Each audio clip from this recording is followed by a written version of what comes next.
I think that's a really interesting observation because a lot of people, I think, are maybe subscribing to the fact that things are maybe hard. A lot of people are finding or saying that the creative industry is hard, right? Or it's challenging. Have you found it challenging? Rejection is a fundamental within business, then that's going to serve you within sales scenarios. That's going to serve you just generally in your life, right? I think it's a very fundamental just within life, just rejection in general. Do you think that many people struggle with that emotional side of video, like having it in there and or thinking about how to add it in? Because that's, for me, that's the key sales metric. Ultimately, how do you capture that moment? It's impossible because you don't know when that moment's going to happen. So it's very important to have as much coverage as possible, basically. It's what we always say to people is like, yes, one videographer or one camera operator can come and cover your event, but you are limited in terms of the moments that you can capture and the things that we don't know are going to happen, but will happen. We know they're going to happen. We just don't know when, we don't know where, we don't know how. Hello, my friends. Welcome back to a brand new episode of this week's podcast. Today, I'm going to be Oliver talking about all things video and also starting off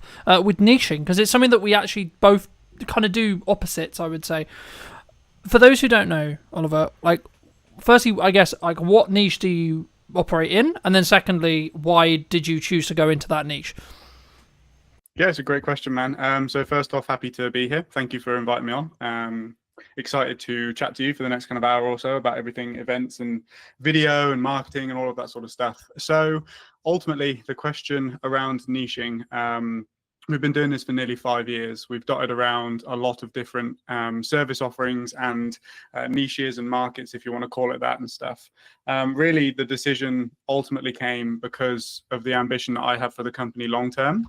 I want to scale. I want to grow. I want to specialize within particular areas and stuff like that. And I think ultimately, if you're looking to do that, it's much easier to do that when you decide on a niche or a market or an industry that you can really kind of get your teeth into and become an expert in.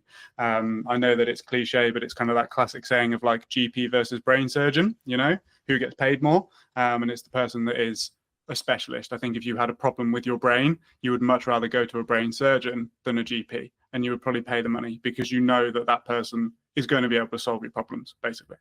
Yeah, I mean, I completely agree. I mean, I guess the critical part of my head is like, so how was, obviously we didn't predict COVID, no one could predict COVID, right, in the respect to like how drastic it was in respect to maybe how it changed the event industry, etc. But like, I know that the event industry as a whole was maybe one of the ones that was hit harder. I mean, how was that from a, because that would be like the counter argument to like, well, you kind of got a risk in that respect. Like there is an argument to be made about the specialist, absolutely.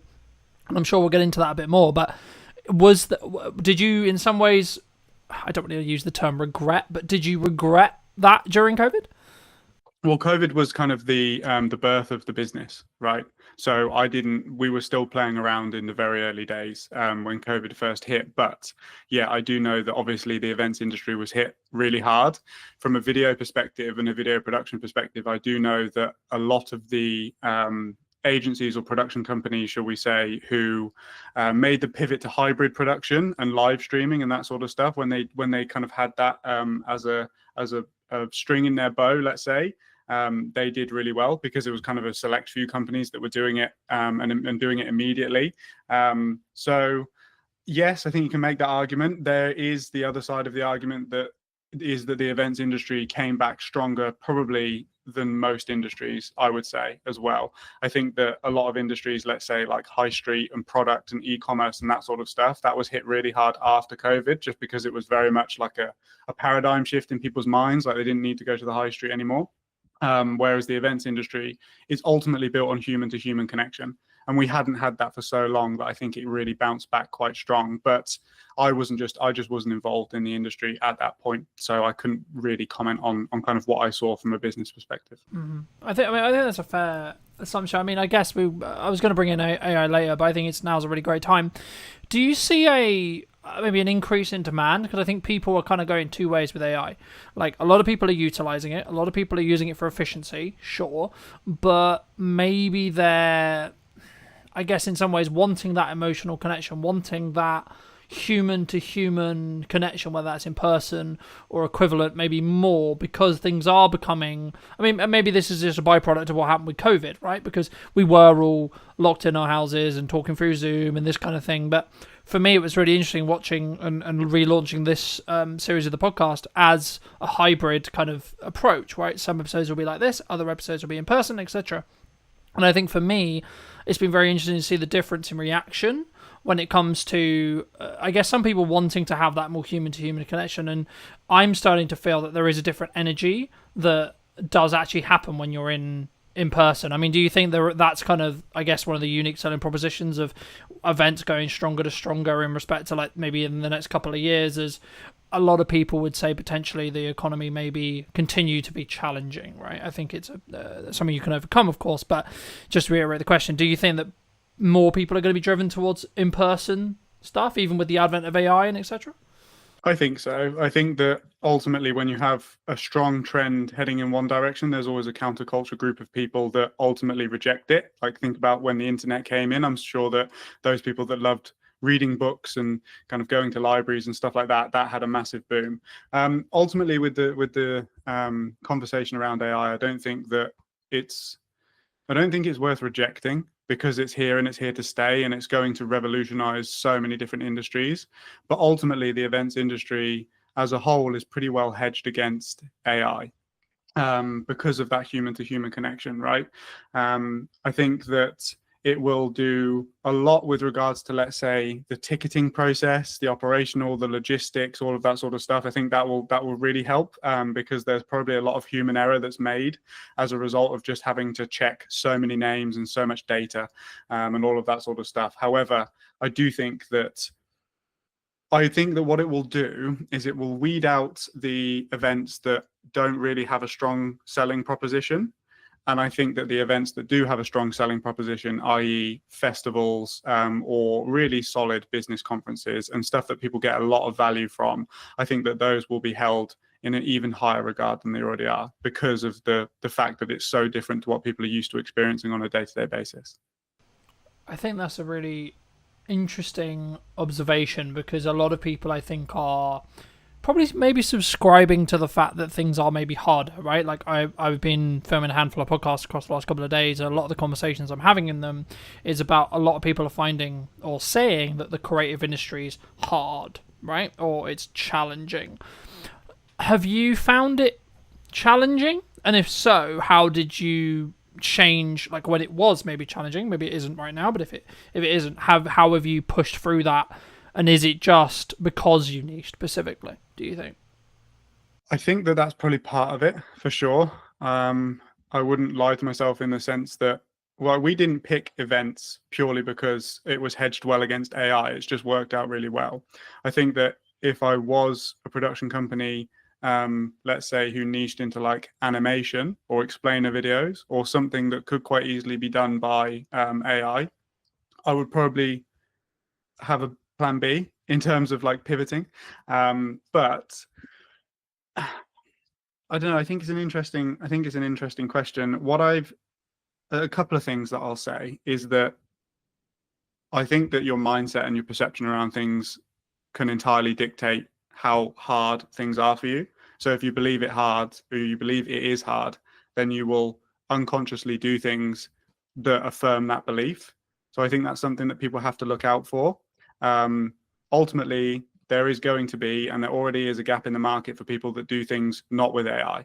Like some of the YouTube series and stuff that I watch, at the start of the video, they have a disclaimer that says like proudly produced by humans and stuff like that. And for somebody that values that and values the human input into creativity, for me, that's an even stronger reason to continue backing and watching that channel, right? So that's kind of just like a micro abstraction just there.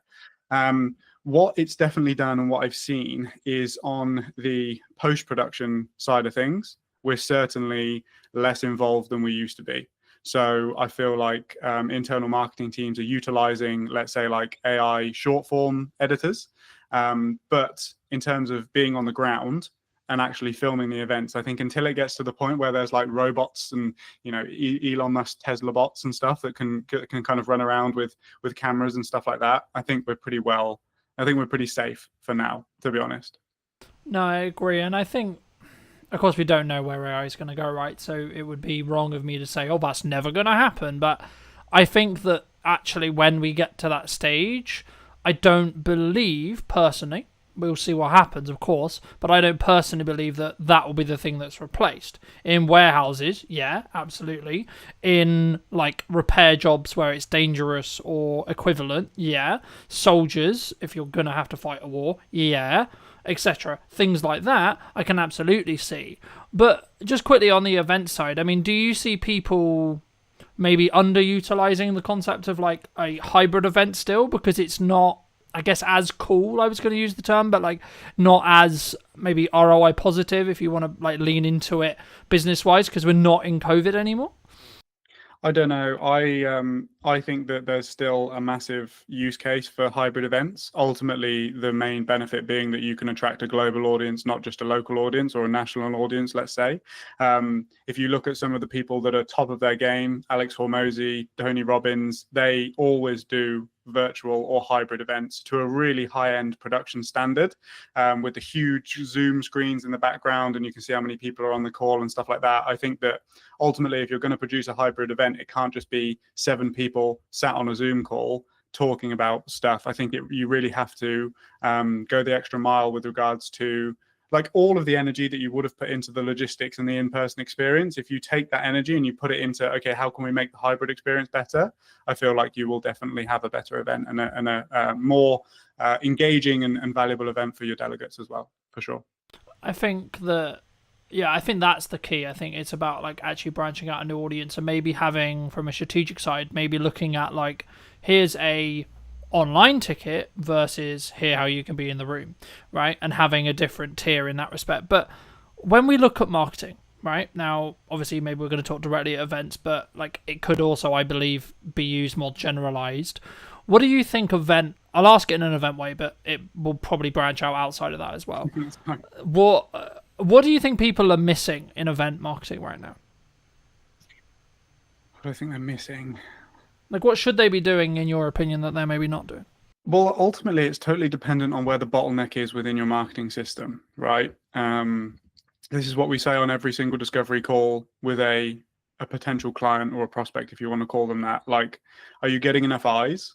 I.e., is there a ton of people filling the funnel, but you have a conversion issue? Like, there's not enough people converting into actual ticket sales or sponsor conversations or whatever that might be, or have you got fantastic conversion metrics, but you haven't got enough volume? Like, I think ultimately, what a lot of people struggle with event marketing is that they try and produce stuff efficiently that is going to appeal to everybody. But at the end of the day, what a sponsor wants to see versus what a visitor wants to see versus what an exhibitor wants to see versus what a speaker wants to see, they're kind of your main 4 stakeholders, right?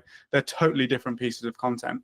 And I think that events and event marketing teams specifically should take a lot more time to consider where is the bottleneck and really what are we trying to do over the next 12 months in the lead up to our events, and produce content purely for that. I feel like they're trying to solve 4 problems, whereas if you just dial down and solve 1 problem, and then you'll have another problem off the back of it, but you can continue to do that, right? And it will just work in this cyclical cycle.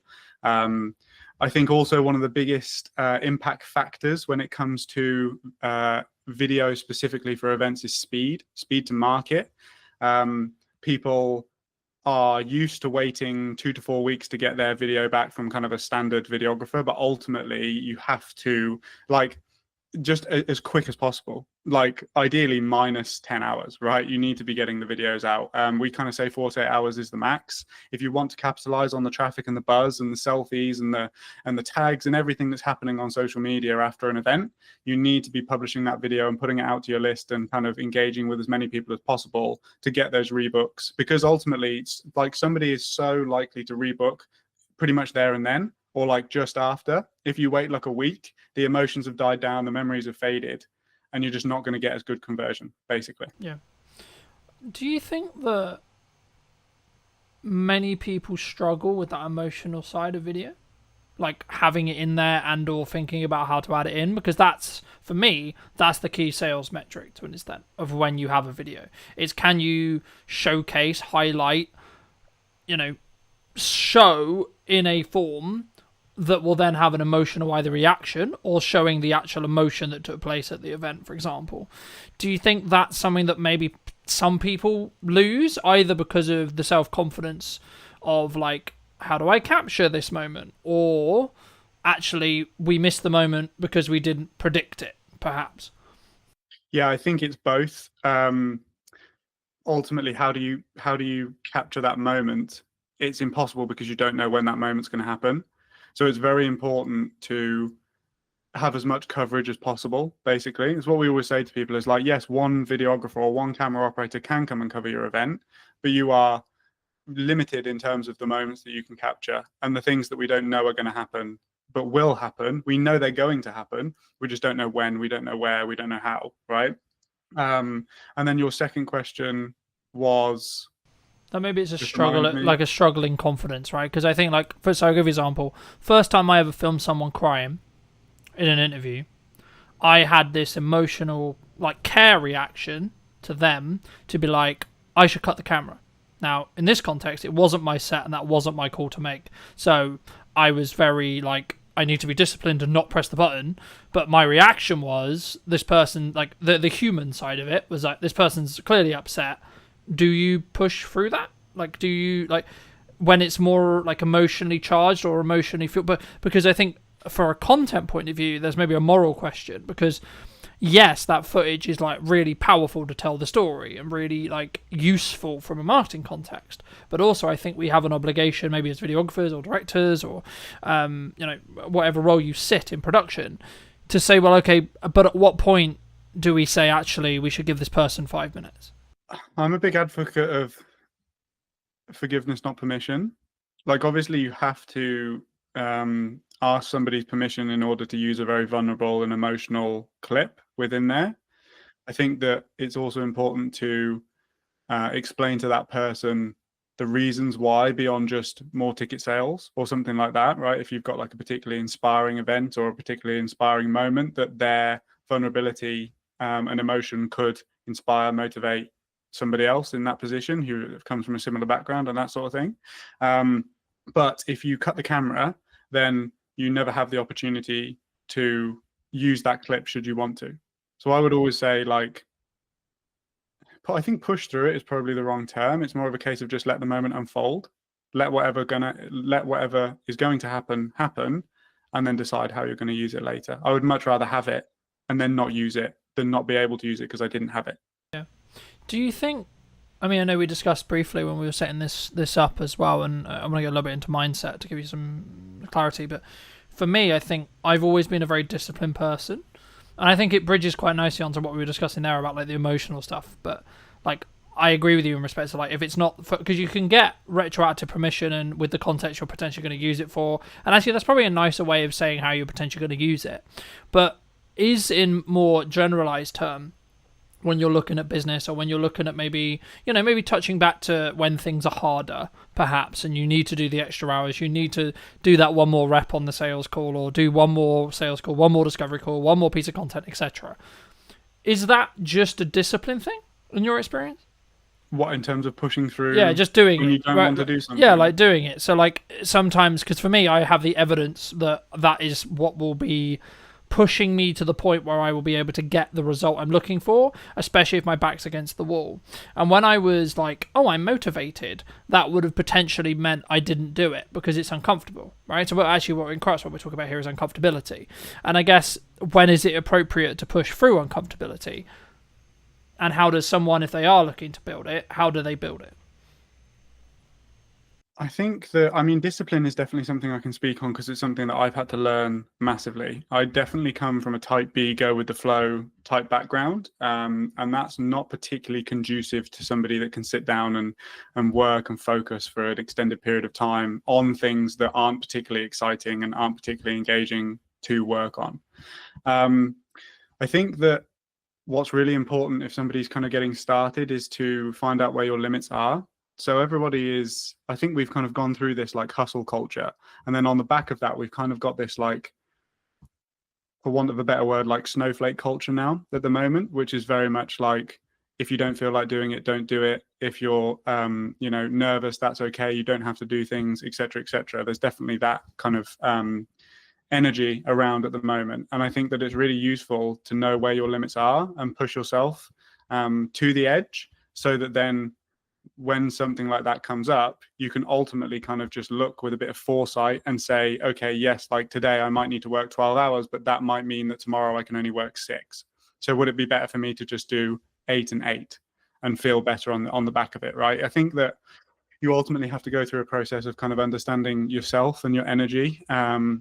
One thing that's been really helpful for me to do that is kind of tracking energy versus hours versus focus on a day-to-day basis. Now, obviously, this is kind of qualitative data, right? You can't, there's no like Whoop or something that's going to tell you kind of like how you're feeling that day.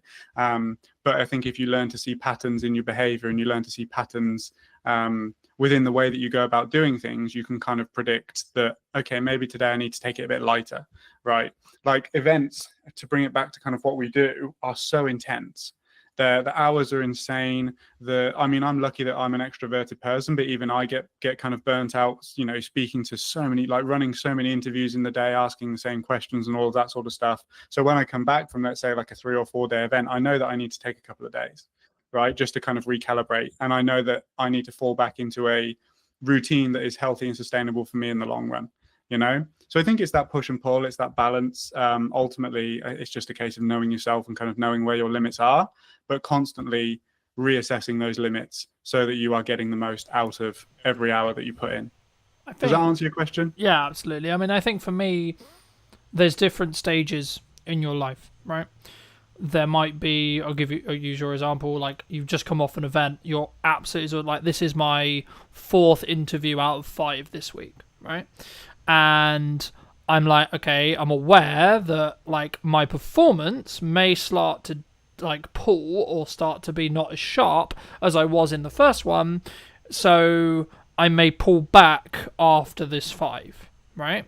And that's a key understanding. But also, like, what else is going on around those interviews? Well, actually, all I've got is editing time, so doing the editing things that I need to do, and then the general working out or other, social activities, etc. So actually, in reality, my focus can be given to this hour, and my prep can be given to this hour, and etc. So the key is, for me, is actually like, it's about working hard and working smart, sure, but it's also about understanding. I work in sprints personally. So I will sprint to the point where I'm like, fucking hell, I'm about to burn out. Then I'll stop, look at the data, and now analyze what I did, analyze how well the interviews did, watch them back, etc. Make a debrief report, and then I'll go again, right? And rinse. And what ends up, I think, personally happening, from my perspective at least, is you end up getting more 1% wins. And something I wanted to touch on as well that I think your niching approach really, really focuses on and allows you to become very efficient at what you do is, and I've noticed this since I've really focused on like 2 main pillars of content for like a chunk of time. So previously, before I did this, I was very, I've got some podcasts, cool, we're going to post them, then I'm going to do this, then I'm going to do this, and then I do this. And of course, in hindsight, I could say, well, of course, I didn't get traction because I wasn't looking at the micro improvements upon each interview. I wasn't looking at how far ahead can I get, for example. I mean, we're filming this towards the end of the summer. It won't be released until back end of October. And for me, it's about then saying, okay, well, in that window of time when I have the buffer, it's not that I'm not interviewing. I can then like do the stuff in the business to keep the business alive, right? And I don't have to necessarily worry about where the podcast is.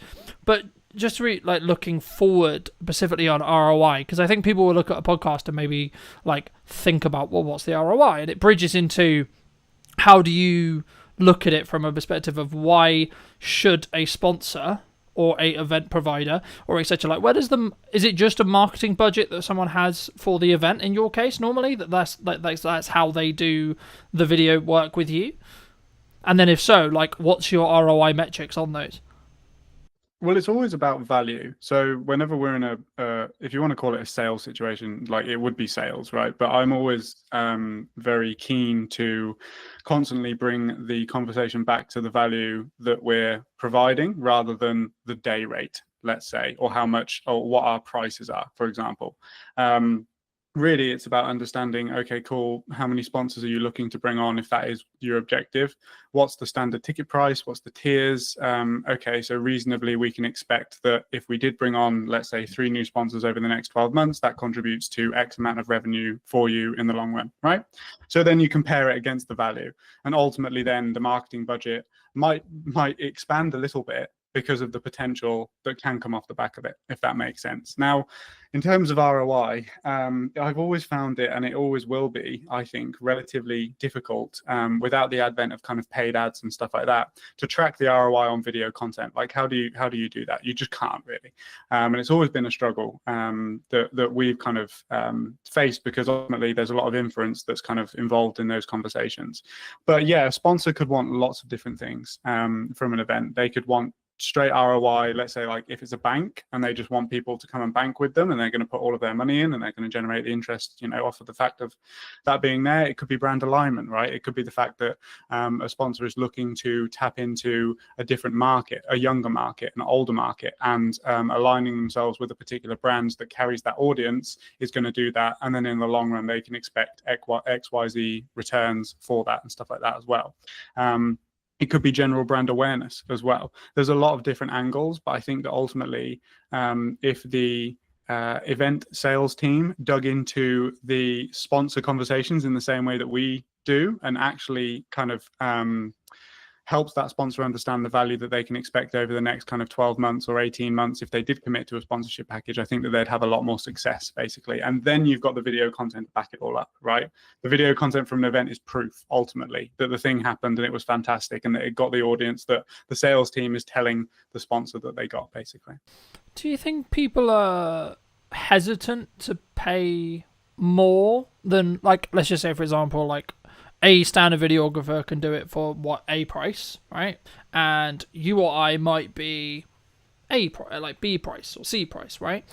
And we're looking at the value, we're looking at the value we're going to add to a client rather than necessarily the time that we're going to spend doing that, right? There is obviously time involved, sure, but we don't focus on, in my belief, we share that in that respect. We don't focus on the time, we focus on the value or the transformation that we're adding to that client. Do you think people would struggle, or sometimes clients would just go, oh, they're cheaper, so we'll take them? They do sometimes. I think it depends on who you're speaking to. Ultimately, the person that I'm really looking to work with and attract into my business is not that type of person who price is the deciding factor. So I don't really concern myself with those sorts of people. If I do find myself on a conversation with that type of person where they're basically playing like a race to the bottom, is essentially what we're talking about here, I will confidently sit there and say, look, we can be beaten on price, and the reason is X. If you don't understand that, that's fine. You're just not in the right position for us at the moment. That, come back to us when you, like, without sounding cocky, just come back to us when you understand that didn't get you the result that you're looking for. So you're actually wasting money. You've wasted money now. Like, and then we're going to have a different conversation in 12 months time. This is the great thing about events, is that, like, there is always 12 months, right? There's always going to be another event. Hopefully, if you've got a good event, you're going to put it on time and time and time again. So there's always opportunity to have another conversation, basically. Yeah, no, I completely agree. And I think, I guess, does that say more about, like, you then? Like, having the ability to say no to a client, or saying, actually, maybe we're not the right fit? Because I was having a conversation a handful of weeks ago with a new client, and he said, well, one of the reasons why he went with me, even though I was more expensive, was because I don't work with everyone, which I found really unique. But I've been just like, I'm protecting my time constantly because I want to be able to run the podcast. I want to be able to put a lot of time into our marketing and our sales and such, and our scalability and our growth. So for me, I'm like, actually, I only have a finite amount of, like, availability for clients. And I think for me, that's always been the case. But I didn't always, I sort of had to grow into the confidence, I guess, of saying, well, actually, I can say no to this client if they're not the right fit. Did you personally always have that, or was that a skill that you've developed through, however many years? I don't think it's a skill that we've developed. I think it's a confidence that I've grown purely just because we've got good systems. Like, we've got systems that book calls on repeat. We've got systems, like, we know the metrics. We know if we speak to 20 people, that then roughly 30% of them will convert over time at a lifetime value of X, whatever, right? So, like, I know my numbers, and it's okay if it's okay that 70% of those people don't go ahead at that time, right? Because we know how the business operates and we know kind of where that comes from. I think that ultimately what you're talking about is, again, the power of niche, right? Because you might not have a particular industry that you work with, but you have particular types of people that you work with. And that's kind of the power of it, is that, you're not saying yes to everybody. And I think that that makes the people that you are saying yes to feel even more included in your service, because they know it's for them. There is value in paying more, right? From a client's perspective, there's an assurance behind it. There's confidence behind it. There's there's just power behind I think, saying no. yeah, I think it also goes into that perspective of it comes with a level of prestige if you want to look at branding or marketing as well. Like, why do we perceive Rolex in the way we perceive it? Why do we perceive Audi, BMW, so on, so on, so on, in the way we perceive it? Do you, either for clients or yourself, look to trend jack or look at what is, quote, trending when you look to do your own marketing? My marketing? Yeah, personally for you. Because No, I don't. okay, and why don't you? I don't. Because the type of people that I will attract through following trends are not the type of people that want me for me. I would much rather a video that I produce get 50 views, but all of those 50 people love that video and get invested in the things that I'm saying and be the types of people that I made that video for, than 100,000 people when, like, really none of them actually wanted to watch it. They wanted to watch the trend.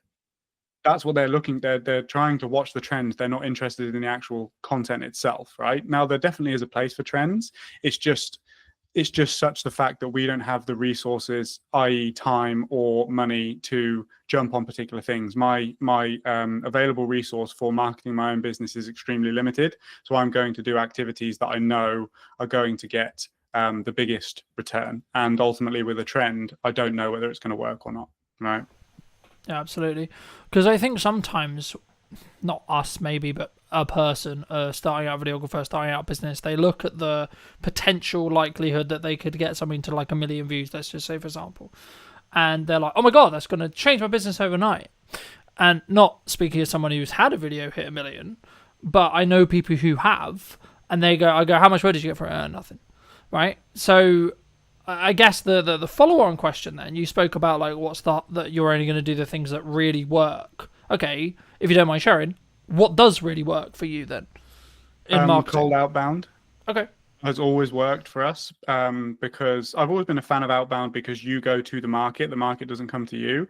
I think there's definitely pros and cons to both, but essentially, if I message 20 to 50 people per week, they are the exact type of person that I'm looking to work with, right? Versus, let's say, we also do paid ads. So I don't want, we also do inbound marketing as well. But like, for example, I dialed up all of our inbound paid ad leads this morning. One of them was qualified. And I think I spoke to like 20 people. So you have no control over the type of people that are coming in, which is a bit more of a waste of time. But the flip side of that coin is that when you do find that person, they've already consumed your content. They already know who you are. They're already interested in working with you because they've clicked through. They've made that action themselves, right? Whereas on the outbound side of things, you probably have to do a bit more persuading, because it's a case of like, who are you? I don't know you. You've just connected with me on LinkedIn and now you're messaging me, right? Yeah. For me, I love cold outreach because I want to have it as a skill set to have in my back pocket for when I need to use it or want to use it. What advice would you give to, say, a starting out creator, starting out videographer, etc., or someone in the creative industry who looks at cold and goes, that's terrifying? Because I think that's really common, right? And it might come from like the rejection side. It might just be the nature of they haven't done the reps yet. But what would you say to those kind of people who are like, because you're obviously a massive advocate for outbound, cold outbound, right? I would say that rejection is a fundamental within business. So the amount of experience, if you can become comfortable with people saying no, then that's going to serve you within sales scenarios. That's going to serve you just generally in your life, right? I think it's a very fundamental just within life, just rejection in general. What I would say with outbound is that you you people severely underestimate the volume that is required in order to get returns. People think that they're just going to send like 10 messages and get 5 clients. It does not work like that. For example, our metrics on purely cold people is like a 4% appointment booking rate, and then off of those appointments, I'll convert maybe 30% of those people into actual clients, right? So let's say that you did 100 outbound cold approaches. You're going to book 4 people, and you might sign 1 client. So it's going to take you a long, like it takes volume, it takes time. And then obviously with that volume becomes skill. You learn what works, what doesn't. You learn how to say things. You learn how to deal with objections in the DMs as well. Like a lot of people aren't saying no because they don't want to work with you. They're saying no because you're a stranger. It's just like when somebody knocks on your door, right? You're trying everything in your power to get out of that conversation. But ultimately there could be somebody that knocks on your door that could change your life. You just don't know. And I think you have to take the perspective of like, this client is going to benefit. It's the same as in a sales scenario, but like you've got to do everything within your power to get that person over the line, because ultimately you know that you can come in and change their business, right, through what you do, because you're good at what you do, right? Yeah. And I think for me, I mean, the mindset I heard from a fellow guest a handful of weeks ago was something along the lines of, I'm doing them a disservice by not allowing them to understand that I exist, right? Because exactly, and this sounds hugely egotistical. It does, right? It does. But the key is I know I'm really good at my thing, and I know I can create really strong results. So actually what I'm doing by making it appealing, obvious that they should work with us, is actually I'm making sure they don't make a mistake on who they hire, because I don't want my potential client to lose money, right? And with that rewire in my head, you then can approach cold differently, in my view. Now, there is an argument to say, like, is it in stages? Like, would you only do it when... Because I guess the perception for cold is you only do it when your back's against the wall, you need to make money quickly, right? But actually, in correspondence to what you just said, that's counterintuitive, because you just said it would take a long time. So, is that true? Or is it actually just something that you just gain the reps of and you just do consistently, and that's why it works? No, I think that it's for us, it will always be a system that we have within the business. I mean, again, it's purely just based on experience, right? But it's always been the thing that's worked for me the best, be it cold email or cold DM. The thing that people don't get is that, like, for one, you have to be intelligent about how you message people insofar as you're not going to piss them off, right? You're just looking for a yes or a no to essentially have a call and see if it could be a good fit to work together. You don't need to do like tons and tons and tons of follow-up and like ultimately just get that person in a position where they don't like you because you've messaged them so many times or whatever. But you have to look at cold in a sense that it's contributing to a larger overall system. So if you have content systems in place, inbound content systems, like let's just take somebody on LinkedIn, for example. So somebody could connect with me on LinkedIn. I could message them. That could ultimately be, no, I'm not really interested right now. They would then get drip fed my content over the next kind of 3 months. And then in 3 months, I will go back to I will basically then go back and I message all of the people who are now somewhat warm to what we do. And it's just that constant thing over time. It's like Chinese water torture. You're just slowly drip feeding stuff onto them so that they get more familiar and more familiar and more familiar. And don't get me wrong, 4 times out of 100, somebody will book a call cold. And that's fine because they have a low action threshold. But ultimately what you're doing is you're putting them into a maybe system that's converting them into a yes over time. And I've had tons of people reach out to say, hey, I know you messaged me 6 months ago, but I'd love to jump on a call now. And that's great. That happens on probably a bi-weekly basis, right? Yeah. And I think for me, it's in some ways, even if it isn't the right time for that prospect, that person that you're messaging, actually what you're doing is you're saying, hey, remember me, right? Every time you message, and that should be the way. Or, hey, I saw this thing, hopefully it'd be valuable to you, right? Or whenever you maybe share a piece of content, I always look at it of going, how can I add as much value in the window of time they're going to potentially give me, whether this is in a short form clip or the entire podcast.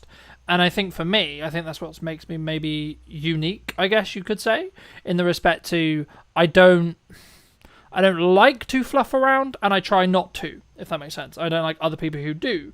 And it's simply because you just don't respect the other person's time, right? But I think I guess the key, you mentioned Alex Hormozy earlier, and I wanted to ask you something specifically about, he's very well known for, you need to focus on doing one thing for an extended period of time. And what does that actually mean in tangibility reality, and does it actually work, I guess, is then the follow-on question. So, like, is it going to be you just focus solely on cold and you don't then look at content, you don't look at etc., or actually is it you get to a certain level of doing it consistently, you have a system, and then you can add another thing? Do you think? I think it gets to the point where the system's working and then you outsource it and then you build the next one. Like ultimately there's a literal job role that is an appointment setter, which is somebody that takes control of your social media accounts, goes into the DMs and does what you do. And you give them the system and you say, hey, if you message 100 people, 4 of them will book and I'll pay you for the 4 people that book. Right. So I think that's kind of the process. I don't necessarily agree with this whole thing of do one thing and focus on it for a long period of time, because there are gains that you are probably missing out on by not having an inbound system. Like if you purely just do cold, right? Really, content is one of those things that we've always struggled with, purely just because I do it so much for the clients that then when it comes to doing it for myself, it's kind of, you're not you're not as open to doing it, right? But I do think that, like I just said, those people that don't necessarily come through the first time being cold will look at the content, they'll see that it's valuable, they'll see that we know what we're talking about and that we're working with other clients helping them achieve the exact same thing, and then they'll be more open to it. So I feel like if we didn't do that, then you would miss out on those things as well. Yeah, no, absolutely. And I think that's why you have to take it with a pinch of salt, right? It's true that if you try and start too many things simultaneously, you'll fail at all of them, right? But you also need to know your own limits and ask yourself how many plates can you continue to spin, right? I think is actually the key there. But for those who are maybe looking at like either doing an event or hiring you, like, or any production as a whole, like I build a system where I try and do a behind the scenes breakdown of every single production that I've done, right?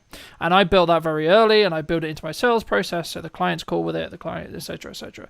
But like for me, I guess the question is like, do you do behind the scenes content, A, and then B, if you do, how do you manage that resource? Because obviously you're there actually working. Now, I would argue that's the best content you could possibly create for what you do, right? Because it shows you in your element, shows you problem solving, etc. Like, is it just a matter of like hiring another videographer and maybe you take a little hit on the profit to follow you around specifically, or like is it in more depth than that? Yeah, for sure. It's basically that. We have experimented in the past with purely trying to get behind the scenes from the crew that's already on site to do the job. But ultimately, I think that you're doing a disservice to your clients and to the crew by doing that, because that's not what they're there to do. The client hasn't hired you so that you can make an amazing behind the scenes film using the camera operators and crew that they've paid for, right? So you're going to piss your clients off by doing that. The best way that I've found is to essentially just have somebody whose sole job it is to take behind the scenes imagery and behind the scenes video of everybody doing their thing. And yes, you do take a hit on your profit, but you have to look at it as a long-term marketing resource. One thing that I want to experiment with doing that we haven't done just yet is to cut out the talking to camera aspects of the behind the scenes video, because no matter how hard I try, I can't focus on 2 different video projects at the same time, right? It's very difficult for me to think about how the behind the scenes video is going when I just need to be focused on the client's work, essentially. So what I want to start doing is bringing somebody whose sole job it is to do that, have me mic'd up the whole time, and then have those clips of the problem solving and have those clips of us working on a day-to-day, bring that back in, and then probably review it with the camera in the studio, and basically just say like, look, this is the context, this is the situation, here's what happened, here's how I dealt with it, have a look, right? That I think is going to be a much more valuable resource. And I think that we'd be able to turn one behind the scenes video into probably 5, because there'll be multiple instances of problem solving over time. So that's something that I've discussed with the team, and that we're going to start doing moving forward. I think I think also it protects your bandwidth, right? Like just looking at like that approach, because you're not then thinking, oh, I've got to do a piece to camera because we're about to do this, and then I've got to do that, etc. Like, yes, in an ideal world, that's what you would do. But actually, I think potentially you could think about it as this way. Like, actually, if someone's listening maybe and thinking about doing that, are you doing your client a disservice? Like, whenever I do mine, I've wrapped. basically I've wrapped. So I'm basically just referring back to what we did, right? So my initial focus, as I think everyone's focus should be when they get on set, especially in an event context, but in any production, is, hey, what problem are we here to fix? Remind myself of that problem that we're here to fix, and then focus on making sure that the content does that job, right? And then if there's time at the end, or sometimes I'll do like, oh, I've got the behind the scenes, or here's like the setup, etc., and then I'll talk through it in a studio context. But for me also, it's about understanding like when that's. So I guess in some ways you could just say it's like reading the room, right? Like when is that appropriate to do? When is that not appropriate to do? And or was that planned in? And or was the client aware of it? And how do they feel about it, etc. And I think it's about how you manage that. And naturally, maybe if that's something you are going to do, maybe look at like, especially if it's a returning client, maybe look at it saying, well, actually, and this is really counterintuitive because you're sacrificing profit and then sacrificing profit, but maybe add a percentage discount because you get the marketing out of it, but then also you have to then pay someone, which in turn means you're kind of losing money again. But if you've planned it in, you'll still make good profit, in my view, right? I mean, do you think that's an approach or not? For sure. I would always try and not have to pay first, right? Not have to give the client a discount in order to do it, because, like you said, you're kind of losing double money at that point. We write it into our contracts, so it's a line item within the contract of like self promotion. We are going to use the opportunity as and when appropriate to capture behind the scenes content and promotional content for our own brand.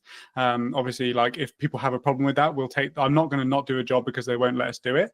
And obviously certain jobs are also a bit more, certain events are a bit more, how would we say, like they don't want to be as publicly facing. Yeah, right? so yeah, sensitive, right? Yeah, sensitive, great word.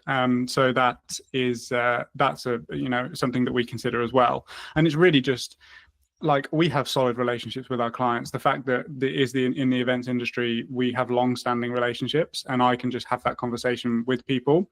But as you said, it's a part of the sales process. It's a part of the contract. It's expected, and I think that most of the points of contention within capturing behind-the-scenes content come from a place where it was a surprise. They didn't expect you to whip out the camera and start filming yourself. Yeah, and it would also be kind of a reaction like, what the fuck are you doing kind of thing, in some respects. And some clients love it. Some clients are like, it's almost double videos for them because it's showcasing their event and the way that you're capturing it and the behind the scenes and that sort of stuff as well. I feel like if you've got a good personality on camera, it's almost like having a promotional piece kind of for the event as well. But also other clients don't, and that's totally fine as well. Yeah, I mean, I mean, to give the audience some context, I mean, I've done jobs which I can't even speak about because of NDAs, but also, like, it was just a conversation with the clients, like, yeah, this kind of isn't appropriate, the day's going to be really busy, and actually half of this stuff, like, I'm not even going to be able to use anyway, or I'm going to have to heavily blur, like, half the stuff in the background because of where we are, etc., etc., etc., etc., etc. So it's just, like, at that point, you're just like, it's not really worth it. But for those people who really enjoy this conversation, they want to see more of your content, they want to connect with you, maybe they want to hire you to do an event or talk about that, etc. I mean, where's best for people to reach out to you? LinkedIn, best place. That's where I am most active in terms of the content. You'll find me there. It is me that runs the accounts, so you are actually speaking to me if you message me. So yeah, just send me a message there. Like, we're very easy in terms of the way that we go about things. If it's right for you and it's right for us, then we can talk about it. Magic. And there's a final question I'll add on, but it just jumped to mind as something that maybe you're challenging that I'd be curious on your perspective on, because I've watched some videos where you're talking about it. I mean, a vulnerability potentially of both of our businesses, we are very founder led, right? Clients want us involved in every single stage of the process. Is that just like the nature of it sometimes? Are you just like, okay, it is what it is? Like, that's, I guess, what I'm going to have to live with to be able to make the money I make and be able to run the business I run? Or is there a way you can transition it? I think that you can transition it for new people. I know that you left a comment on my YouTube video that I made, which is basically, it's just like, it's not an expectation that we're there. But I think ultimately, if you have a strong personality that people connect with, and half of the reason why they go with you is because it's you, then you are going to run into issues doing that with certain people. I think like pre-existing clients who have always known you to be the one that's there, but then also certain clients are totally okay with it and they understand it's a natural progression within the business process, right? It's something that I can't necessarily speak on too confidently right now because it's something that we're still figuring out. Obviously, if we're looking to scale to the point that we are, then I can't be involved in every single project because I just don't have unlimited time. And I think that's my hypothesis for this, is that the brand, whilst it can still be founder led and come from the vision and the mission that the founder originally had, I think that the brand has to have its own characteristics and qualities and quality assurances for the clients and stuff like that as well. And I think that's where the leverage is with regards to me not having to be on set every single time in order for a client to sign with us, basically. Yeah, and I also think to an extent in that respect you need to be overly transparent with the fact that you might not be, right, especially in your space, because obviously an event may be happening at the similar time to another event and actually you may want to actually serve both, right? And I guess, I mean, feel free to weave that your next answer into this as well, like that might be just like an advice piece that you need to give to some people of how you manage that. But I like to end the podcast by asking the guest, and you in this case of course, what would you say to 10 years ago to the younger version of you now? What advice would you give them? I would say that it's going to be a lot harder than you expect it to be, and that the people that you look up to online probably aren't giving you the most accurate depiction, as I don't, of the reality of running a business and doing this. But ultimately, it's the most fulfilling thing that you're going to do. Like, I love this. There is not a single thing that I was having this conversation with my cousin the other day because he's 19 and he's trying to figure out whether he wants to go to university or what he wants to do with his life. And I said, well, you have to ask yourself, and ideally you're getting yourself in a position where you would continue to do the thing that you do every single day, regardless of whether you get paid or not, because I would still do this, right? Obviously there's certain things that we wouldn't do, right? Like dialing paid ad leads and stuff like that. But, yeah. Like ultimately the goal and the end destination, I would continue to do regardless of whether I was being paid or not to do it. So yeah, it's just set expectations to my younger self that it's going to be way harder than you expect it to be, but it's going to be more fulfilling than you could ever think it could be. Magic. Thank you ever so much for the time, my friend. Pleasure. Thank you ever so much, ladies and gents. If you did take value from this video, you'd like to see more like it, I'll be back next week with a brand new episode. And feel free to let me know in the comment section down below what you thought. And I'll see you very, very soon. If we're doing things that push us outside of our comfort zone, we're naturally developing more and more resilience, strength, courage, all of those things. What do you think's missing in marketing today, from your perspective? I think what was missing then is the same as what's missing now, and that's really the understanding of buyer psychology and the way that buyers make decisions. Do you think trust can be built quite quickly, or is it just the nature of you spend time with someone, whether that's through content, actually physically with them in meetings, etc.? Is that where trust is rooted? The way I build trust is understanding my customer really, really, like, what are their needs? What do they care about? What's their mission in their organization? How can I help them be successful? Did you know that 93% of you are not subscribed? So if you could please do me a favor and you're enjoying the show, then subscribing would mean the world to me, and it would allow me to grow the show and continue to get larger and larger guests and continue to bring what's missing in marketing today. Thank you ever so much for joining me, and I'll enjoy the episode. Hello, my friends. Welcome back to a brand new episode of What's Missing in Marketing Today. Today, I'm going to be talking to Mel about mostly pivoting, but also how we build resilience in business as a whole. Welcome to the show, Mel. And before we start, I always want to open the podcast with, what do you think's missing in marketing today, from your perspective? Yeah, well, so I've actually had a lot to do with marketers in my career. So I used to, at Gartner, I was supporting CMOs, and I think what was missing then is the same as what's missing now, and that's really the understanding of buyer psychology and the way that buyers make decisions. So I think that there's a disconnect between products and services and what they do and what they actually mean and the outcomes for the buyers involved. Do you think that's overlooked? I'm sure we'll get into the actual psychology, but when someone looks to set up their business, do you think they overlook the human psychology element because they're more interested in the shiny camera, the shiny marketing technique? Do you think? And are you so I think the majority of organizations don't consider marketing as a key strategy. Often it's an afterthought. So the people setting up the businesses are usually excited about the products and services or the technology. Very rarely are they sales marketing kind of led unless their products reflect that. I think the majority of them are not thinking about marketing from the beginning. Do you think that comes from a lot of people we work with are very founder-led, so founder person-led? Do you think that comes specifically from their identity as a whole? So putting their identity out and, quote, supercharging it with marketing? Do you think that's where sometimes people get wrong? Because maybe they are not confident at coming across, or maybe they don't want to put necessarily, they're not sure how they feel about putting themselves out there? I just think that, so I work in prop tech. Presently, that's where my startup is. And a lot of the people I know come from the technology, their technology background, that they have technology backgrounds. And so they just aren't familiar with what's needed in marketing. So they don't even know the first steps of where they should go, what they should do. And so often they just do nothing. What, I guess, is a stigma in the tech space then? Like, they don't take that first step, but is it because it's just they don't know, do you think? Well, you only have a finite amount of energy and time. And so, and a lot of these, you know, if you're a solopreneur or you're just getting something off the ground, then you're really, really good with what the product does and how, you know, to make that work. But when it comes to, I've met so many founders who have no idea. They haven't even tested whether or not anybody would pay for their service or their technology. Like, what's the use case for it?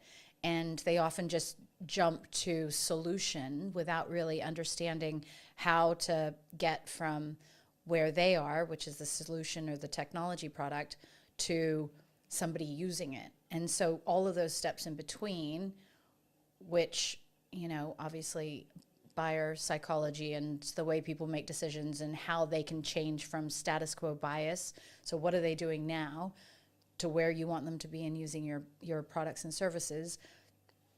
That's a journey. And you can't just go from one to the very end. You have to kind of navigate your way throughout the entire thing.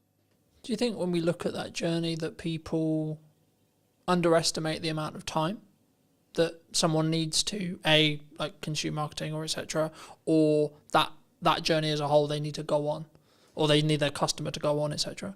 I think, and you're talking about the founders? In general, like when so say I'm a tech founder and I've just started this amazing thing that I think is going to change the world. Right. Would I potentially underestimate how long it's going to take for me to educate my target consumer to be educated enough to know why this thing that I've made is going to be the solution to their problem? Of course. And if so, how would you say someone can start peeling away and start on that process?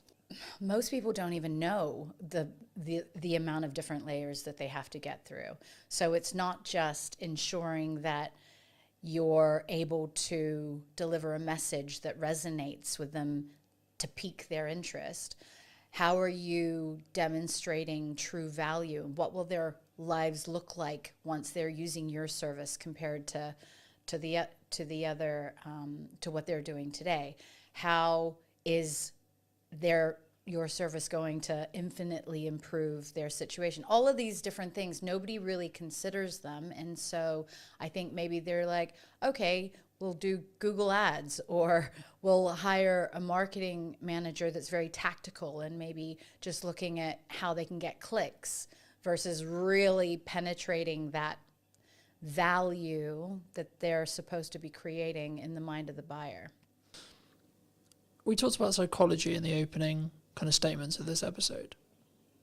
I think it's an underrepresented concept as a whole across the business realm, not even just in marketing. In my view, I don't think we talk enough about actually A, buying psychology, or B, the ticks or the the seeds that we need to plant psychology wise. But from your experience, from your perspective, what actually happens, like from a psychological point of view, when someone is maybe looking for something?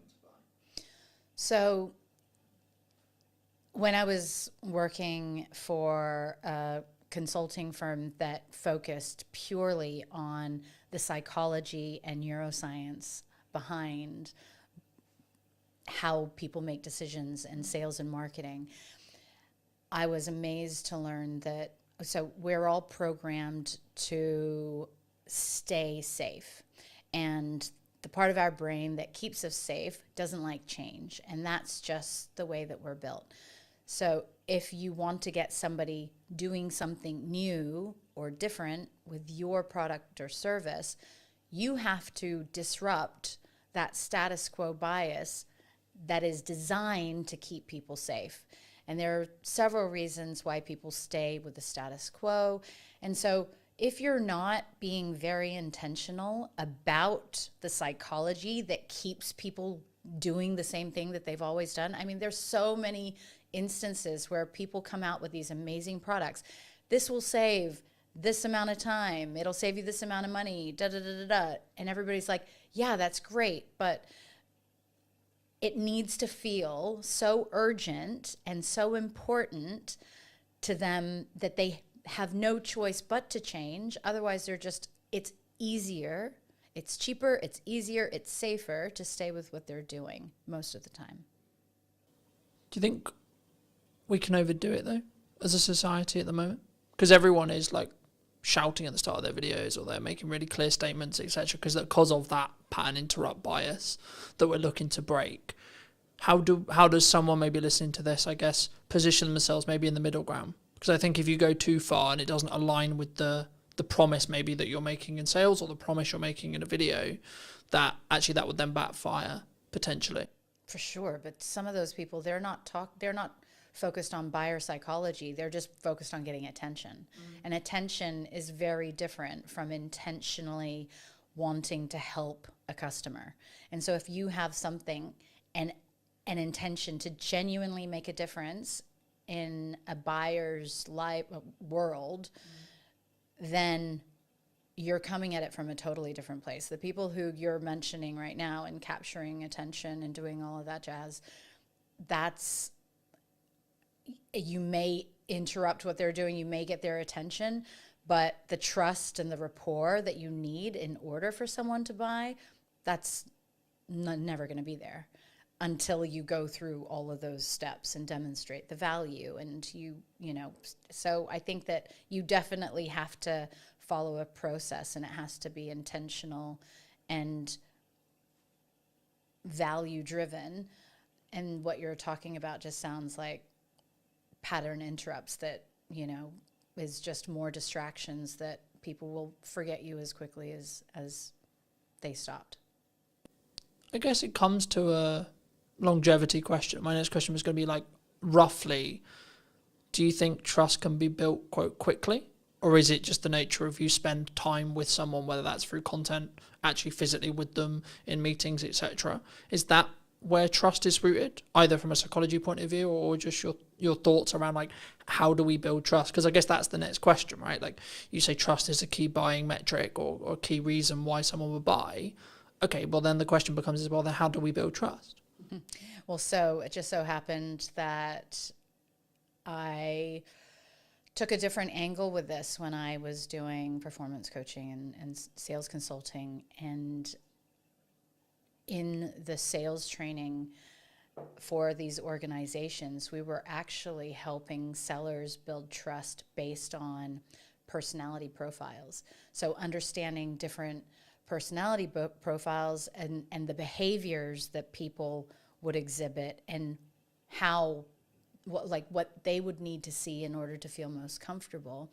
And the reason why I say that is because if you have a salesperson that's really dominant and is just, moving very quickly and not giving all the detail, but then you've got another person who you're trying to sell to who cares very much about the detail and the information, and you don't slow down and you don't meet them where they're at, then you're going to miss them. And those people are the most risk adverse buyers out there. So there's just layers upon layers of different ways but I think that when you're dealing with humans, taking these things into account, it is a unique position that as humans we can navigate that technology can't yet. And that's by being able to predict, well, what is something that would be important to you? And I think like so just to give you an example, building trust is really important, but then you've got the old school way of selling where everything was based on relationships and not a lot of merit. And then you have newcomers coming in, and I hate small talk. And so it can be really uncomfortable for me to just pretend like I'm talking about stuff that I really just feel awkward even, starting those superficial conversations. And so from that perspective, the way I build trust is understanding my customer really, really, like, what are their needs? What do they care about? What's their mission in their organization? How can I help them be successful? If I'm demonstrating that really quickly, that I know their industry and that I understand how to really take them from here to where they want to go, that will at least get me to the table to have conversations and, rather than other methods. Did that answer your question? Yeah, no, absolutely. I mean, it's interesting that you say you hate small talk, because I thought that was just a me thing for a long time, right? And I'm on the spectrum too. since I didn't mean to. I meant as well as like yeah. Since like running the show, or since like connecting with people, or being, I guess one could say that I'm quite targeted in who I choose to bring on, who I choose to connect with, who I choose to talk to. I guess in some ways, because it's quite hard for me to describe how I choose and why and etc. Because for me, it's all an instinct-based thing. It's a gut thing. It's like, yeah, I think this person might be interesting. I don't know, because I deliberately don't want to know, because I want that to be here to make a good, quote, good show, right? I guess, is that why AI may not take all of our jobs, as lots of people have been claiming or saying? Right. I love that you bring that up, because I think that people ignore their instincts a lot more. And I think we have so much more knowledge just in how we feel, in our, perception and the way that we react to certain people. I think a lot of times we ignore that. And so throughout my journey, as I've gotten to understand myself more and more and more, I firmly believe nobody, especially this year, has come into my peripheral and had meaningful exchanges with that haven't made me think that was absolutely meant to be. Like, my energy field, if you like, AI is never going to, whatever technology is, it's going to be very difficult to replace that. And so you can use technology to do certain components of roles to, for efficiencies and cost savings and stuff like that. But when it comes down to actually going back to the truly building rapport and following your gut and, knowing whether or not you can trust somebody, that is very much a human behavior that I'm not sure that we will replicate in our lifetime. And I don't think we should. No, for sure not. I think that's, I guess, if you're going to be corny about it, that's what makes us human, right? Mm-hmm. But I think for me, and we talk about a lot of this in marketing, like, however you want to be tactical, right? We're going to do social content. We're going to do ads. We're going to do our podcast. We're going to do this. We're going to do that. The reality is that's the middle bit, right? That's how do you get me as a human to talk to another human? And that's why I'm interested and also like to talk to people about psychology, because if you get the psychological stuff right, actually you can have mediocre middle bit. Mm-hmm. Or if you really want to do it well and do it scale, when you get the middle bit right as well, you then compound on those decisions. But just as you were discussing that, and it jumped to mind to me, so I'm going to mention it. I think it was Alex Hormozi who said, there's some points where you have to push, and there's other points where you have to pivot. Mm-hmm. In your experience, how would you, either for you personally or a friend of yours, when would you say that someone should make that decision? What are the, paint that picture? When should I maybe look to, maybe if things aren't working the way I want them to, I'm not making the money, the marketing doesn't seem to be connected, etc. When should I just push on versus when should I pivot into something else? Really good question. So again, it's being able to trust yourself, I think, is a very, very big thing. I have tended more recently to become a bit more philosophical about these things. And if something's not working, but you know that it's really hard, because is there a need? So let's assume that there's a need for what you have to offer, that it's coming from the right place, it serves people, it's a value. I think that the ability to pivot means that you're flexible enough to realize that maybe the way that you're going about something isn't the right way for you to achieve success. And so, I mean, I've pivoted so much in my life, but and in particular the last few years, but I think that a lot of people become really, so part of resilience and part of emotional intelligence is the ability to be flexible. If you're really rigid about, no, it has to be this way, and not curious as to, maybe I hadn't considered all of the factors, or maybe I don't know as much as I think I should, and then you go and get outside opinions or consultants to help you or whatever. So feedback and you know, rounding out your hypothesis of what you think you should be doing. If everybody's telling you that you should be going down a certain way, then yeah, I would say continue on. But if you're not validating the direction that you're on or testing it, and then how do you know it's the right one? So you've got to learn how to be flexible and try different things. And do you think emotional intelligence is missing in marketing, in sales, in business, in human? Sure, in human. I was going to go with like in business as a whole, or when you're building relationships, etc. But actually, yeah, let's go more broad. Do you think people don't invest in like understanding, like, and building emotional intelligence and then using it? Yeah. So everybody would have a different idea of what emotional intelligence encompasses, but for me, I think it's just being really self-aware and aware of others. So you can't actually understand others until you understand yourself. And that's never taught. Like, where are we learning that? If our parents haven't learned it or gone and educated themselves on this, then schools aren't teaching it, and then parents don't know. And so then you get to adult life, and then you just think everything should be transactional. But once you start, I think, becoming really curious as to, you know, what's your purpose? Why are you here? It's not just to make money.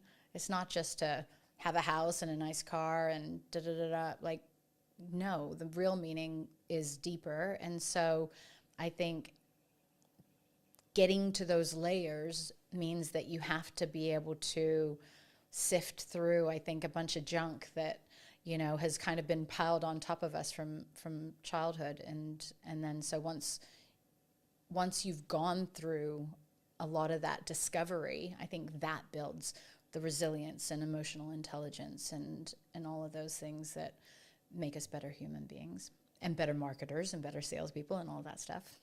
Do you think it comes from, I guess, a fear of not?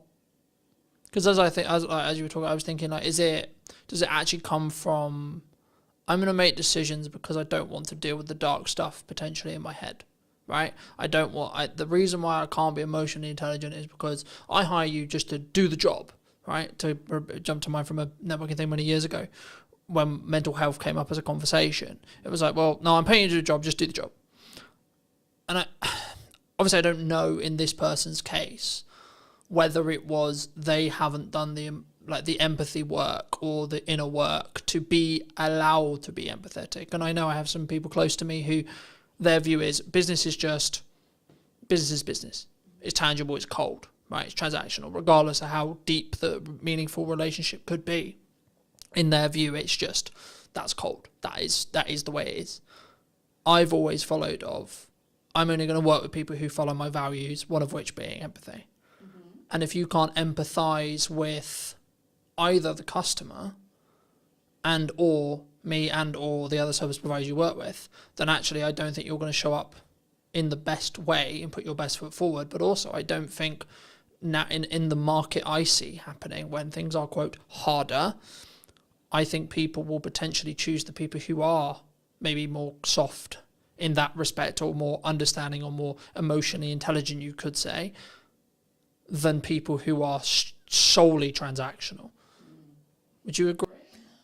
So this is, again, where meeting people where they're at. And again, I've realized that people can't give what they don't have.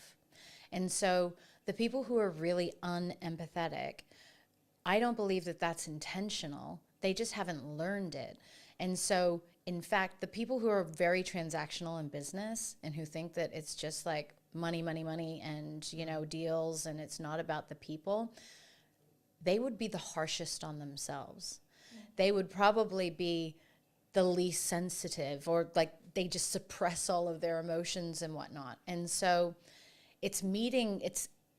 I think that enables us to be a bit more empathetic towards them and understanding, and just be like, wow, that's really sad.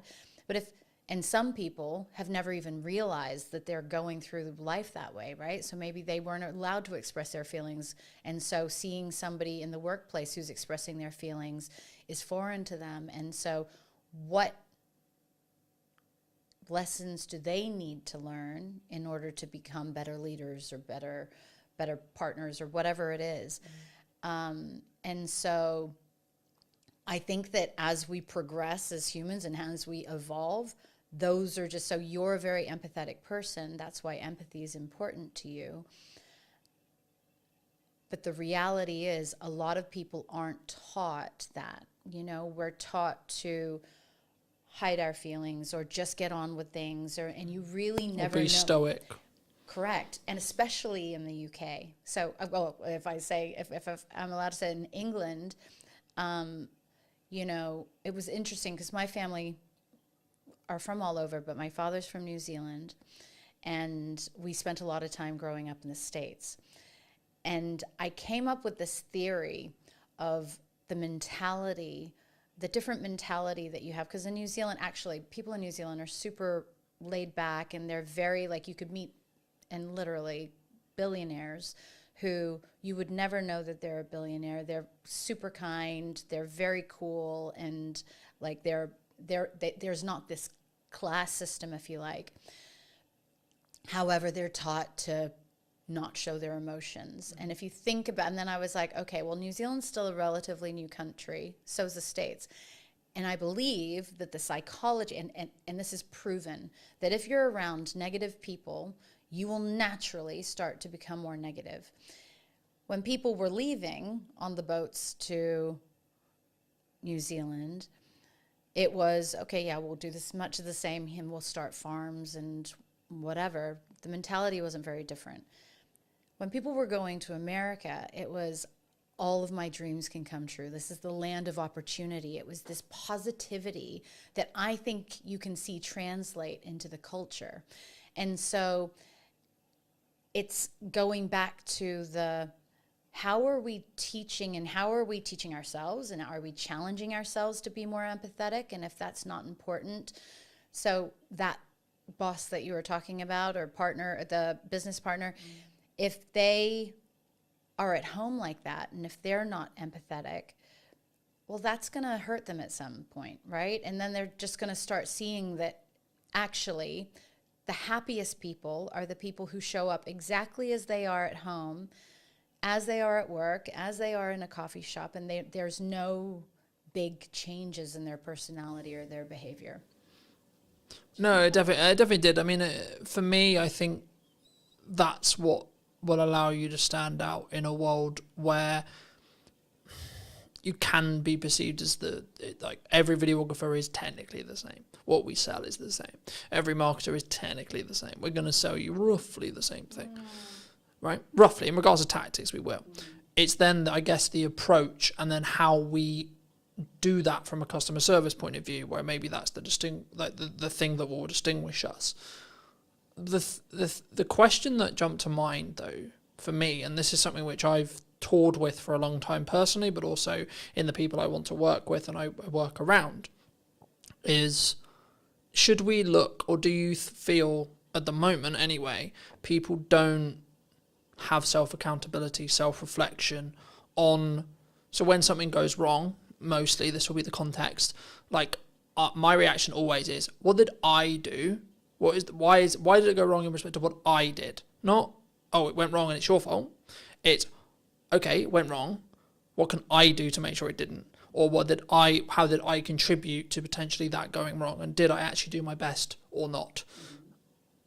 And the more people I talk to, the more people I connect with, I sometimes find that's maybe lacking or quite a rare perspective, because I think maybe it's a culture thing, I don't know, but it's easier to go, well, it's your fault. Do you think that's missing at the moment? For sure. But everything we've been talking about has to do with somebody's ability to self-reflect. And if you can take accountability for things going wrong, then you probably have a growth mindset because you want to improve. And a lot of people, so it depends, because when you talk about that, I just think of, if people who are afraid to be wrong were probably criticized a lot, or they got in trouble if they were wrong, or they did something wrong when they were kids. We are all walking older versions of our younger selves. And so it's like, what are the things, is that holding a person back? They may be really happy living their life that way, and then maybe just not having many friends, right? But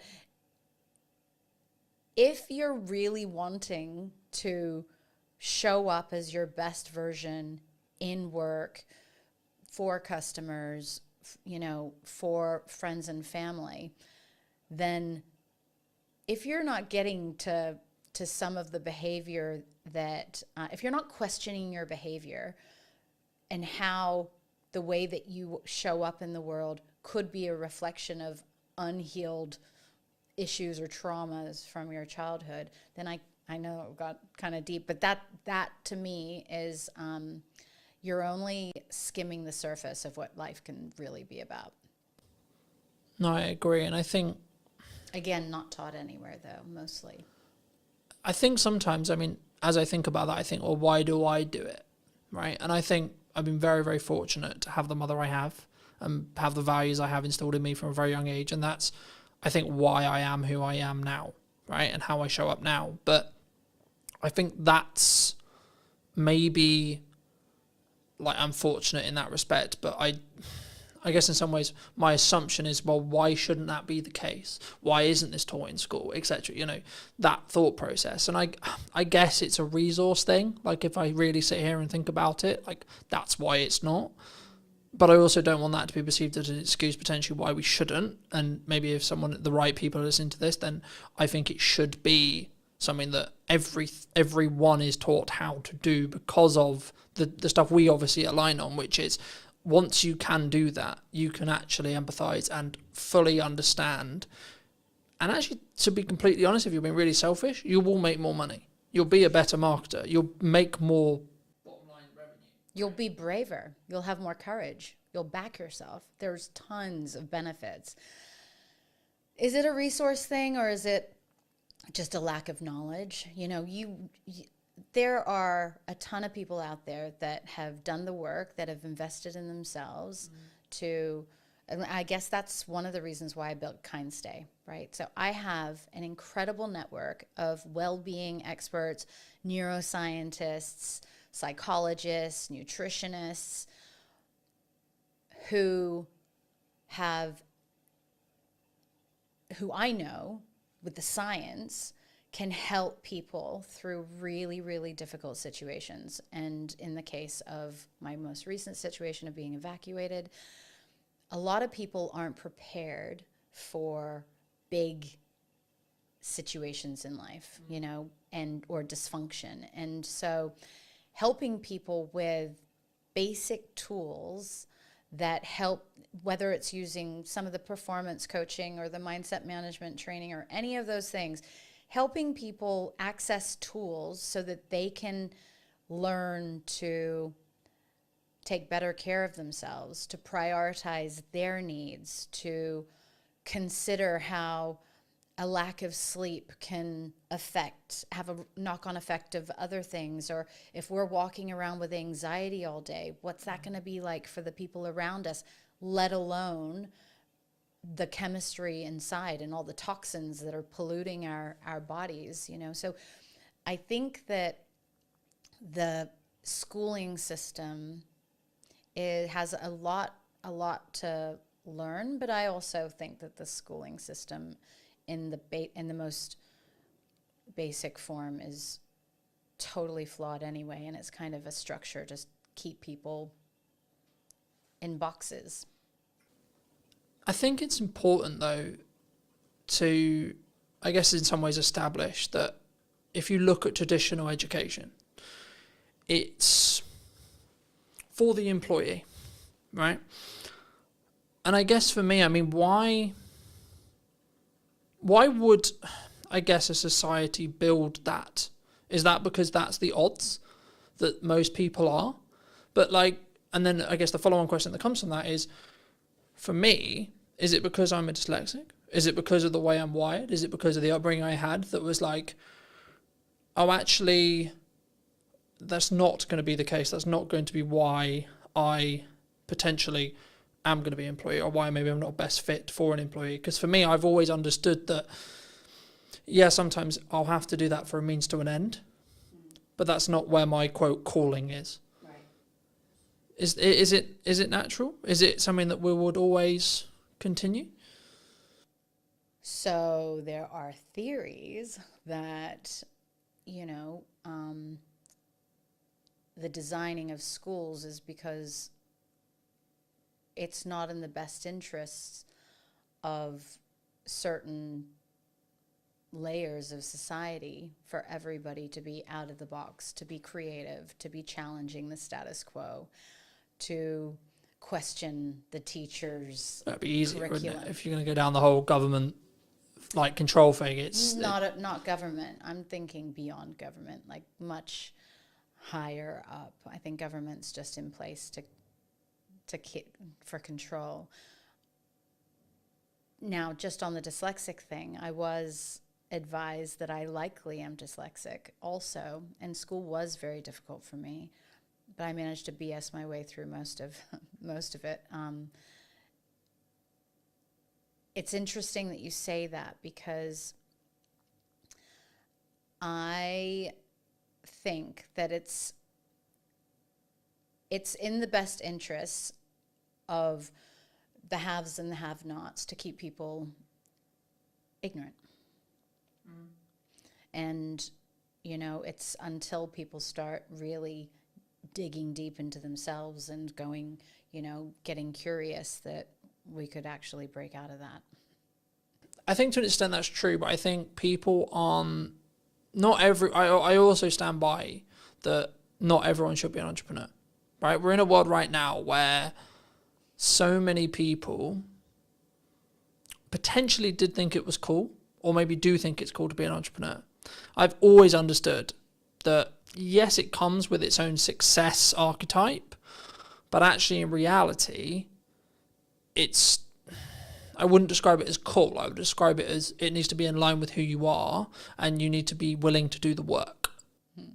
Yeah, totally. There's never going to be a world ever, no matter what kind of education system, where everybody has the ability to be an entrepreneur. It's tough, right? And the only reason why I got into this lane was because I wanted to solve a problem that didn't exist, and I wanted to align my core values, which was standing up to injustice, helping people, and providing transparency and fairness. Those are my core values. I had always been ridiculously successful in my corporate career. So top performer, achieved things that nobody else could, was the first in many instances. And I had this really high self-belief that I could do anything. An entrepreneur, like starting my own company, absolutely humbled me. I was so humbled after the first year of not making £1 and having spent all of my savings and everything into this, but also probably not validating and doing all of the stuff that you're supposed to do before you start a business. If I knew then what I know now, it'd be totally, totally different. And that's the thing, right? So it's what kind of tools are we leveraging in order to go down that path? I feel, though, entrepreneurial kind of paths can happen just by believing in yourself. And actually, I think that if everybody believed in themselves, then they could become an entrepreneur. And that could look like you're really great at nursing. So instead of going and working for a hospital, you start a nursing patient care facility or something like that. Or it could be that you become a consultant because you're a really great engineer and you know lots of companies need your assistance instead of going and doing the 9 to 5. I actually encourage as many people as possible to take all of their amazing skills and work for themselves instead of working for other people, because you will be infinitely happier and you'll also probably be infinitely better off. But you have to go and get the business and stuff like that. So it depends on whether or not the rest of the stuff adds up. Do you think that's a lack of confidence thing? A lot of times, yeah. Because I think for me, I've always understood that it's in my control. If it goes wrong, it's on me. But also if it goes right, it's on me. But I've always understood that, and that's why I guess I have the self-belief, self-confidence, etc. from me personally. But I guess people want the security, they want the excuse, they want because I kind of agree with you, but I also in the next breath don't agree with you in the respect that everyone can be, but I don't think everyone should be. No, 100%. So I think everybody can be, but actually because of our personalities, there are personality types that naturally are risk adverse. They need security. They need stability. They're happy doing the same thing over and over and over again, never getting promoted, never doing the same job for 40 years, retiring, and then they've got a pension. They feel happy in doing that. I couldn't imagine doing that. But we're all built differently, and I feel like we all have different levels of evolution within us, because yeah. But I think that needs to be, I guess it needs to be you. That needs to be your decision. That needs to be your core, right? I've always understood, and I was out on a run yesterday in the rain, that was okay, I know for a fact that 95% aren't going to do what I did today. Right, and I know that that's my advantage, right? The grit is when things get hard and I need to lean in, I need to do the difficult things, I need to work the extra hours. I know that is my advantage. But I know that through years of doing it. And I know that's what, I get fired up for it. I'm like, yes, right, okay, let's go. And I don't wish a bad economy or a bad situation on anyone, but I know when things get, quote, harder, I'm like, great, I'm going to thrive then, because I'm leaning into that uncomfortability. Mm-hmm.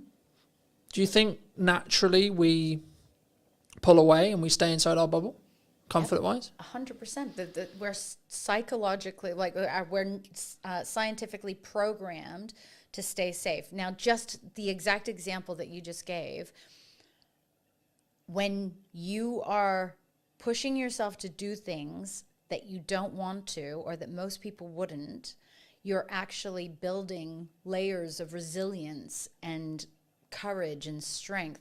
And I would have those exact same thoughts. So during the winter, I think I started just before this year, but I decided on New Year's Day that my Lumi cold water pool that was sitting on the balcony full of water, that every day I would go and sit in that for 5 minutes. And, you know, even when it was below zero, so it was pretty cold. And as I sat there and I was like, all of these, even billionaires, like I know tons of really, really successful entrepreneurs or whatever that would not be sitting and doing what I'm doing right now. And it gave me a level of confidence to tackle the day or to go and do something that I didn't like. That, that grit that you're talking about, doing things that are uncomfortable, stepping outside your comfort zone, even doing this today, like that's uncomfortable for me. But if we're doing things that push us outside of our comfort zone, we're naturally developing more and more resilience, strength, courage, all of those things. Is it a muscle? Yeah, well, I treat it like a muscle, but I don't know for sure. There would be parts of our brains that it actually supports, but I'm not. Because I don't know whether I read it being scientifically true. So I'm not going to say it is scientifically true because I can't 100% confidently say that. But what I believe to be true is whenever we do that, we build new neural pathways in our brain, right? Correct. Which naturally will mean the ability to do the thing that we find currently uncomfortable. We have to do it long enough for that pathway to be like consistently strong enough built. And then once it is there, then it's inside your comfort zone.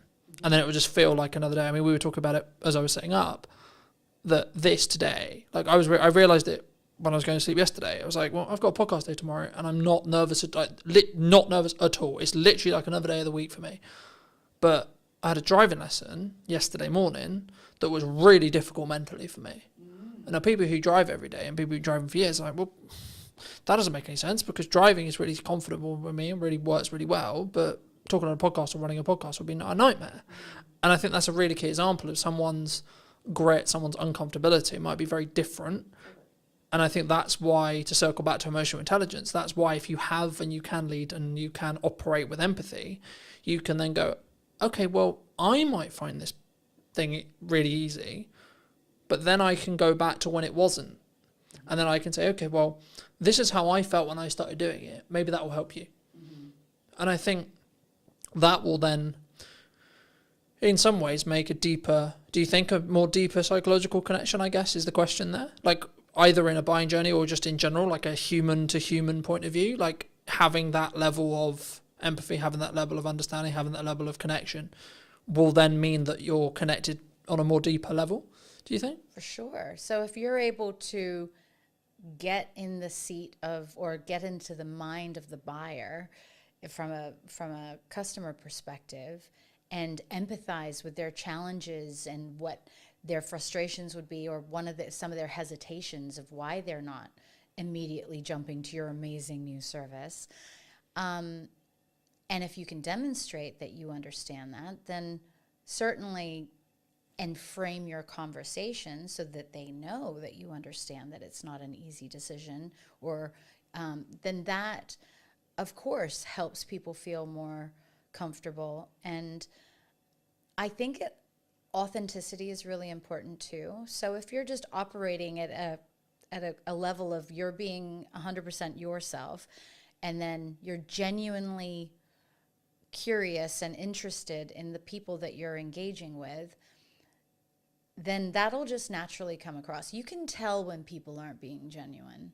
And I think that in itself creates a level, our instincts will naturally be like, oh, this person's energy's off, or we're not, like, they're not genuine or authentic. And I've made that judgment a lot of times. So that's probably one of my areas for improvement is because sometimes people just aren't comfortable in themselves, or they're not comfortable being totally open and honest and all of those things, because that's just not something that they have learned how to do. And so rather than just thinking that, oh, they're not on my wavelength, or I don't feel like they're authentic, maybe they just don't know how to be.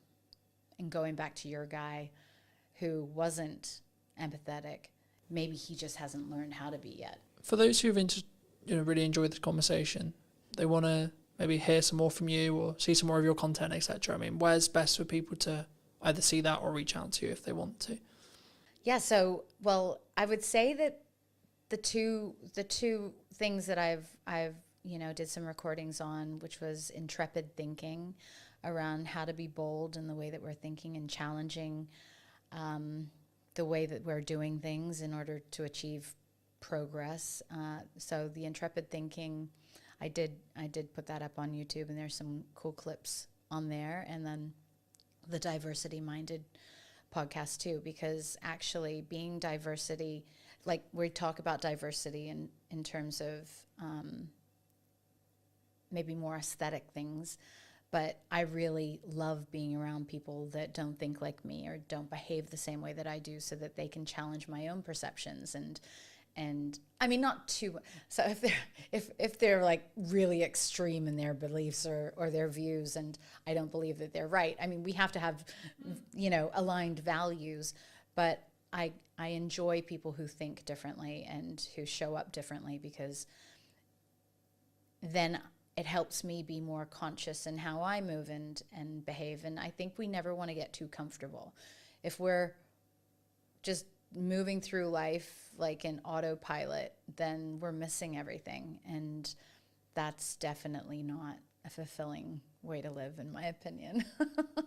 But kindstay.com. So that's my latest initiative, and I'm really excited about the disruption that I intend to cause in the housing sector for landlords who are wanting to make more income off of their properties, and then also the residents who need to consider their well-being when they're going through difficult housing situations. Thank you so much for the time. Yeah.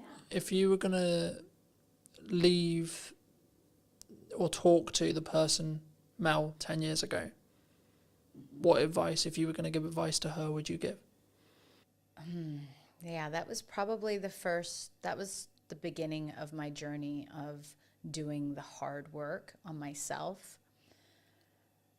It would be that you don't know everything, that a lot of your responses to the world are based on the challenges that you've had growing up, and the person that you need to really show love to first and foremost is yourself. So do it quickly, because then you can be really, really awesome sooner. And thank you ever so much for watching. If you did enjoy this episode of What's Missing in Marketing Today, I'll be back next week with a brand new episode. And why not be subscribed so you don't miss it? I'd love to hear what you think in the comment section down below. And I'll see you very, very soon. The biggest mindset shift for me was understanding it's not actually about you. No one gives a shit about what you look like, sound like, etc. You are a catalyst to the information in your head. That's it, full stop. The honest answer is we live in a world where people binge watch their favorite shows. They watch a lot of social media content, sit and watch TikTok for 7 hours. It's not about whether it's, quote, it's the only question for a viewer is it valuable? If I was running a business and I needed clients today, I wouldn't be doing marketing. I'd be doing cold outreach and I'd be ringing 100 people a day or sending 100 DMs a day. The honest answer is I didn't have confidence at the beginning, as you will see if you go back and watch. And in answer, specific answer to your question of how do I get confident, how do I talk today, etc. Number 1 is preparation. Number 2, you need to know your shit. And number 3, you need to focus on 1% improvement. Welcome back. Is everyone feeling a bit more refreshed, ready to go into AI? Yeah. Cool. Is there any questions on the first half before I move away from it? Or any other specific challenges you have with AI or use cases that you either want to share? Really like your journey on like how you started becoming as polished as you are now in your videos and stuff, because I've seen your earlier stuff and it's pretty crap. Now it's good. So I think it's important for everyone to know, because I speak for most people in this room. I'm sure none of us could do what you're doing currently, but kind of if you could just explain how you kind of got the confidence to start putting out the crap. Like Gary Vaynerchuk talks about it a lot, right? Well, He talks about wine for years before anyone watched any of his videos, and now he's got millions of followers and millions in the bank. So. The honest answer is I didn't have confidence at the beginning, as you will see if you go back and watch, right? Please do, it's fun. It's hilarious, right? But the key point is, right, I could have deleted all those videos, right? I could have done. They're my videos, they're on my channel, I can do whatever I want. The reason why I haven't is because it shows my progression from then to now, right? So to give people really quick, brief context, and feel free to ask in a little bit more depth, but I started creating video content when I was, I want to say 13, 14. That's a fun age. You can't even speak right at that age, but there you go. Around the gaming sphere, etc. Anyway, fast forward to starting Brunner Media, 2018. Wanted to document my journey from point A to point B. Cool. So I was like, well, I'm starting now, so let's just film what I'm doing, right? And in answer, specific answer to your question of how do I get confident, how do I talk today, etc. Number one is preparation. Number two, you need to know your shit. And number three, you need to focus on 1% improvement. In a nutshell, that's it. But also understand that you will get better if you keep going, regardless how uncomfortable it is. Right? We may not get onto it today, but there is a section of workshops I've done where I get everyone in the room to film their first video. We can do that if you want. See where we are. Everyone's like, no, I'm not doing that. Okay, but the reason I expect, I don't know, but the reason why I expect most people are saying that is because A, they're self-confident, so they don't have the self-belief, self-esteem in themselves to be able to do that, or B, they have a technical hurdle about why. So they're not sure what happens if I do it on my phone, what if I do it wrong, how does it sound, etc. In most cases, it's the confidence end, right? Does that help? Does that help? Because that's, I mean, my story I've told a million times. There's videos of me telling the story if you want more in depth, but... And how many people have come up to you and told you the original videos were crap? Because there's not many people that have probably looked into everything, because obviously we're talking on a deeper depth, so... I think... Not many, I would assume. Yes and no. I think it's subjective. Because at the time, it was the best I could do. Is this from you when you were 13, 14? So I think what John is referring to is probably the stuff that I started in 2018. How old are you now? 28. So 5 years ago, so 23. I've never really been big on social media until we started working here. The thing is, you don't know what you don't know, though. You have to Yeah. start. You have to start somewhere. You can only do with what you've got, and that's it. Absolutely. I think delivering knowledge is the key. You've got to add value. The thing... All of you sat in this room know most things about the hospitality industry that most other people don't know. I think you need to understand how much knowledge you have that most people The don't. biggest mindset shift for me was understanding it's not actually about you. Yeah. No one gives a shit about what you look like, sound like, etc. You are a catalyst to the information in your head. That's it, full stop. Yeah. My issue is though, because the nature of my work is how much, you say about adding value, I get it, but how much of what I give away is taking away from the service that I actually offer? That's common. Yeah, that's common. I think What, that's... so is it what you feel you know that you don't want to share with other people to then know? Yeah, because I'm a coach. So I mean, when I'm the easiest way is chefs, right? So I can talk about what I know. Now, we had chefs, but I don't want to share my recipes. I'm like, why? No one's going to do what you do, and that is so true. Gordon Ramsay goes online, he gives all his recipes away. People still go to Gordon Ramsay restaurants. Because the key is that they will want the personal service. When you do content, you have to be generalized. Okay, I can't go into as depth unless this room was just purely filled with hospitality or just purely filled with retail or just purely filled with etc. Because there's multiple sectors in here, I can't go into, or I shouldn't go into, specific detail, and it's more of a generalized concept, ideas, this is principles, etc. that hopefully you can take away and add to, right? The key, in answer to your question more directly, is you have to give the credibility and lead with the value you want to add to your specific person. And then what you're doing by doing that is saying, it's kind of like having awards. It's by saying, yes, I actually know my shit. Because anyone can say I'm a coach. Anyone can say I'm a video professional. Anyone can say I'm a good marketer. Okay, so I can say I'm a good marketer until I have to stand here and prove to you I'm a good marketer. And then I'm a good marketer. If I can prove it and it actually works for you, then I'm a good marketer. If it doesn't, I'm not. AI. Most people will recognize this. This is ChatGPT.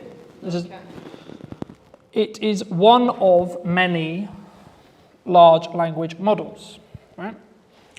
I would probably say the biggest one, the one that most people understand, hence why I'm using it today. You can also use perplexity, etc. And all of these things in most cases will work with other AIs, your custom AIs, etc., etc. What I'm going to talk to you and show you today is the principles that I would use it in content creation. Okay? So, before we start, who has used this bot before? Everyone in the room. Wonderful. What would you be your use case for ChatGPT? The answer is you can use it to do whatever you like. It's an idea engine is how I look at it. So a common use is this. Okay? If I could type, that would be great.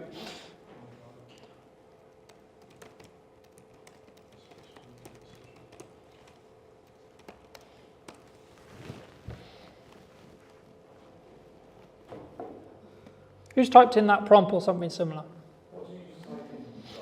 I would like a social media post for my business. So this is how I use it.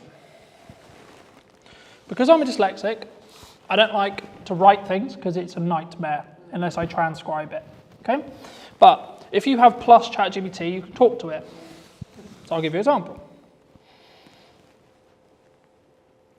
If it works. Hey ChatGPT, can you hear me?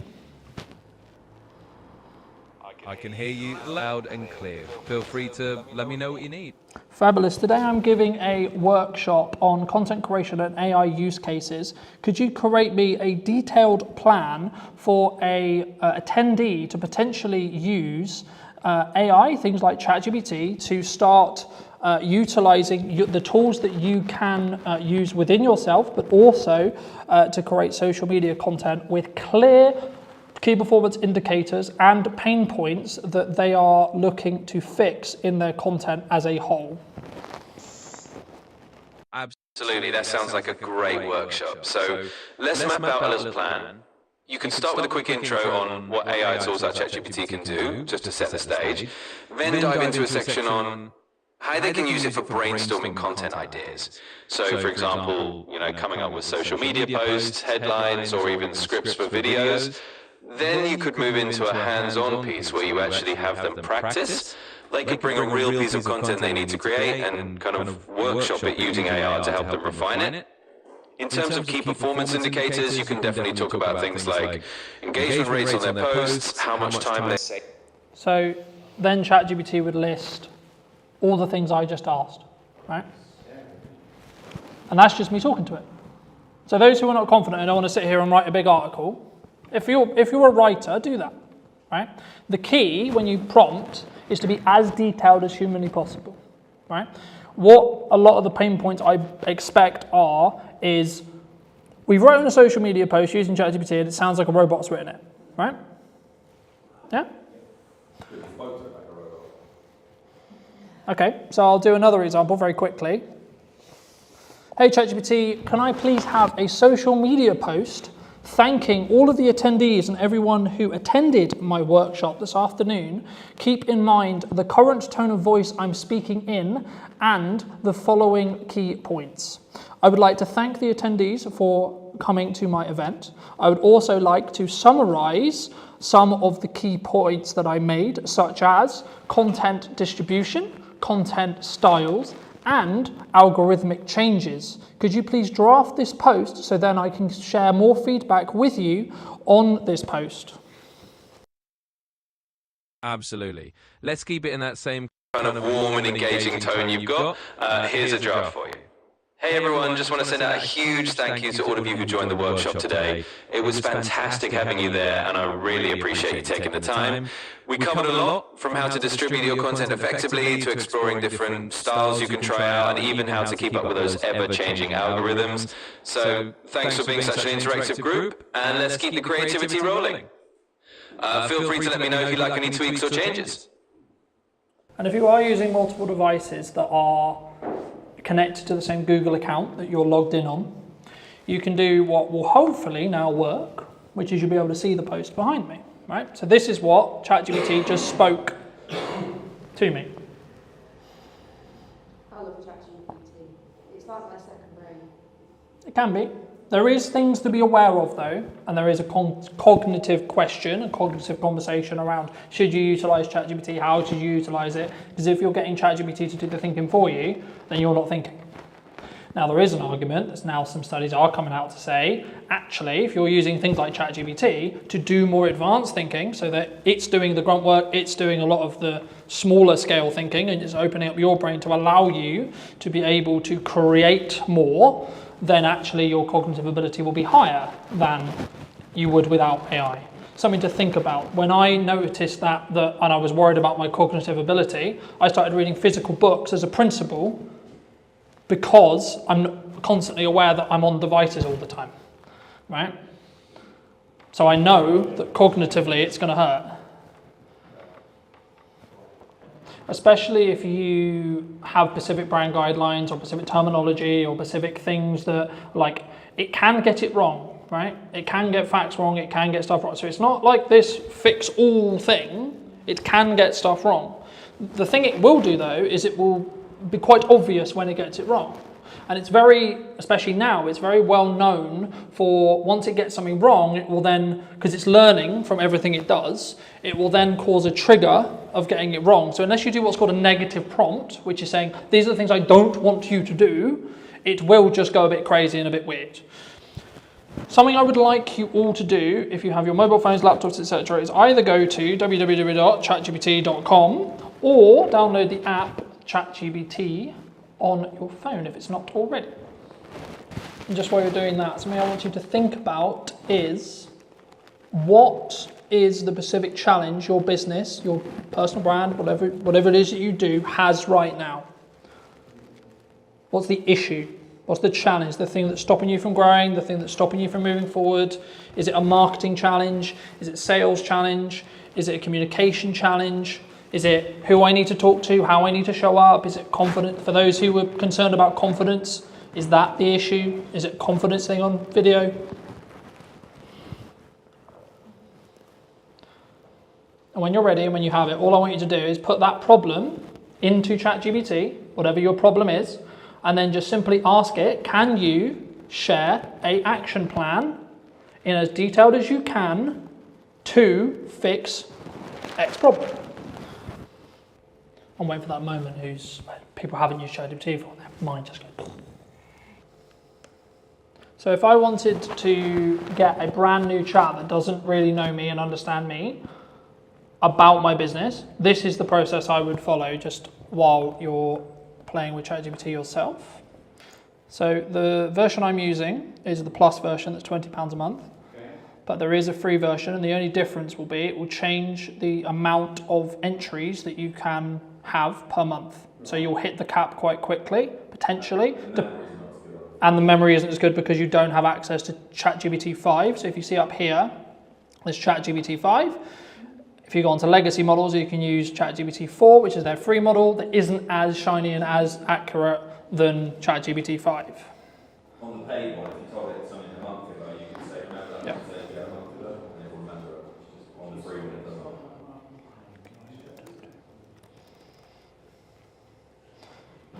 So the first prompt, I'm going to share some information about my business. Please read and understand it, and then I'll tell you what I would like you to do with it. So at this stage, it is literally just going to try and read and understand what I'm going to give it. Right? I'm going to use the copy on my website.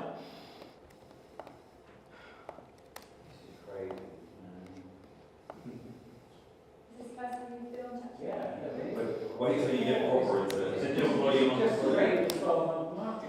We've been using it for 3 years, it's still amazing. So, does it say all the stuff I just put in? Yeah, as long as you're logged in, Yeah. it will save it.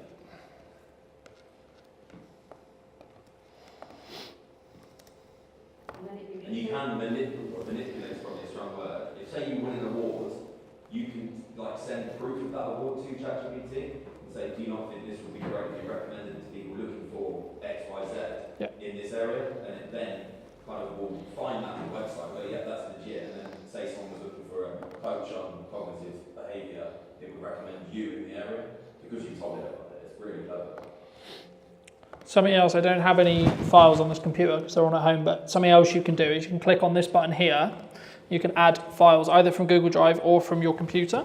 So this, you can add images, you can add documents, you can add transcripts, etc. And what you can ask ChatGPT to do, and this is what I do with most of my podcasts, is I'll export a transcript from the podcast, and I will say, this is a transcript between myself, person A and person B.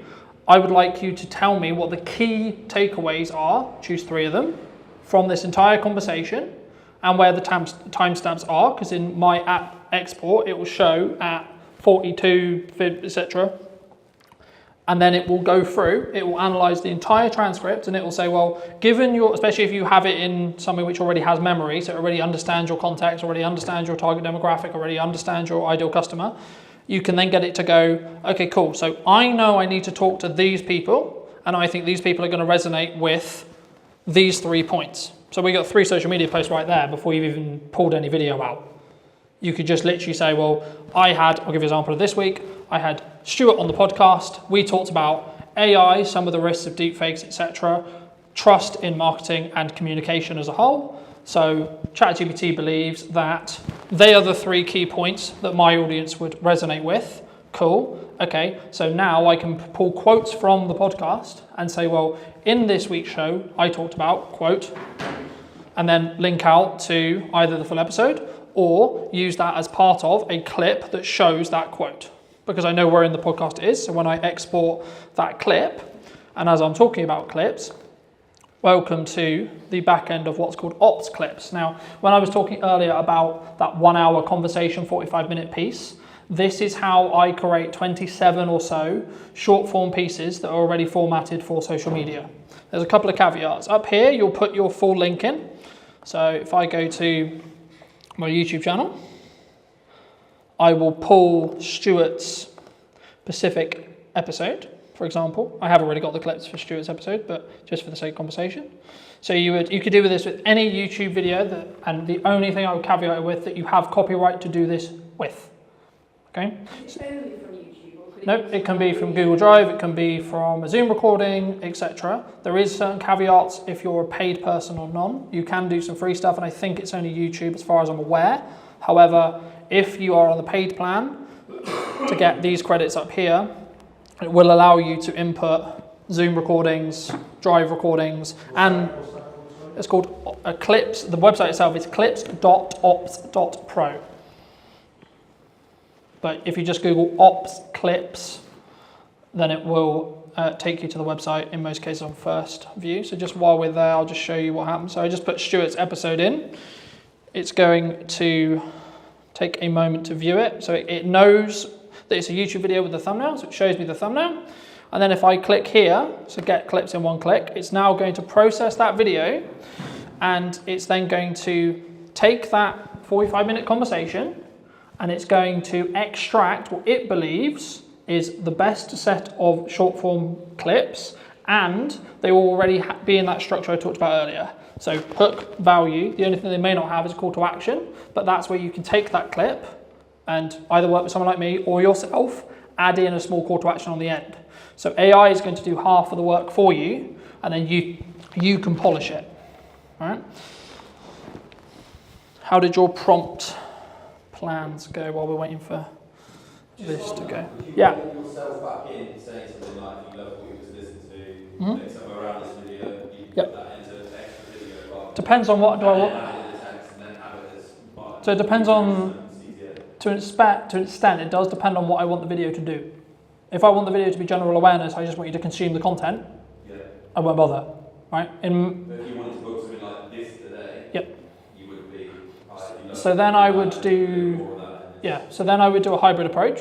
So I would use tools like Ops to extract the key moments that it believes is going to be the viral clips on social. It's not guaranteed, but it's what it believes. And then I might tweak it. So I might actually change its hook, because I maybe don't believe the hook's actually very good, right? Or I might add in a call to action because I have a specific sales target I want to hit. So for example, when I do the next event for this, there'll be, here's some clips from the last time. Hey, did you know I'm doing this at this date, this time, about this, right? And something that I'd be interested to hear about, either afterwards or in DMs, etc. I'm thinking about doing one specifically on podcasting. Not sure if that's like interesting or not, but it's something I'm thinking about. But just while we're on like prompting, for those who did test prompt, what did you think? This is a basic level of how I personally use it in content creation. So I'll skip the time because I've already done it. This is every single clip that Stuart's episode created from the same thing. Okay? Some of which you would have seen on social media. So when that one's done, it will create something similar to this. So it's just taking that full length thing, and then just chopping it down into pieces. Mm-hmm. Is it then going to stitch it back together for you, or do you have to do that? But the difference between that and AI is AI genuinely has solutions, right? You can take someone who spent the last 20 years of their life learning how to spot tumours in lungs, right? They might have. So the thing that it will do is it will tell me what was said in the video, and here it will rate hooks, flows, value, etc. Now it's its definition of what it believes to be the best. Doesn't mean it will be, right? And it also has variation in clip length. If you see here, this is the clip length. So you've got 26 seconds, 2 minutes, etc. I'll use a longer one, for example. Ops clips themselves have their own editor. You can use it. It's good for certain things. So I'll give you an example. Something which I'd recommend everyone does if they are going to play with Ops clips is change the brand settings. I'll quickly go over here. So here you have your brand settings. So this will allow you to set specific colors, specific typefaces, specific logos if you want to put your logos in, etc. Right? So for me, I have one specifically for Brunner Media, and that's the black and white text because it's my brand colors and it's underlined by red because I use red quite a bit, etc. This is the transcript here of what's said. So you will want to double check this because it's AI, it's going to get some things wrong. It will get 95% there. It doesn't like my name, for example. I'm Colin or Callum or etc. Right? But the things which are, I think, really interesting is these AI enhancements, right? So you can do things like remove filler words with one click. Now there wasn't any in this clip, right? So I had none to remove. The same with pauses, right? Because I've already removed them. Yeah. So is this all on the free version or is this the paid version? I think most of the stuff I've covered so far, the only things you get in the paid version, I think it's not that expensive anyway, it depends on how many credits you want, but I think it's like 20 to 50 quid a month. Okay. And it's not a crazy amount of money, it's designed to be affordable because it's a software to service product. The thing that you would be bottlenecked by would be the credits, because every time you input a video, long form, it uses up 1 credit per minute. So in your subscription, you'll get, depending on what subscription tier you're on, you'll get a number of credits. So for example, I think I'm Pro, so I think I get like 600 minutes worth a month, right? And so on. But this kind of thing worked when I set up 15 minutes. Yeah. So this is just how to create short form from it. You can then also change the styles and you can upload. What would you, what it obviously should do it for you, what would you say is the perfect short form, 15 to 20 seconds?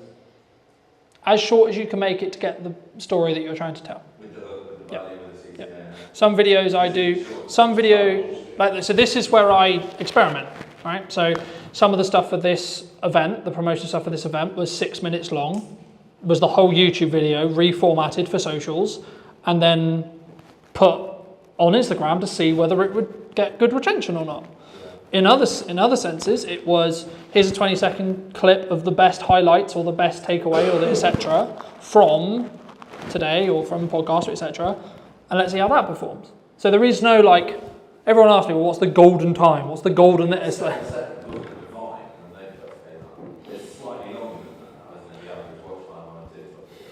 The honest answer is we live in a world where people binge watch their favourite shows.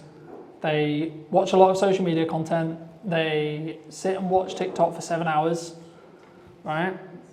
It's not about whether it's, quote, it's the only question for a viewer is it valuable? That's it. So instead of thinking how long should it be, how long could it be, etc., think how can I tell the story, tell the information, share the value in the shortest time humanly possible, right? To keep it punchy, to keep it, etc. And what you might find is you'll try a load of stuff and your theoretical stuff doesn't work because it only gets 20 views, 30 views, 40 views, 50 views. The real life test is, what happens when you put the content out? Do people mention that you're everywhere? So when I started the yes and marketing process in May, people were saying, oh my God, I'm seeing you everywhere. Right now, as I give you this workshop, I have a live stream on my YouTube channel, Twitch, Facebook, and so on, of 10 podcasts of me discussing those podcast episodes being live right now, along with the posts I did this morning, along with the posts I'll do this afternoon, etc. Right? So it's about being, how I look at marketing is it's about being omnipresent wherever possible. It's not necessarily a direct ROI from, I put content out, and then there is a direct correlation to someone booked my business, someone booked my event, someone that did the thing. What actually happens is they'll see a load of omnipresent stuff, and when they're ready to do the thing you do, they'll then come to you because that was the last thing they consumed. Right? That's how we started working together, right? We spoke in March. It was only in June when we could find out, actually, I've been watching your stuff. Let's work together, right? I knew about it 3 months. I chose not to do anything about it. And that's normally why people stop with marketing, because they go, I'm going to put it out, it's not going to work, and then, well, I didn't get anything. Yeah, but are you 2 days away from breaking the glass ceiling and winning whatever it is? Filling your pub, filling your restaurant, filling your event. Still keeping the quality there. Yeah. But you have to come at it. It's not a perspective of what you think is good or what I think is good. It's what your audience believes to be good. Yeah. Because in the nicest way possible, nothing else matters bar the market you're trying to talk to. Yeah. Well, Yeah, and that will help with, if you have a confidence issue with being on camera, or you have a confidence issue with creating content, just rewire it in your head to say, I'm a catalyst to the information, not I'm talking on video. Because the objective should be, I'm going to teach people my knowledge, especially in the thought leadership space, this kind of thing. This is what I know. If I truly add value to you today, the likelihood some of you work with me in 6 months is very high, especially if you've consistently seen me through that time. So you want to look at like strong ROI? And I guess for you particularly, you're keeping what you're saying genuine, because you're sitting here saying do this, and you are actually doing this. Yeah, and that's where it gets interesting, because I speak to other video production companies like, you need to be on video, you need to be doing this, you need to be doing marketing, you need to be doing that, you need to be this. I was like, well, when did you last post? Yeah, each one their own socials, and then Right? And like, if someone asked me that 4 hours ago, would be my answer. Or if you're on the stuff I scheduled 10 minutes ago. Right?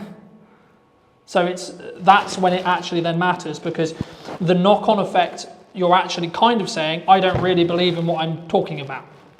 Right? If I wasn't utilizing AI and I'm just scratching the surface of what AI can do, right? And for me, the job personally for me and what I aim to do is give you a brief process on how I utilize it for content creation. This is the tippy top of what you can use it for. There is a billion other uses that you can use it for. You can use tools like Otter AI or Whisper AI to transcribe your meetings, to then get a summary literally 10 seconds after the meeting, because it will have listened to everyone talk in the meeting and it will take a summary.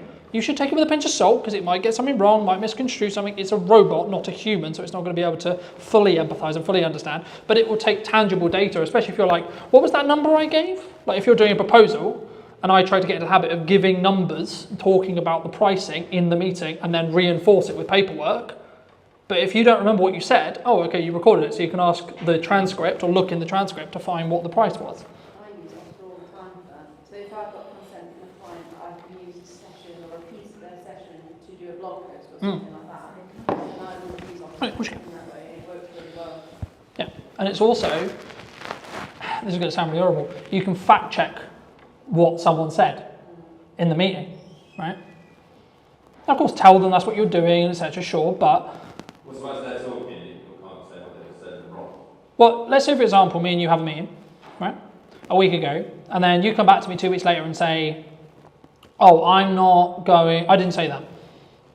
Don't matter what it is. You I said something. I said you said something, right? I said you said. I said in that meeting you said the sky was blue. I said, okay, did you? And you go, no, I said it was green. Yeah, but here's the transcript from our meeting that says in black and white you said the sky was blue. I've also used closed captions as well. I mean, I know a lot of AI can do that for you, but I use transcripts to make sure that my captions are dead accurate. It does need some tweaking sometimes.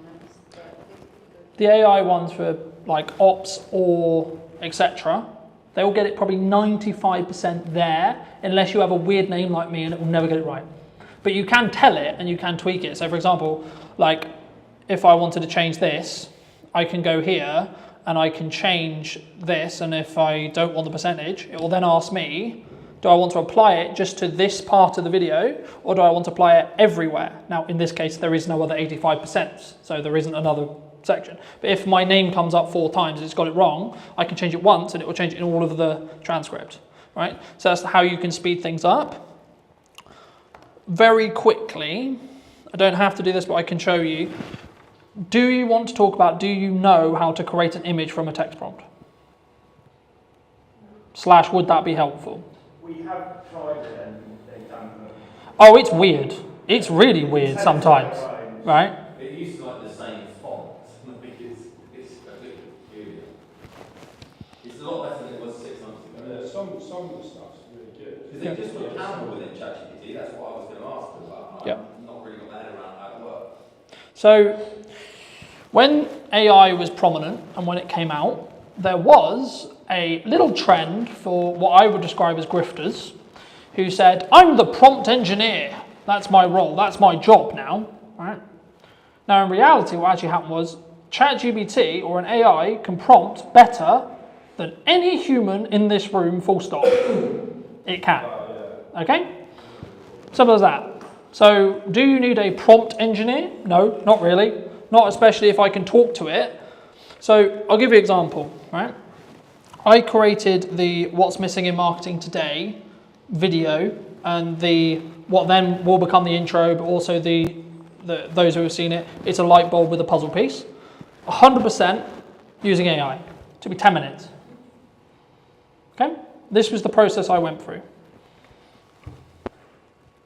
Hey ChatGPT, today I am looking to create a new podcast logo around what is missing in marketing today. Can you create a prompt for me to use on Artlist's text-to-image AI that is specifically detailed to create an idea that would work not only on social media, but also as a branding tool moving forward? Absolutely. Let's craft something that can give you a really Versatile and distinctive visual. Here's a prompt you could use. Design a modern podcast logo that symbolizes what's missing in marketing today. The logo should combine a sense of curiosity and innovation using a clean, minimalistic design. Think of a subtle magnifying glass or puzzle piece that's missing. Integrate it with a microphone or sound wave elements. Use a color palette that's professional yet eye-catching, maybe soft blues or greens with a pop of a contrasting color. The final image should be versatile enough to use as a social media avatar and as part of a broader branding toolkit. That should give you a nice starting point. So what I do just quickly when I do talk to ChatGPT is I mute my mic because it's designed to listen constantly for an input, right? So as you probably won't be able to see it because it's a tiny screen, but I've muted my mic. It will also push the audio higher when it's outputting as well. So the one thing that I would always consider is what your cap input. I'm using Artlist specifically, but that's because I have an overarching subscription that covers everything. There is other tools that you can use, some of which are free, some of which are paid. It depends on how they do credits, etc. I won't go in, I'll use it, this is just as an example tool for now. So what I'm going to do is I'm going to take this prompt that you will hopefully be able to see in a second.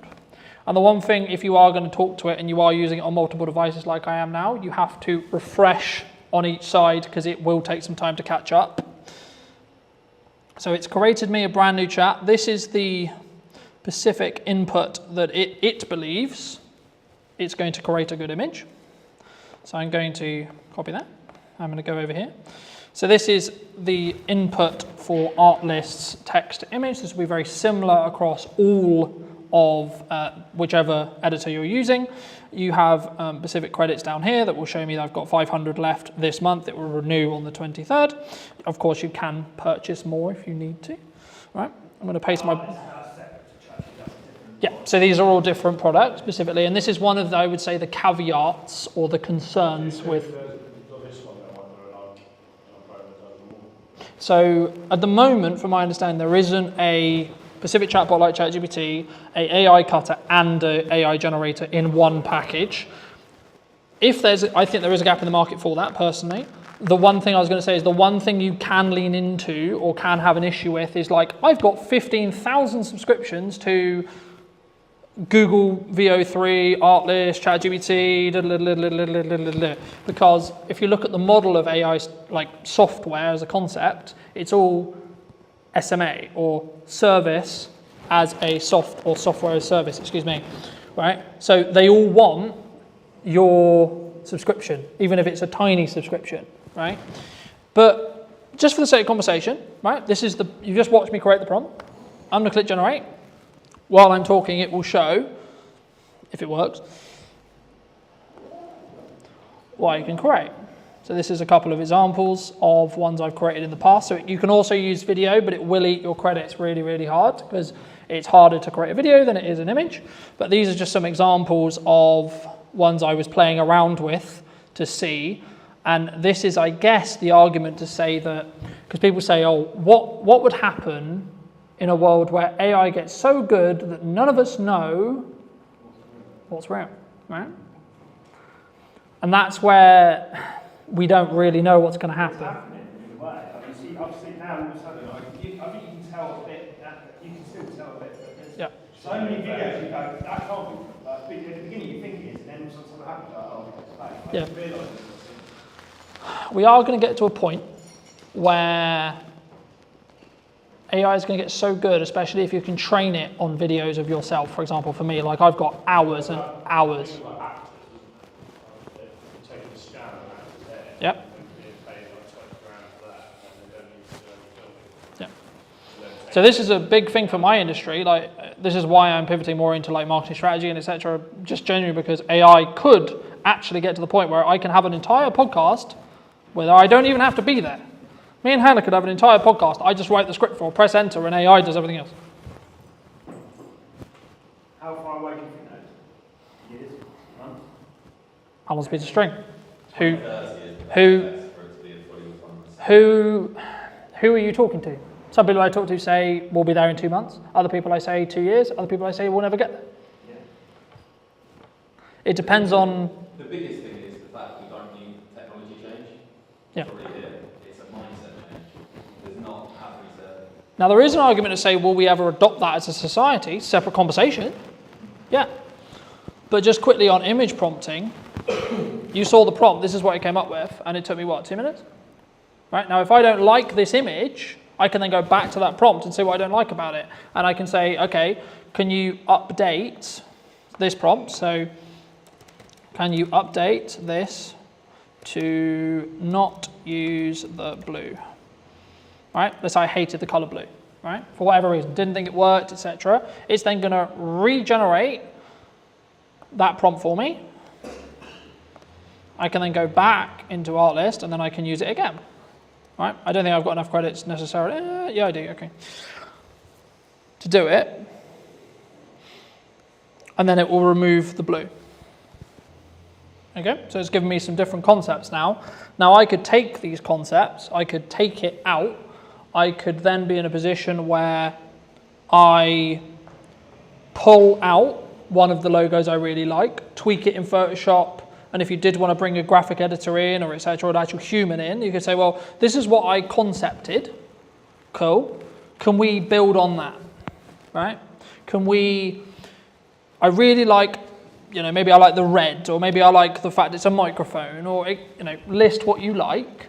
You could tweak the prompts if you wanted to, and you wanted just to do it in AI, or then you could bring a designer in, because one of the things that people have said to me is, okay, well, isn't graphic design dead? Now, if people are being traditional and they're going to only use a graphic designer, they're missing out on this opportunity. They're missing out on the ability to quickly draft up stuff, and then it should be finalized by a graphic designer, as of where we sit now. And this is where the moral question of AI comes in, of should we get it to do all the stuff that humans could do, or not, right? But hopefully that gets at least some ideas rolling in respect to how you could utilize it and some of the other tools that are there. And if it is a barrier when it comes to, like, for me, writing is not my skill set, talk to it. Any other questions or any other thoughts? What's the difference between the art? I mean, what's the difference between an artist and just asking ChatGPT? Personally, I think ChatGPT's, you can create images on ChatGPT. You can. I personally don't think they're as accurate and they aren't as good, in my opinion. As a model, yeah. As a model, as in the large language model it's using, I don't believe at this moment in time as of today that ChatGPT is the best image creating model. There was a big song and dance about Google VO3, which is a video model, for those who don't know, who was released by Google, and it allowed, with just a text prompt, for you to create something that could be used in Hollywood in respect to quality, in respect to video, in respect to how, etc. So I guess the big question is always like, where does this end? When does it end? When, how much is AI going to do, etc. At this stage, we're only at generative, what's called generative AI, e.g. you have to prompt it for it to create something. The larger conversation is what happens when we get to super intelligence, e.g. it can think for itself, rewrite itself, etc. That's the Terminator, Doomsday, we're all going to die point of view. The question I would say at the moment, from a business use case or etc., is people in this room are not got enough influence power to change what the outcome of AI is going to be. So don't really worry about it. Well, that's the social. What you're talking about there is the social question, and it's actually 95% of the reason why I started leaning into in-person events as another strand to what I do. Well, that's the other side argument about AI, right? Humans will always want to connect with humans, other humans, and how they will go about doing that, what they will go about doing, etc. Like, will that ever be like something that we lose? Probably not. I disagree. Okay. I really do. So do you think we're all going to fall in love with AI? Just done that for free now. So in answer to your specific question, the best thing I would do if you want the list of free tools that's currently updated is ask ChatGPT what the free tools are. Right? It's a cop-out answer. It is. It's generally a cop-out answer. But you have to build an ecosystem around what works for you. So it'd be wrong of me to say, well, you should use this one, this one, this one. I'm just using the examples that I use personally, me, because of the subscriptions I have to have for business and blah, blah, blah, right? But you might have a preference. You might actually really like how ChatGPT creates images. Well, this is Canva. Yeah, or Canva within ChatGPT, for example, right? So the reason why I would say ChatGPT was the reason why most people use it is because they got what's called first to market. So OpenAI, who own ChatGPT, came to first to market. Hence why they took the market share, hence why there is things like Perplexity, for example, is another one. It's more the principle of how and what, like the concept of thinking how could you utilize AI today and how could you utilize AI in your business in 10 years, right?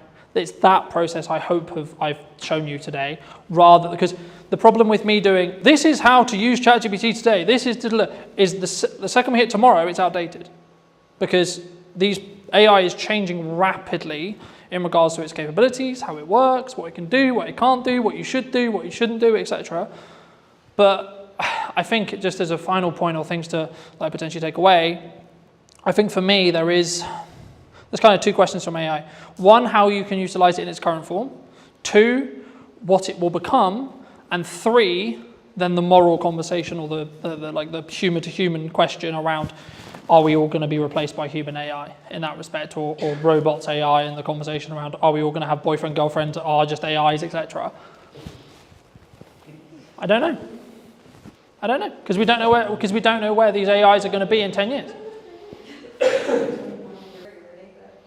Well, there's no right or wrong. We don't know. That's the part of the fun. I can tell you 3 years ago when I went to drive. And what I would say as a final thought, if you're not utilizing AI and at least minimum playing with it, you will be left behind. Period. You will. Full stop. There is no question.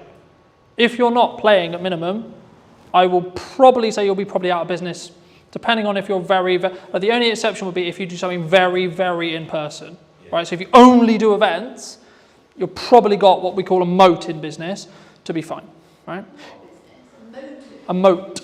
So in business we call it a moat, right? One of the reasons why you'll stay in business in a long period of time, it's a moat. One of the moats for my business, for example, is how long I've been doing content.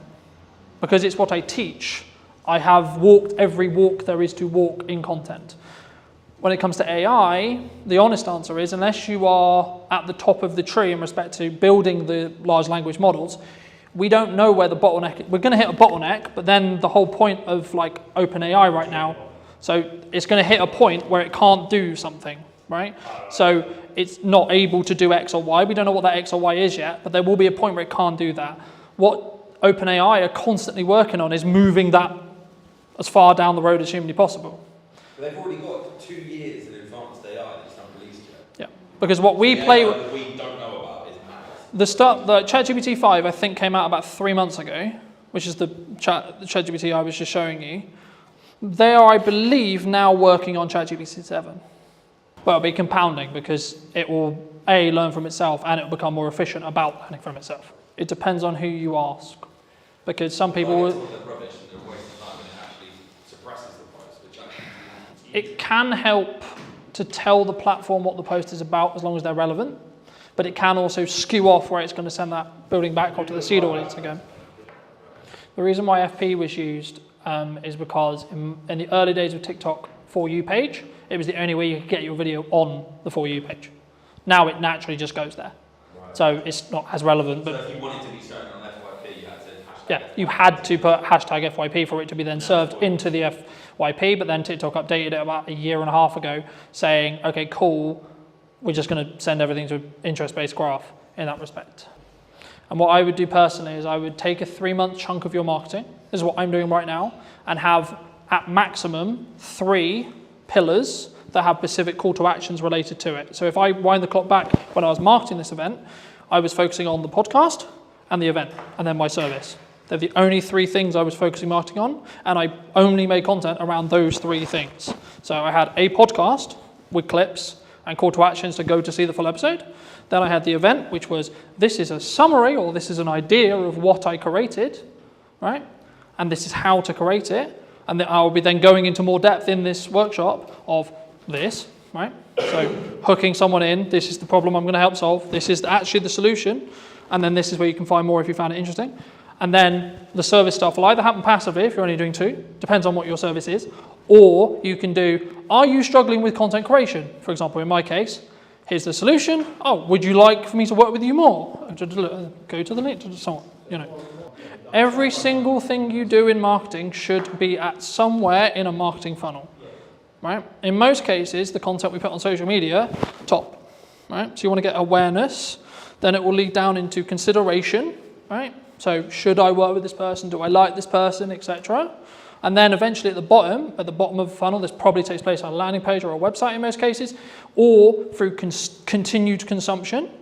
You'll then be in a position where you have trust with that person, and then it's just a matter of time before you work with that person. Because once you trust me, there's no like question mark on am I good at what I'm talking about? Because you trust that I am, and you trust that I'm going to hopefully add value to you, and then we can go from there, you know? And then it's like, then send people to the website. And then through time, they'll go, hey, I need what Colton sells now. But that I could, you know, what was the first piece of content you, like I just used you as an example because we talked about it earlier. What was the first piece of content you consumed? Whatever. Yeah. And then what timeline was it? Probably MySpace. But for me, of my content? Of you. First content of yours was the Old Mill Hotel video. Okay. I bought it. Yep. I searched online and your YouTube video came up. Mm-hmm. And it said obviously product media maker. Yep. So then I went onto your Instagram and looked at what you were doing. Mm-hmm. What did you do in the old man? I just did. So I was hired to do, by the previous owners, to do a promotional video of the refurb in that respect, and then I put that on my YouTube channel. I've never been inside, bro. His video sold it to me. Do you personally use like a set number amount of posts you do a day, or like a set schedule? I focus not on an interest. Too much is not. So the key is about being consistent. So if you can be consistently 1 a day, be 1 a day. If you can be consistently 2 a day, be 2 a day. If you can be consistently 4 a day, be 4 a day. Are there set times during the day that you post, It's irrelevant. Because we're not on a social graph anymore, it's completely irrelevant. If you want to go and you want to reason about why your content's not working, then yes, you'll go, I posted at the wrong time, What actually is happening is your content is not good enough, or you're not good enough at creating content yet. That's fine, but that's why you just create it, and then you see what the market tells you with views, likes, shares, comments, feedback from clients, feedbacks from people, feedbacks in your real world, right? So like, I'll give you an example. When I started doing Christmas marketing at the start of September, my driving instructor said to me, oh, you're starting Christmas marketing. Now, he's not going to hire me to do Christmas, but it was a confirmation in my head that he's seeing the marketing and he's seeing the trigger.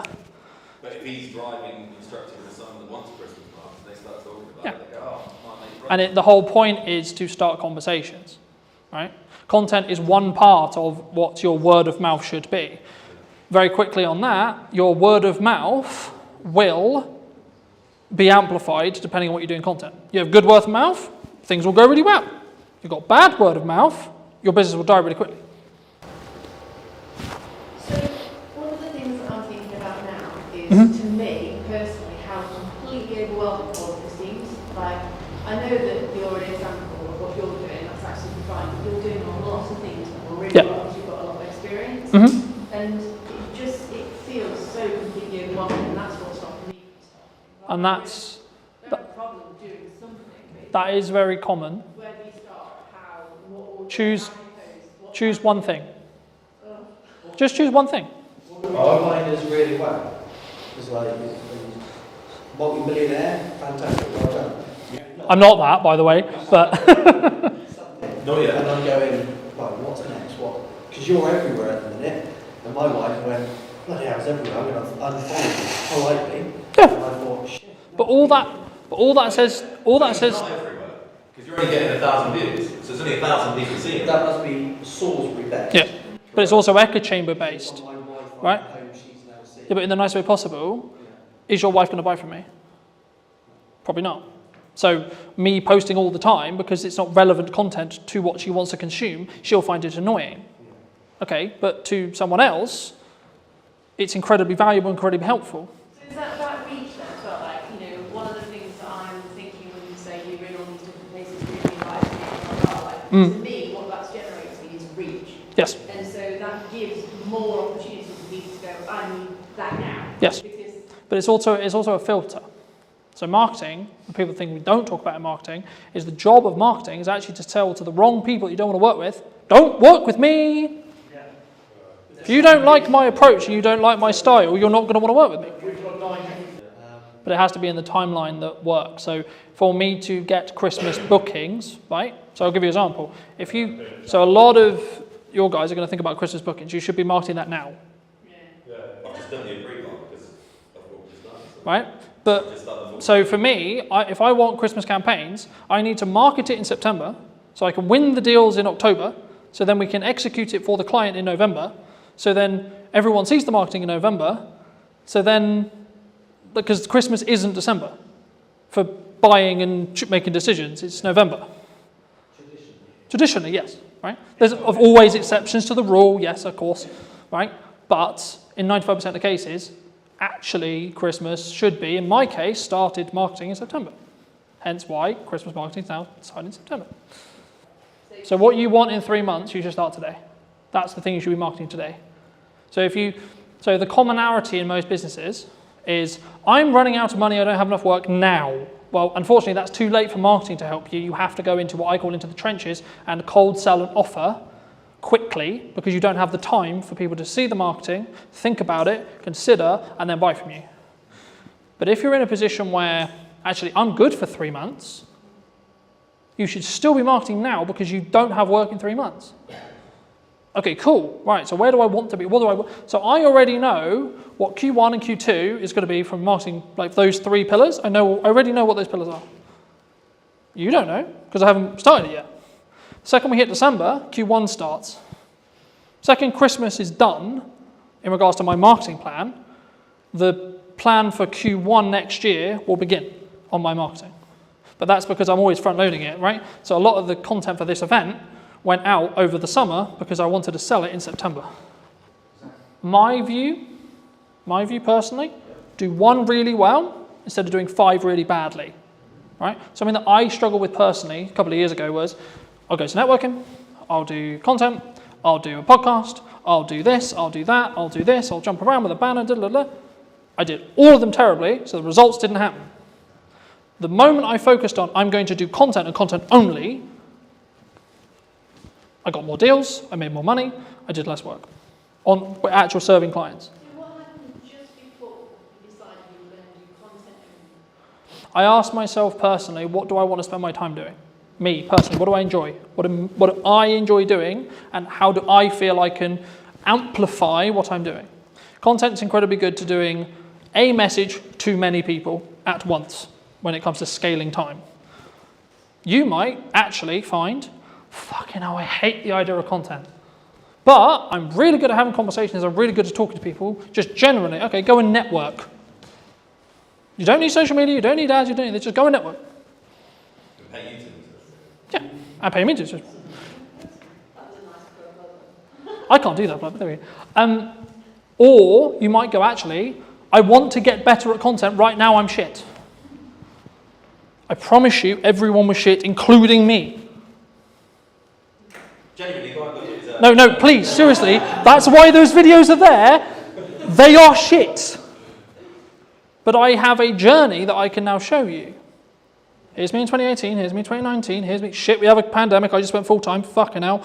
Right, okay, here's me 21, here's me 22, it's on. How did you go? What, COVID? Lost all my clients in the span of a week. £10,000 worth of work, gone, like that. Every single deposit had to be paid back.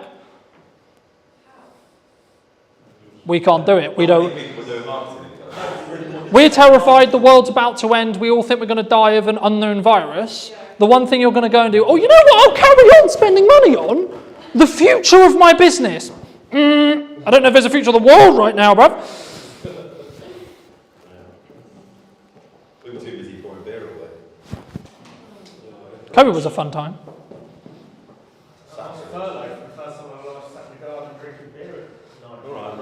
Great for you. I just left my full-time, I had just gone full-time. 2 weeks later, COVID happened. To quote Gary Vaynerchuk, brand is the only thing that is left when everything else gets commoditized by AI.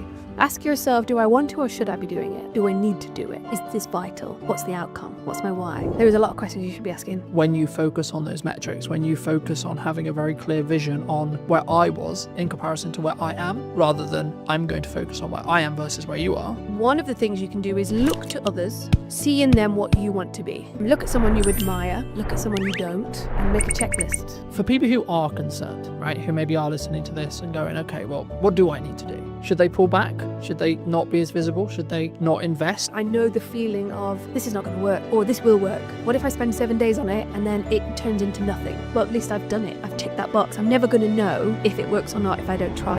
Did you know that 93% of you are not subscribed? So if you could please do me a favor and you're enjoying the show, then subscribing would mean the world to me, and it would allow me to grow the show and continue to get larger and larger guests and continue to bring what's missing in marketing today. Thank you ever so much for joining me, and I'll enjoy the episode.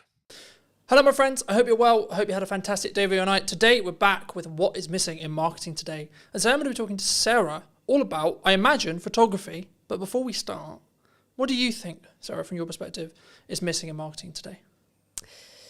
I think a few things are missing. One of them is probably confidence. Okay. I think, and then you can split confidence into multiple things, but knowledge, knowing what marketing is and how you apply it to your business in your tone of voice, in your own strategy, in your own way. But confidence takes a while. And everybody's doing it. So you want to stand out in a crowd. I think you've just got to be you. And if anything, just be more you. The more authentic you can be, the better, which again is hard. And even then you've got to figure out how authentic do I want to be for Sarah? How authentic do I want to be for my business? How authentic do I want to be when I'm networking or on a podcast? Or because I can be crazy. catch me on a Friday night with 10 margaritas, you will not recognize me. I don't want to put that into my business, although technically it kind of is now, but it's a part of your personality, right? So yeah, confidence, authenticity, I think are two things I really focus on. Do you think people struggle to be authentic? Like, obviously, I think everyone knows, like, I know what my, quote, authentic self is, right? But I think the challenge can come when it's actually putting yourself out there, right? I imagine a lot of the people who we work with and talk to are in the first stages of putting themselves out there, whether it's through photography or video or both. Is that a struggle, do you think? I think so. I think you've either naturally got the pizzazz or the no filter to just go out there and be yourself, and be truly yourself, and not be what the world wants you to be. I can speak from a woman's point of view in a predominantly male industry, and other careers that I've had. You do have to stand taller and on your tiptoes, and you do have to shout louder, and you do have to talk about golf and boobs and whatever else it might be that some men like to talk about just to get their attention. Is that who I want to be? No. And so it takes a little bit more focus. A therapist said to me a few years ago when I was a bit lost and I felt like an open nerve just walking through the world. I asked her, how do I know who I want to be? I didn't have my walls anymore. I'd kind of broken those down. And so she said, one of the things you can do is look to others and see in them what you want to be. Look at someone you admire, look at someone you don't, and make a checklist. You know, I really like the way that she holds herself on stage and captivates an audience. So I really like the way that he listens, and take that on board. Do I listen that good? Do I have that kind of presence when I walk into a room because I want it? No, I don't. Okay, how do I incorporate that into not only myself, my confidence, my business, my world, my relationship, but equally when you are talking to someone and they're on the phone or they're looking around the room and they don't know, they're kind of not interested, or you know, when you've been at a networking event and somebody just walks over with their business card. You need this. You need this. Great. It's gone in the bin. Yeah, I don't want that. And so taking note of these things, and it's the same with business, right? I mean, if you look at your competitor and you feel a little bit jealous, okay, well, what have they got that I don't? How can I make that my own? When I look at someone whose personal brand is on point, and they've absolutely nailed their marketing, then what have they got that I don't have that I can twist and make it my own? So yeah, I think people struggle, but there are ways around that to really incorporate that in their business. I think it needs to be personal though, because I think if you just look externally at what's trending, at what's the thing to do, right? Oh, this is what all the other photographers are doing, this is what all the other video people are doing, this is what all the other masters are doing, then I think you would just become, or quote, an ex-client or a client that I've worked with a couple of years, like you'll be in the sea of sameness. Mm-hmm. Because, and something I've always done is say, well, maybe this isn't on trend, or maybe this isn't like the thing to say or the thing to do, but it is authentically me. I would say that even if the camera wasn't rolling, I would say that. And we were talking about, as I was setting up, about like, what's the difference between me on camera and what's the difference between me off camera? Mm-hmm. This is the first time we've met, but hopefully if you talk to people who have known me for a long time, they'll tell you, well, yeah, there's obviously some differences and maybe I'm a bit more hyped up and a bit more animated, but the core, I would hope, is the same, all the same. Core values, right?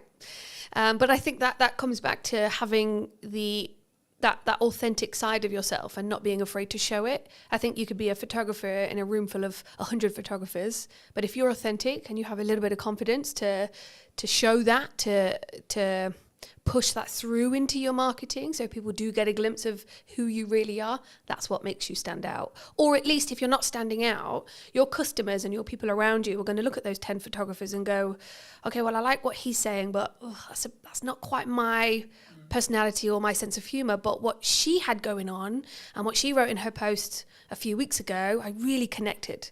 And that post would have come from some form of authenticity inside, or having the confidence to post about that. I think that's how you stand out. It's just by being more you. I think sometimes we struggle though. We do. I know I did for a very long time. Oh yeah, couldn't agree about more. Like all this post, or I'm not sure. How do you go through that self-discovery, do you think? And or have you gone through that self-discovery yourself with like, what is okay for me to post? What is, quote, authentic me? Do you know what? That's a really good question. And I would say that I still struggle with that. And I think little tips like looking at others and seeing what they're doing can be a motivator. But one of the biggest things this last, I only relaunched 6 months ago. So the last 6 months, but also the last year and a half, I have gathered a group of women around me that are a reflection of what I'm doing or who I am. And I'll hear them say, I loved what you said. Or I might have something and I'll go, not quite sure about this. Does that sound like me? And so I think having the right people around you, there's a saying or a quote that you are a reflection of. You're the sum of the 5 people you spend the most time with. And I love that. And I couldn't agree more. I think having the right people around you helps you find your voice alongside ChatGPT. We'll get onto that. But also it reflects it back to you, right? I think test the lines as well. Don't be scared to put something out that you think is a little bit risque or I'm dyslexic. So for me to sit there and write 10 posts is almost, it's impossible for me. And so that's how I use ChatGPT. I will write the keywords, the kind of essence that I want to go into my post, and it will come back to me. And it'll be too salesy and it'll be too cheesy. And I'll tell it, no, I don't want it to be salesy. I don't want cheesy. I want more personality. I want it to be daring, a little bit more bold. And then I'll get it and I'll go, okay, cool. Then I'll change it and I'll add more of me into that. But I haven't yet pushed my boundaries of how far I can go with my own marketing and my own voice. I think that's on my to-do list for sure. Something that I found really interesting was the last couple of years, like since the rebrand of the show and since like really pushing the show again, a lot of people have been saying to me, AI is going to take our jobs, right? AI is going to, the world is over. We're all out of, especially in the creative industry, James, who in space we're sat in today, he said, we've been talking about it for ages, about it's kind of the creative industry that happens to be targeted by AI at the moment for whatever reason. But for me, to quote Gary Vaynerchuk, brand is the only thing that is left when everything else gets commoditized by AI. But the crux, and I'll use the analogy I've used in multiple shows, but you need to sharpen the knife and then use it. So you're still using it yourself. And that's kind of what you were describing there about not just getting it to write your post. Yes, technically it's writing your post, but actually what you're doing is you're nurturing the AI to know what your tone is, and then the tonality will be the same. I think sometimes people feel like that's cheating though. Do you especially as maybe a dyslexic, because we're both dyslexics, and I think it's not for me. I think if you've got some setbacks, some hold-ups, if everybody has a day where they're just blank, they've got brain fog, they've got a blank piece of paper in front of them and nothing's coming out, writer's block. I think if you had writer's block and you are an author and you go to chat and you say, I'm having writer's block, ask me 10 questions to get my juices flowing. Yeah, all right, I'm going to keep using it. I think use it to benefit you and your business, or your relationship, whatever it might be, but don't let it take over your brain. We don't want to dumb ourselves. I think if anything, it helps me find my voice, because when it does come back with something that I don't like, I'm not going to use it. But it does help me, especially being or having dyslexia. Or if I'm writing anything, words, I mean, this is why copywriters make such a good living. If you want more of a personalized experience and you want to actually sit with a human to really connect and get that story out of you, then go sit with a copywriter, go sit with an author. I think that human to human connection, that's never going to die. I think we're going to go for a phase of, yes, everything's AI, but there's never been a truer saying that people buy from people, right? I think that's also something that is filtered throughout my business for sure. No, I think that's really important. And I've seen kind of a step up. It was always there, especially after COVID. In-person events, people want to come in person. You know, like if I just look statistically, the show-up rate for in-person podcast filming is going to be infinitely higher than on Zoom, right? But I also think, even if you're not doing a high level of production, which is one of the reasons why I do it, I think you have a different energy. Yeah. And I think, for some interviews, it makes more sense to me to do Zoom, right? If I'm speaking to someone in America, Canada, Midlands, etc., it makes more sense. But wherever possible, if I can do in person, and the business can, at least for the short term or mid-term, pay for the podcast to exist, and it still gives me the marketing collateral, which means it's a justified, worthy spend, then actually it can be the bloodline or the flow or the pipeline filler or whatever you want to describe it as. I mean, you're obviously a strong photographer, I would say, from what I've seen and etc. Why does someone, because people have talked to me about, they're concerned about where the economy's going, which seems to be the age-old analogy for as long as I've been in business. Everyone's like, oh, this. There's this government change, there's this coming, etc. So I sort of semi-ignore it because I'm like, there's always something. But for people who are concerned, right, who maybe are listening to this and going, okay, well, what do I need to do? Should they pull back? Should they not be as visible? Should they not invest? And should they not, work with the photographer, work with the marketing team, work with etc.? I mean, what would your view be on it? I'm a big fan of adapting. I did grow up with 10 boy cousins, so I had no choice but to adapt, being the youngest. I have a huge family, and it taught me that whatever scenario you're put in, adapt. So if you're starting a business, if you're running a business, if you've been in business 10 years and things are changing and it's overwhelming, take a minute and adapt. I think look at what you're doing, look at where you want to go, what feels icky. Just change it or adapt slightly, make a little change. I think one of the things that I've found relaunching is I don't have endless pots of cash to reinvest into my business. I'm just trying to pay my mortgage right now. So things like ChatGPT, things like Canva, which some designers will hate me for saying, but these are the things that are stepping stones to adapting, to reinventing our voice, our image, our brand. It is at our fingertips. And if you're not learning how to use those, you're going to be left behind, unless you've got a secret magic power of, I'm going to just stand on stage, be myself and talk and perform or entertain. I think people can do that. Or you're at home, you've got a laptop, you could take on the world, but you've got to adapt. And I think it takes step by step to get there. And there are tools out there, free, affordable tools that you can use. Shows like this are a fantastic opportunity to sit down, have a chat, let the audience get to know my thoughts and feelings. This is not rehearsed. I'm convinced I'm going to say something to mess it up, but you don't. You just carry on. I think you adapt and carry on. I want to build on, you just said how you're going to mess it up.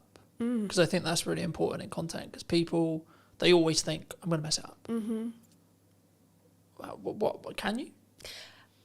Although I'm really scared to mess up, I think it's the best thing you can do.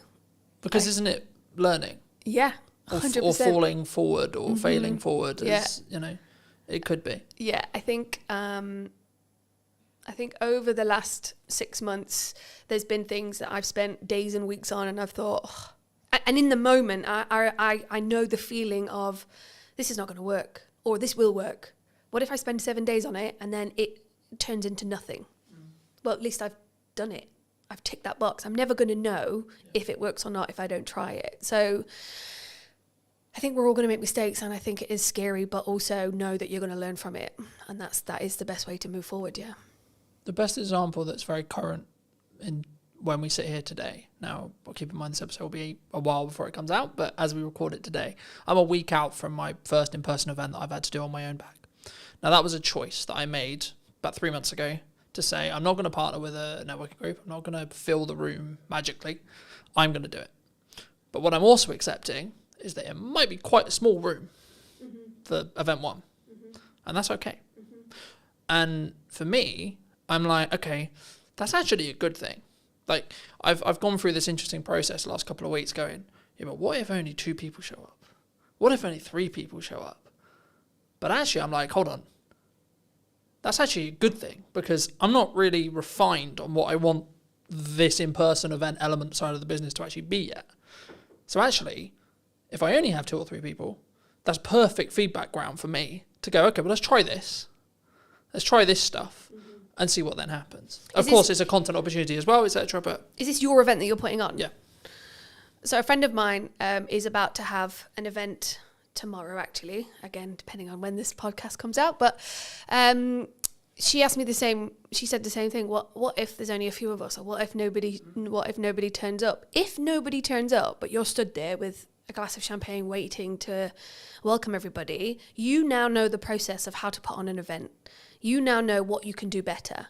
And so don't cancel it. Keep going. And even if one person turns up and you have the best life-changing conversation with that one person, and you get to give each other all of that time, that's massive benefit and value for both of you. You've met and grown your network by one, which is always a great thing. That person's had all of your attention and they're buzzing. But equally, when you put on an event, which I'm also doing myself, you learn from it. What if is just the worst anxiety-inducing phrase. What if nobody turns up? What if the restaurant haven't got my booking? What if it all goes wrong? What if it all goes wrong? If it does go wrong, then fine. You'll be fine. It's going to be okay and you'll learn from it. Do you think that's why people don't do it, though? Fear? Oh, yeah, 100%. Fear like they go, I'm going to look like a dick. I'm not going to look great because, Colton only sold 4 tickets. But that comes back to confidence and being authentic. If it's fear holding you back of it's going to fail, then it's fear or failure. If it's something inside that's holding you back, then that's your confidence. That's stuff that you need to work on. There's a lot of psychology within business, and I think if you can do a little bit of work on yourself, if you can see an image of yourself that gives you the absolute confidence to take that next step, hire a photographer quick. No, I'm kidding. But it is that image. It's that visual representation of me doing it. Oh wow, I can do it. I also had my photography done 6 months ago, and I needed new images of me that represented me to help me move forward. But there was a tool that I needed to tap into, and it really did reinvigorate my shop front, and it gave me the confidence to move forward. Therefore, I'm not holding myself back. But I made a move to tap into something that would get me there. So, yeah. Do you think that when we're in that scenario, right, in reality, I'm going to do my best to perform to the room, however big that room is? Do you think whenever we do, because I could use the podcast as an example, I could use the event as an example, but I use the podcast because it's the stats that are in my head. The number of podcasts that get beyond episode 10 is like 25% or so, right? But that, by proxy, means if you're episode 10, episode 11, episode 12, 14, 15, 16, so on, the odds of each episode after that puts you in higher and higher and higher and higher and higher percentage as a whole.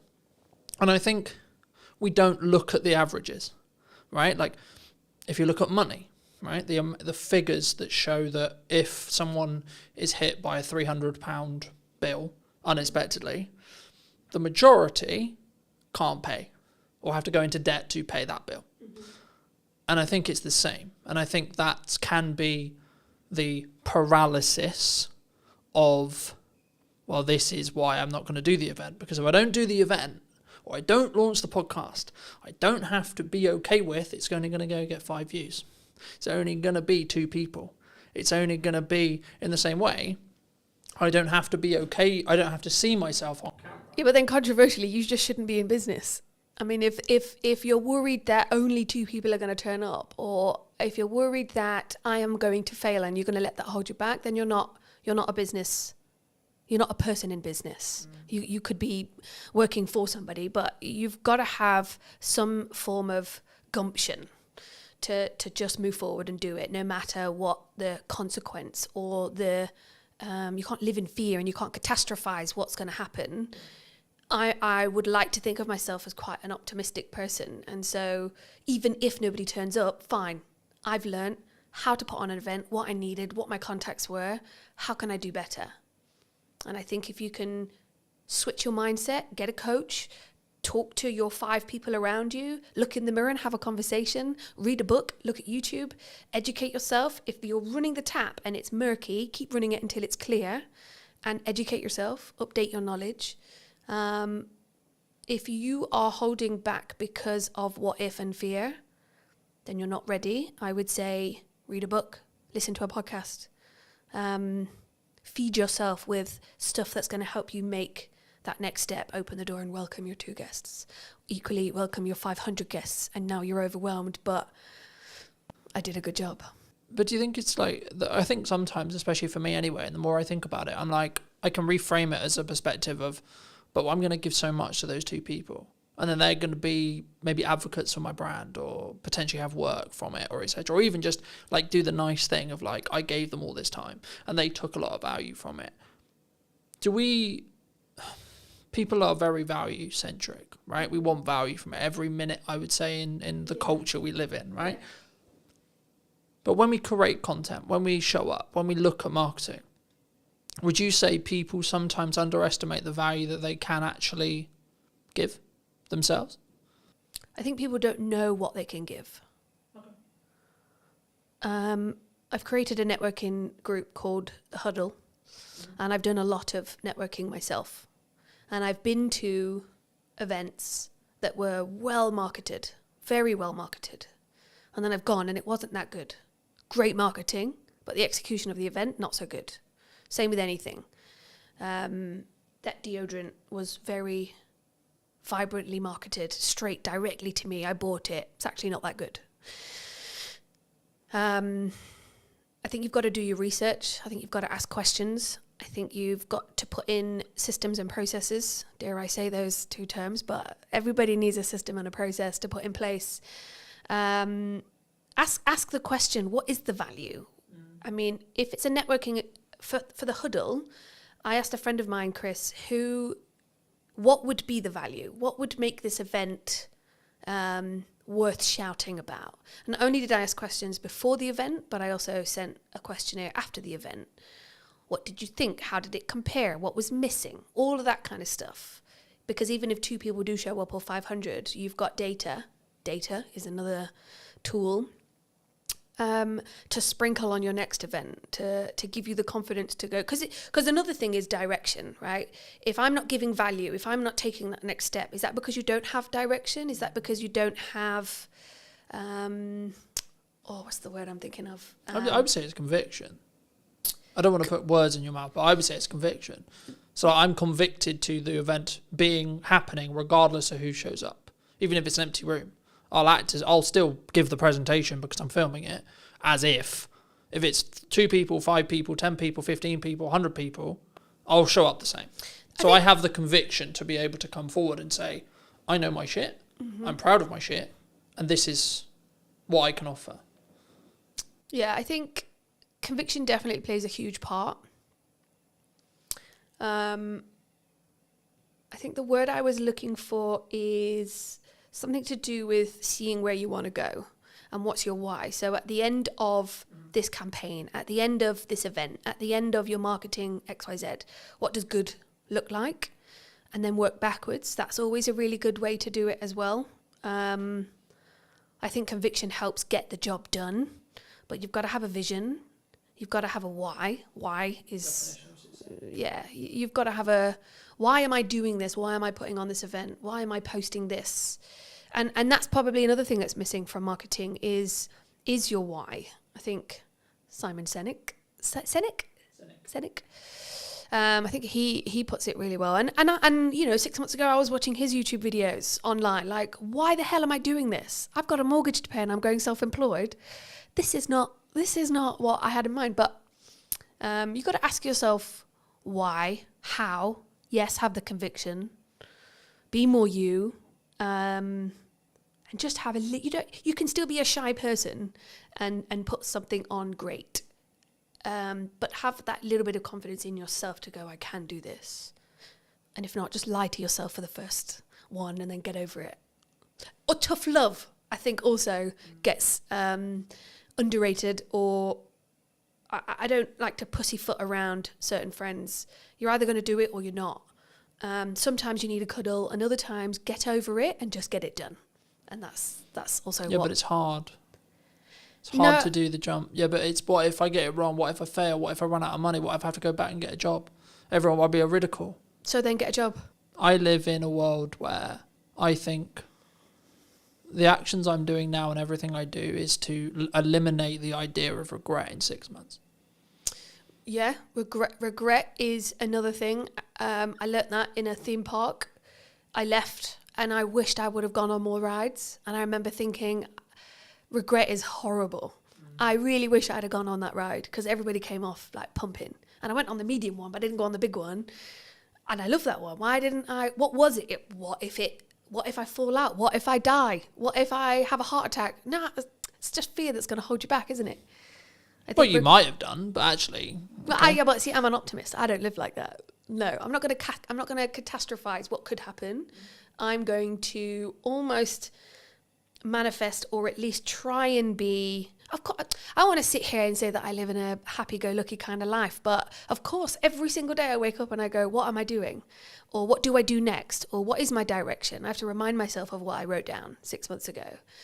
I have to sit round a table full of my friends and colleagues where we just we help each other get through the day. Yeah, it's hard. Of course it's hard. And it's scary. And you just need the right mindset, the right people, and the right tools to get it done. Is there a perfect time? For what? Whatever someone's looking to do. Launch a podcast, do the event, go full time. Bridge that thing from a hobbyist the hobby that pays me to then actually it's my full-fledged business, it's my only career, etc. It's the thing I'm currently doing to make that leap. Is there a perfect time for that? I'm not sure. I think no. I don't think there's a perfect time. I think there's a circumstance. I think if you're in the right circumstance, the right environment, the right headspace, go for it. If you're in the wrong headspace and you launch something, or if you're in the wrong headspace and you post that controversial thing that absolutely ruins your career, your circumstance and your headspace was not right. Therefore, you shouldn't have, because the evidence has just shown, or the consequence, you've now got no business and everybody hates you, right? But if you're in the right headspace, environment is a huge thing as well, then yeah, do it. If it's just a little bit of fear, if it's just a what if, do it. Do it anyway.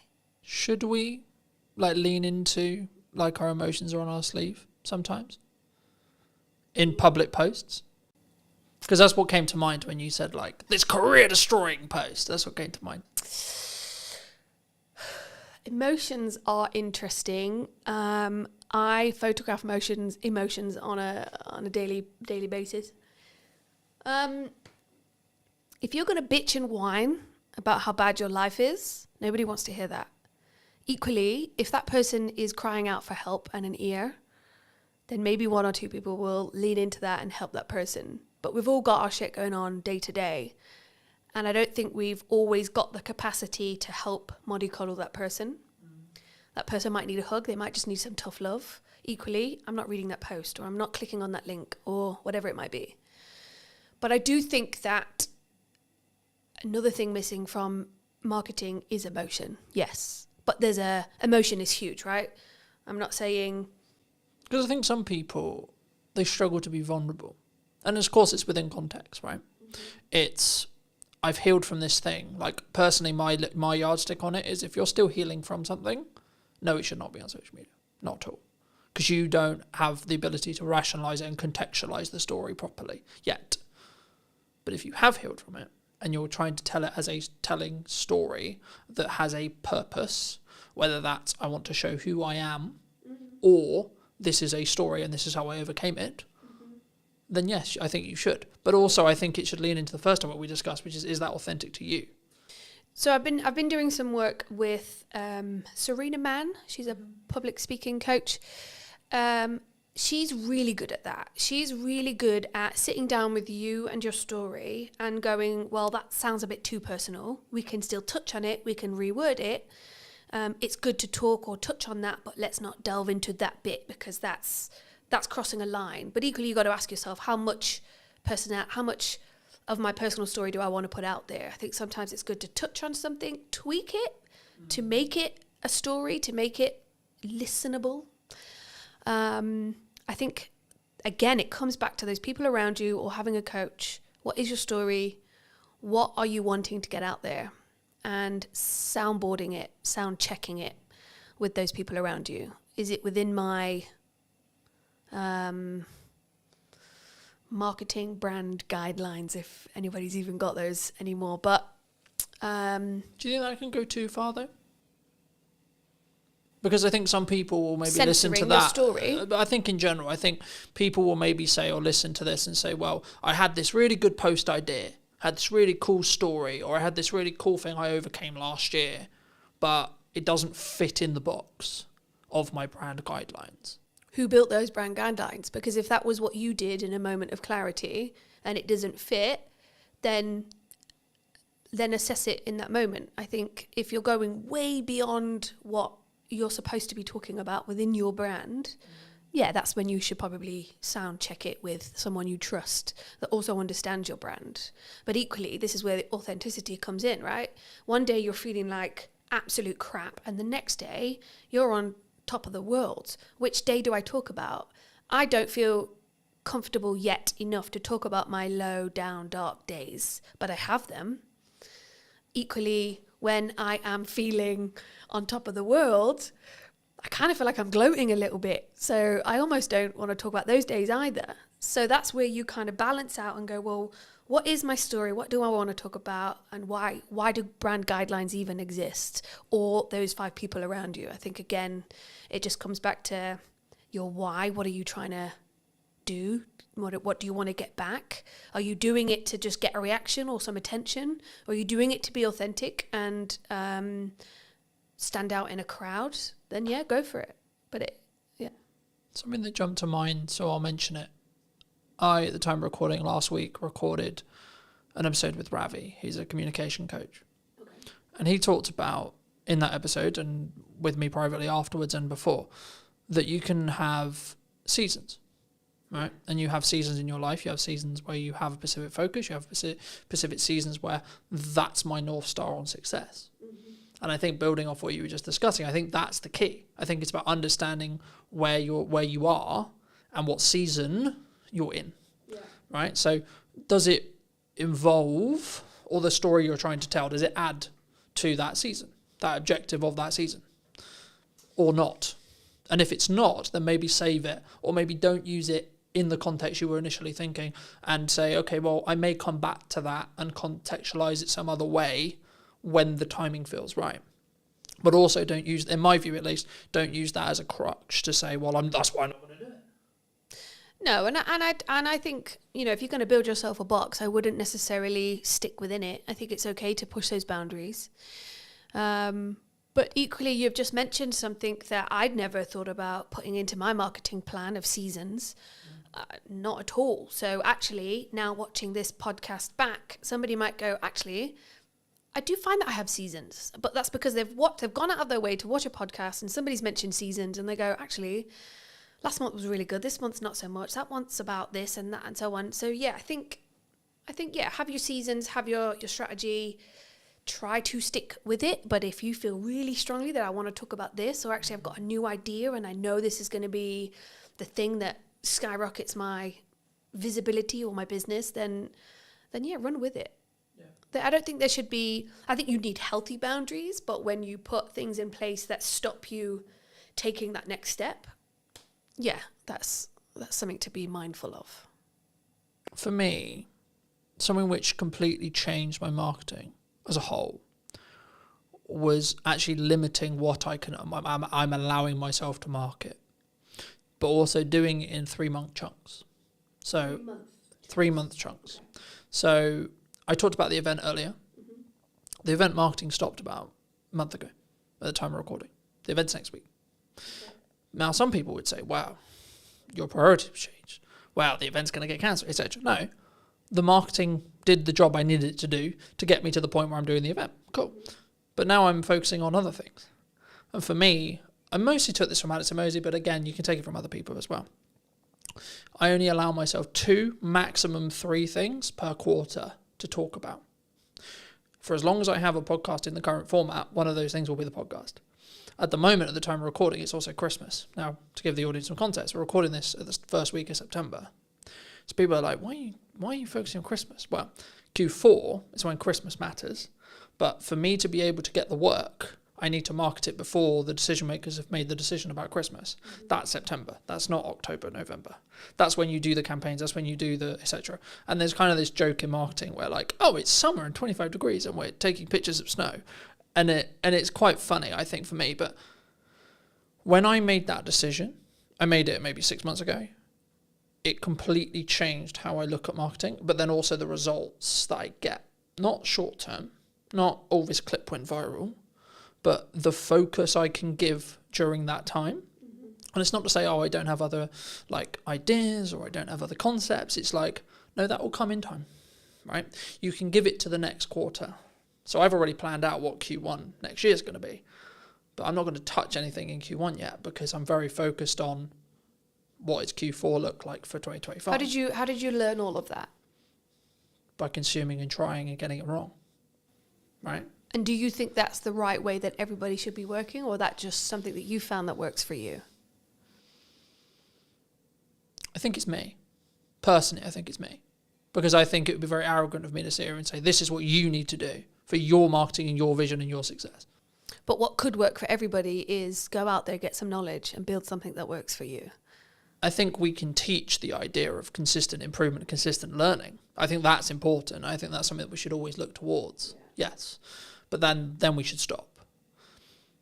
For people who are maybe on the fence about looking at visibility, looking at content, looking at photography, what would you say to them? And this can be more of a pitch for you in some ways.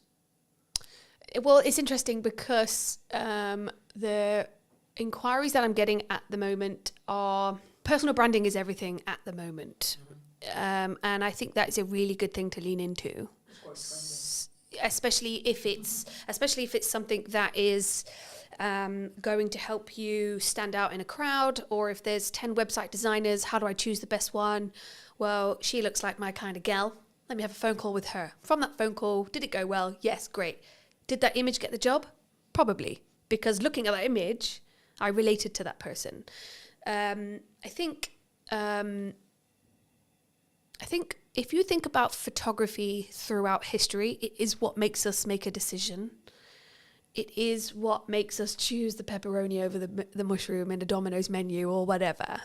I think photography is a massive skill, tool to have within your business. There's a lot of self-work that people are doing, and photography is an avenue to get that out, to give you the confidence to take that next step.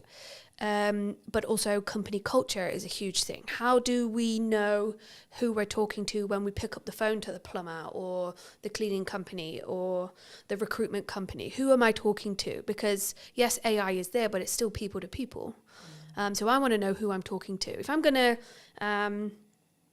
invest £100,000 or £500,000 with a financial advisor, who am I going to pick? Do I have to go to every single networking event to meet all of those financial advisors to build the relationship to then decide on who? And I can't. But Why don't I go on the website and see what the website's saying? Why don't I go on their social media? Why don't I do what I can do first in 10 minutes on my phone and connect with somebody over an image? Now, that image could just be a headshot. It could just show me your face so that when we do meet for a coffee, I know who I'm looking for. Equally, it could be a bit more of a portrait. It could be an image that says, you know, I'm into rugby and I've got kids and I love a coffee in the sunshine. That's the kind of guy I want to invest my money with. Or equally, I am looking for someone who will understand me, and I've got this huge shopping addiction. And I know that she has too. So let's just, because you want to connect, you want to invest your money with someone who you can connect and bond and grow with, especially if it's a long time investment. If I'm going to invest in a website, if I'm going to continuously do podcasting with somebody, I want to make sure that that's somebody, and you and I as an example, that we do connect, that we do get on, that this is a successful relationship moving forward. But how do I get there in the first place? And I think yeah, imagery can do so many things. Yes, images say 1,000 words and so on, but I think more than that, it's a reflection of what's going on. It doesn't necessarily need to be about you. It could be about the company that you've built. I got 30 team members. I want them all to be photographed, and then when it is on the website and when you do have it printed in a business magazine, I can be proud. I built that team, and the company culture is great, and that really comes across in the imagery, in the marketing. Imagery, design, marketing, web, all of that is integrated and helps you promote, helps build your personality of your business to get it out there. Or you have the same image on your LinkedIn that you had 10 years ago sitting on a beach with a cocktail. One or the other, I'd say. If someone is looking for a marketer, videographer, cleaner, plumber, etc., but especially when you look at brand or either brand work or marketing work, like what they're actually going to be doing, do you think it's specifically about the person and making sure that I connect with you and that's why I'm going to hire you as a photographer? Do you think? I can't speak for everybody else, but that's how I do it. I do have a plumbing company that I use, JPS. I've got a relationship with Jamie, so I will go to him. I've got his number in my phone and I will call him. Have you got anybody that can come out? My boiler's just broke. I wouldn't pick up the phone and call. I wouldn't Google if I already know that Jamie's my go-to guy. Equally, I do have a videographer that I go to regularly. I'm not going to Google that if I've already got that contact. So I've built that relationship with those people that will help me maintain my little black book, that will be there in a pinch when I need help. And equally, I'd hope that they've got my number saved when they need a bev at 5 o'clock or a game of shuffleboard down at the Dell. Or maybe they need their whole team photographing and I'm their go-to gal. So, but I guess I've spent the time building relationships over the last 4 years with local business owners. And there are lots of other photographers out there, of which I have also used. So I think collaborating and, again, showing who you really are, making those connections, helps you build a network, which helps you build your business. Are you locked into those people forever, though? Do you think? No, and I don't think that those people would be offended if I went elsewhere. If, as an example, Jamie was really busy, then yeah, I'd either say, well, is there anybody else you'd recommend? Or I'd go, yeah, to my girl group. Has anybody got a plumber I can use? Or then I'd go to Google. If I'm looking for something more personal, maybe a product, maybe a restaurant, maybe a holiday destination, I'm going to Instagram and I'm going to type in what I'm looking for and I want to see visually what it is I'm going to pick, buy, and so on. What credibility is behind those images? What are people saying? What's their Google rating? What's Trustpilot saying?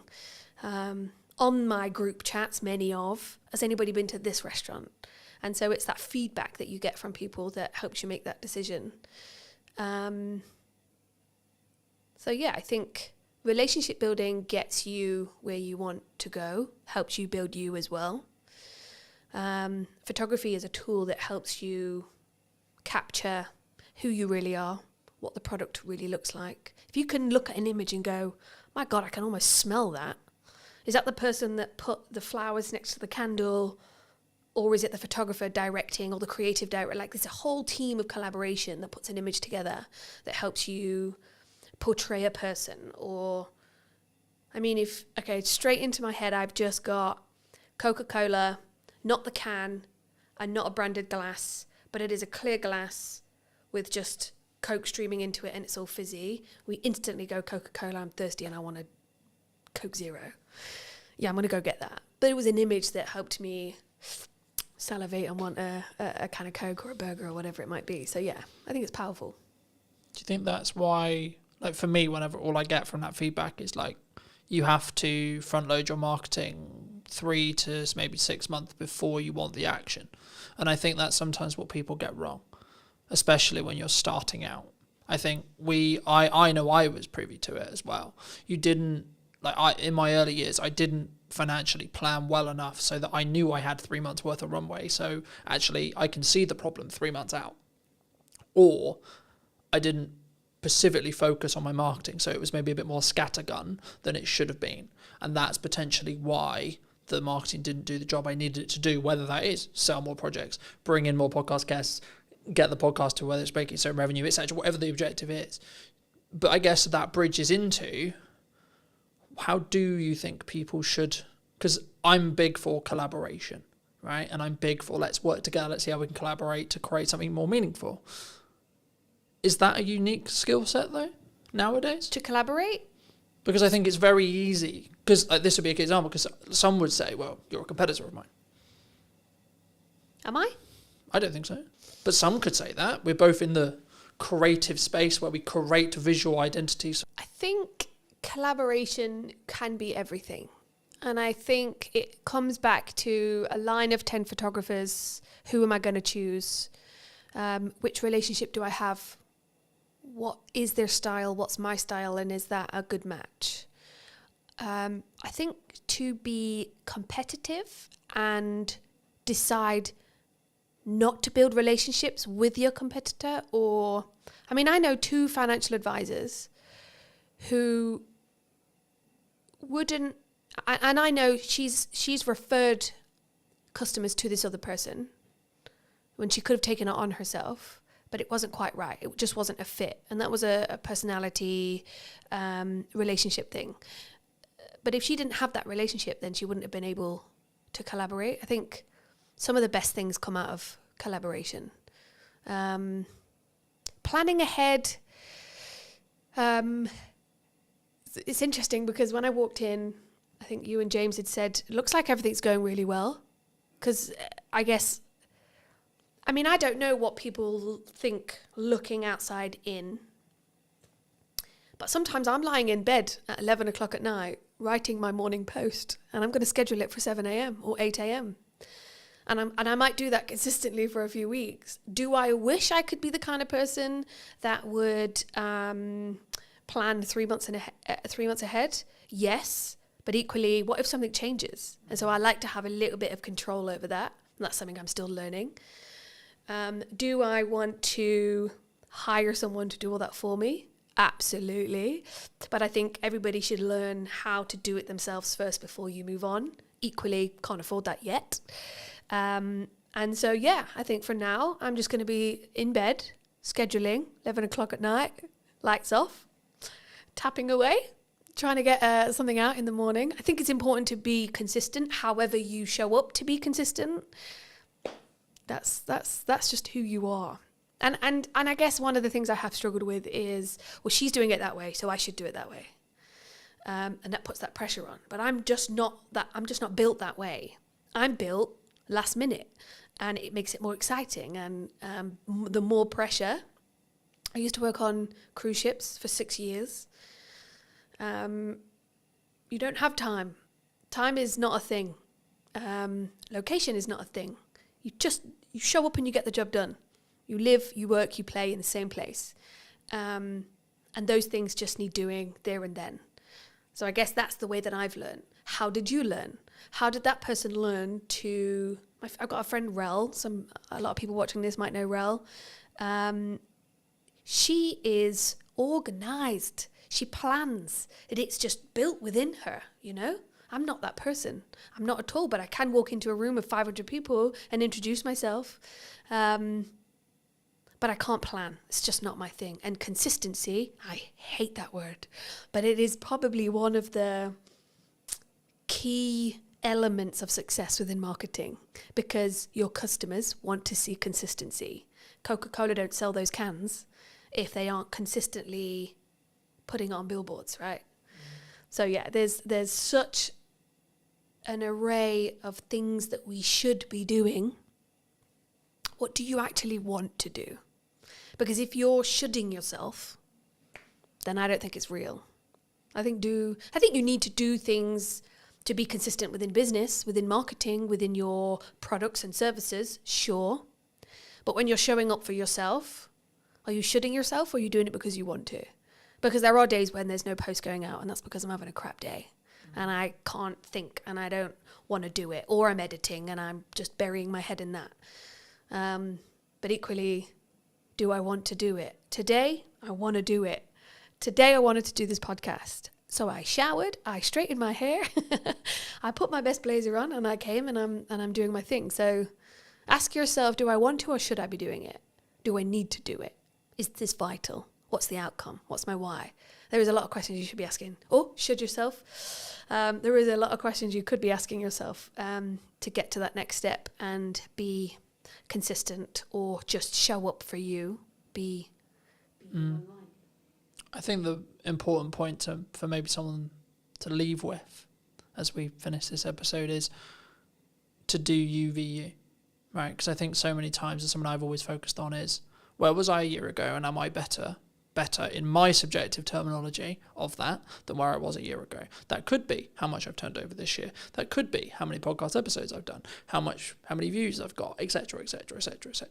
Right? And I think when you focus on those metrics, when you focus on having a very clear vision on where I was in comparison to where I am, rather than I'm going to focus on where I am versus where you are, it allows you to be more open to open collaboration with other colleagues, other people in your industry, or other clients that are correct for you, but also potentially having the right attitude or point of view to say, actually, no, this person isn't for me. But you know who you would be really a good fit for? This person over here. Mm-hmm. Because I have that relationship. I know who their best fit is. And I've passed on work to other people because I think they're better fit.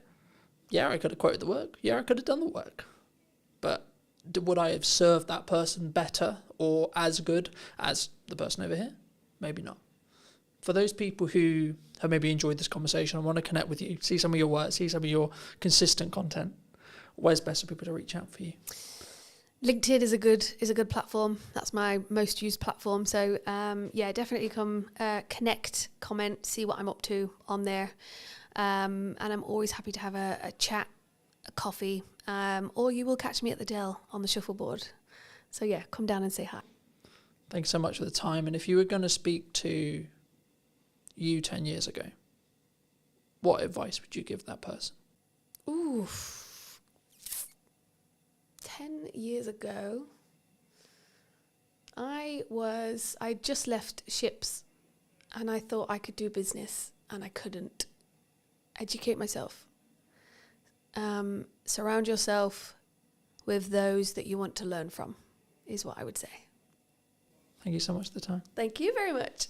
And if you did enjoy this episode and you would like to see more like it, I'd love to hear what you think in the comment section down below. And why not be subscribed so you do not miss next week, where I'll be back with what is missing in marketing today. Thank you ever so much for coming back and joining me, and I'll see you very, very soon.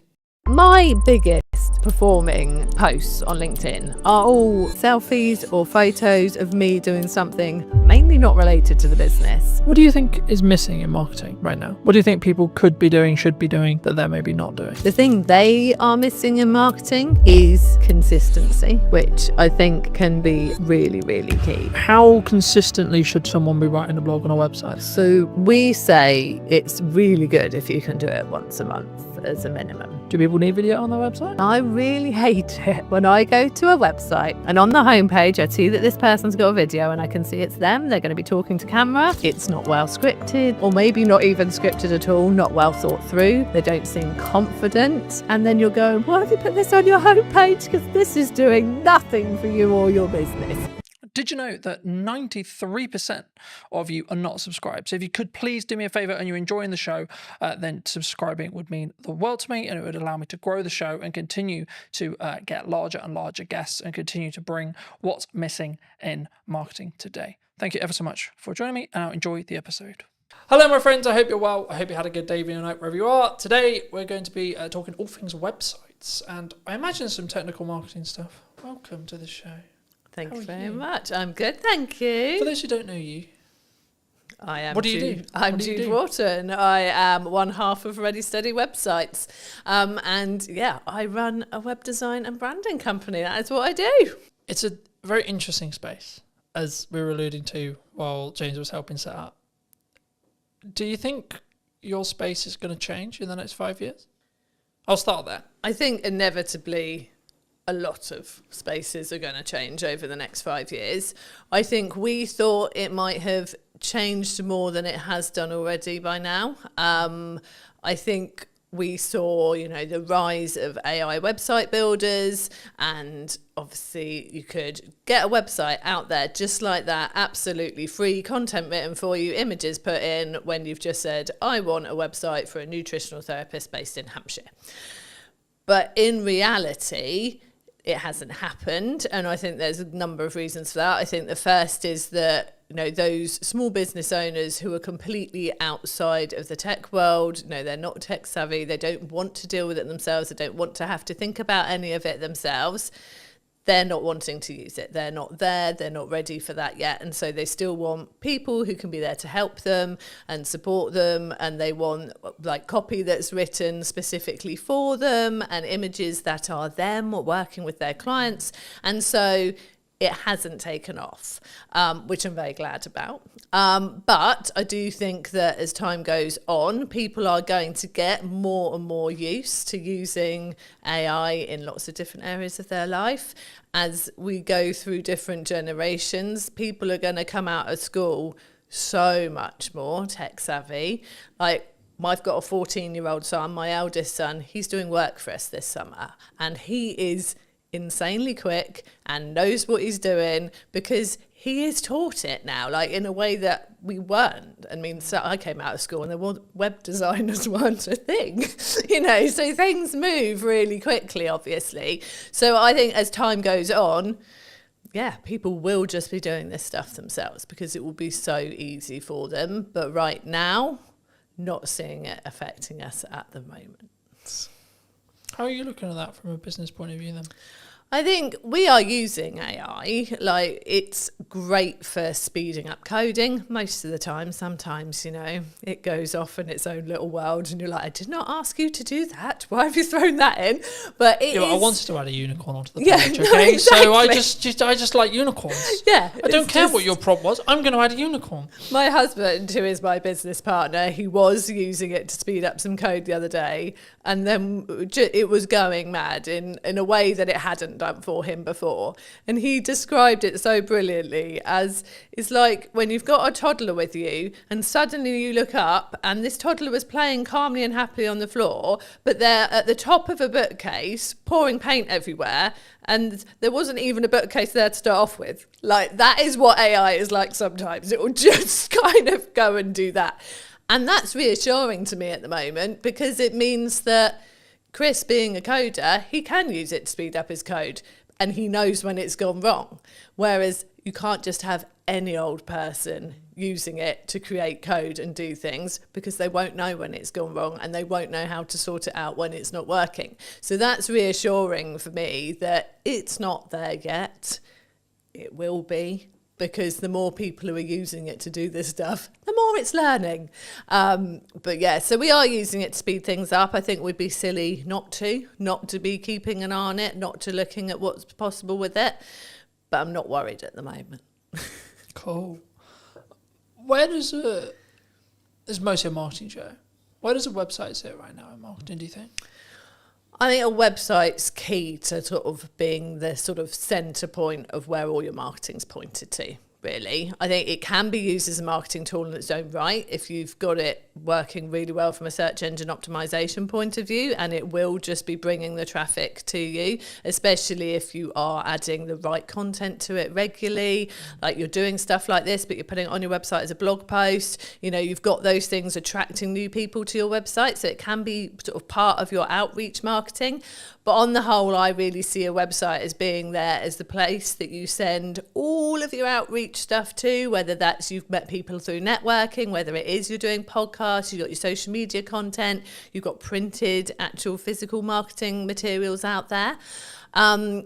Because so many people want to see that you are a real, genuine, can be trusted business.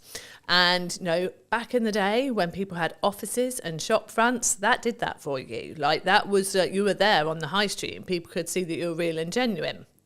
But most businesses don't have that. Your website is a replacement for that. And I've seen various statistics and the percentages vary.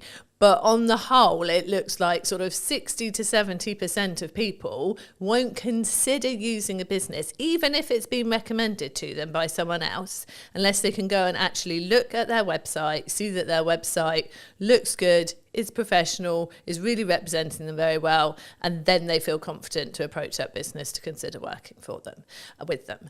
And so I think that's why it's so important. Like your website just gives you that credibility, and it's a really important part of your marketing to actually get people to want to talk to you and consider working with you.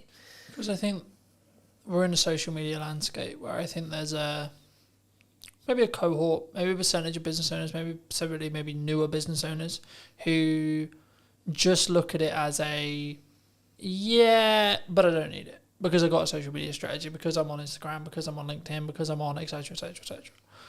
And for me, I think it serves a different purpose, right? Yeah. And I think, we touched on AI at the beginning, but I think for me, like traditionally we're looking at Google search, right? How are you seeing the shift to AI search? It's definitely happening. We've noticed it in our own analytics that we're starting to see more traffic coming from, specifically it was ChatGPT, than was coming from some of our social platforms. So it's definitely happening. I feel like though it's people, I don't think they're putting in, I'm looking for a fantastic web company in Hampshire. I think they're actually going, have you heard about Ready Steady websites? I think they're naming us to find us from the research that we've done. So it's people putting it into ChatGPT. Do you think it's more of a proof of concept at this point? Yeah. Okay. Yeah, I think it's people testing it, putting it into ChatGPT rather than chucking it into Google. And they're just putting the same thing as they would in there. So it's sort of, it's a different way of finding us, but definitely people are using it more. I know people who say that they will ask AI pretty much anything. Like they just want to see what it says, whether it's ChatGPT or Claude or whichever ones are out there.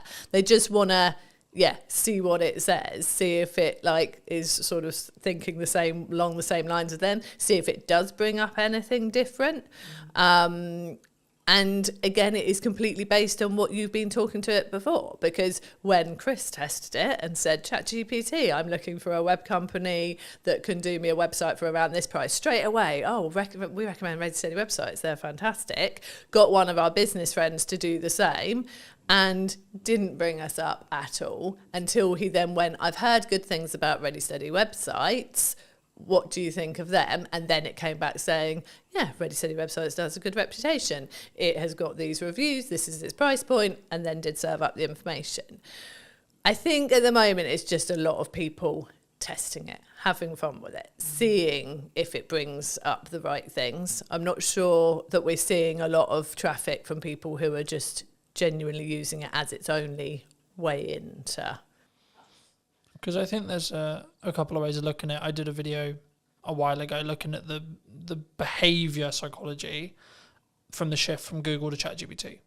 Replace the word ChatGPT with Perplexity or etc. But the concept was people were looking at Google and they've tried to leverage it back with Gemini, but Gemini isn't, from when you use a Google term anyway, you're not using the actual bot. it's not a chatbot. It will just service a summary of what it believes the top percentage are of answers, which is for some things in a closed question, like is it a yes or a no, or is it the answer this, then yes, that's maybe a good thing. Though I think the reason why we're seeing a behaviour shift towards ChatGPT and AI search as well is actually people want more nuance. They want to target more nuance with so they want to have a conversation with a search engine, really, in crux what they're doing, and that's maybe showing itself as people having ChatGPT conversations. You know, for me personally, I used it a lot for data analytics, data tracking, etc., etc. But I found it does always, which is probably how it's designed in its nuts and bolts, it will always skew slightly more positive than negative. But I also think that's maybe a good thing, to be honest. Actually, now I sit here and think about it, because if it did skew negative, then you're talking about a negative spiral effect, because it will learn from itself, and then so on, it will get darker and darker and darker and darker. I think the byproduct of it skewing positive is actually it will maybe over-egg potential results and potential good. But that is, as long as you understand that's what it's doing, I think that's a better reality than the latter, if that makes sense. And I think for people who are maybe looking at their website now, either they've had a website, they may be looking to relaunch a website, they're looking to rebuild, etc., and say that it's 6 months. Should we still be looking to target Google, would you say? Or are we just solely in a world where actually AI search is the only thing that matters? No, definitely still be targeting Google. Also, I think I always say this, like, have your website, obviously, have it written in a way that you're going to be attracting the right people, that the copy is written for the website visitor that's coming to you. You want to be ranking, obviously, but actually one of the things that will help you rank is by having naturally written copy that is obviously for the website visitor and not purely to try and get yourself ranked, like that's so picked up on now. But also, I have heard from search engine, like Chris is a search engine SEO expert, but from another guy that I do quite a lot of work with and chat to quite a lot, he has said that a lot of AI results, ChatGPT results, come from seeing people's Google business profiles. And so making sure that you've got that there, that is up to date with the right stuff on there, that you're using that frequently, putting new stuff on there as well, will help you come up in the AI results as well. So getting your website solid and obviously linking to that from your Google business profile, but having that profile up to date is really key as well. And I think this is the thing with all areas of marketing. You've got to cover all bases. You don't know where someone is out looking for what you do, whether they are the type of person who is just on socials, chucking something onto Facebook groups and things like that and asking people for recommendations, whether they're going to Google, whether they are going to ChatGPT. You've just got to do it all well to be better than your next competitor, really. Do you think it's a constant update 1%, update 1%, update 1% to be like? Because I think sometimes we get into the I personally never struggle with this because I've always focused on me v me, but I know that a lot of people have, which is I'm constantly looking at what my competitors are doing. I'm constantly adapting and looking at what if Sally's done this? Oh my God, Nigel's just done this. And I think that's can be quite a dangerous road to walk down. Yeah, I think you've got to do what you're doing, focus on what you're doing, do it well, and tell people what you're doing well as well. And yeah, I mean, the space that we sit in with Ready Steady websites, with having our templates out there and a do-it-yourself offer out there, obviously that puts us in a similar space to the Wixes and the Squarespaces and the like. We're never competing with them on search engine ranking. We're not putting the money into the ads. We're not on telly. So there's no point in us looking at them and trying to compete. But what they don't have is me and Chris. They don't have those consistent people who are there to support you. And so I feel like we've got to focus on what we do well. And we use the fact that we are the people you will meet. We are the people you work with.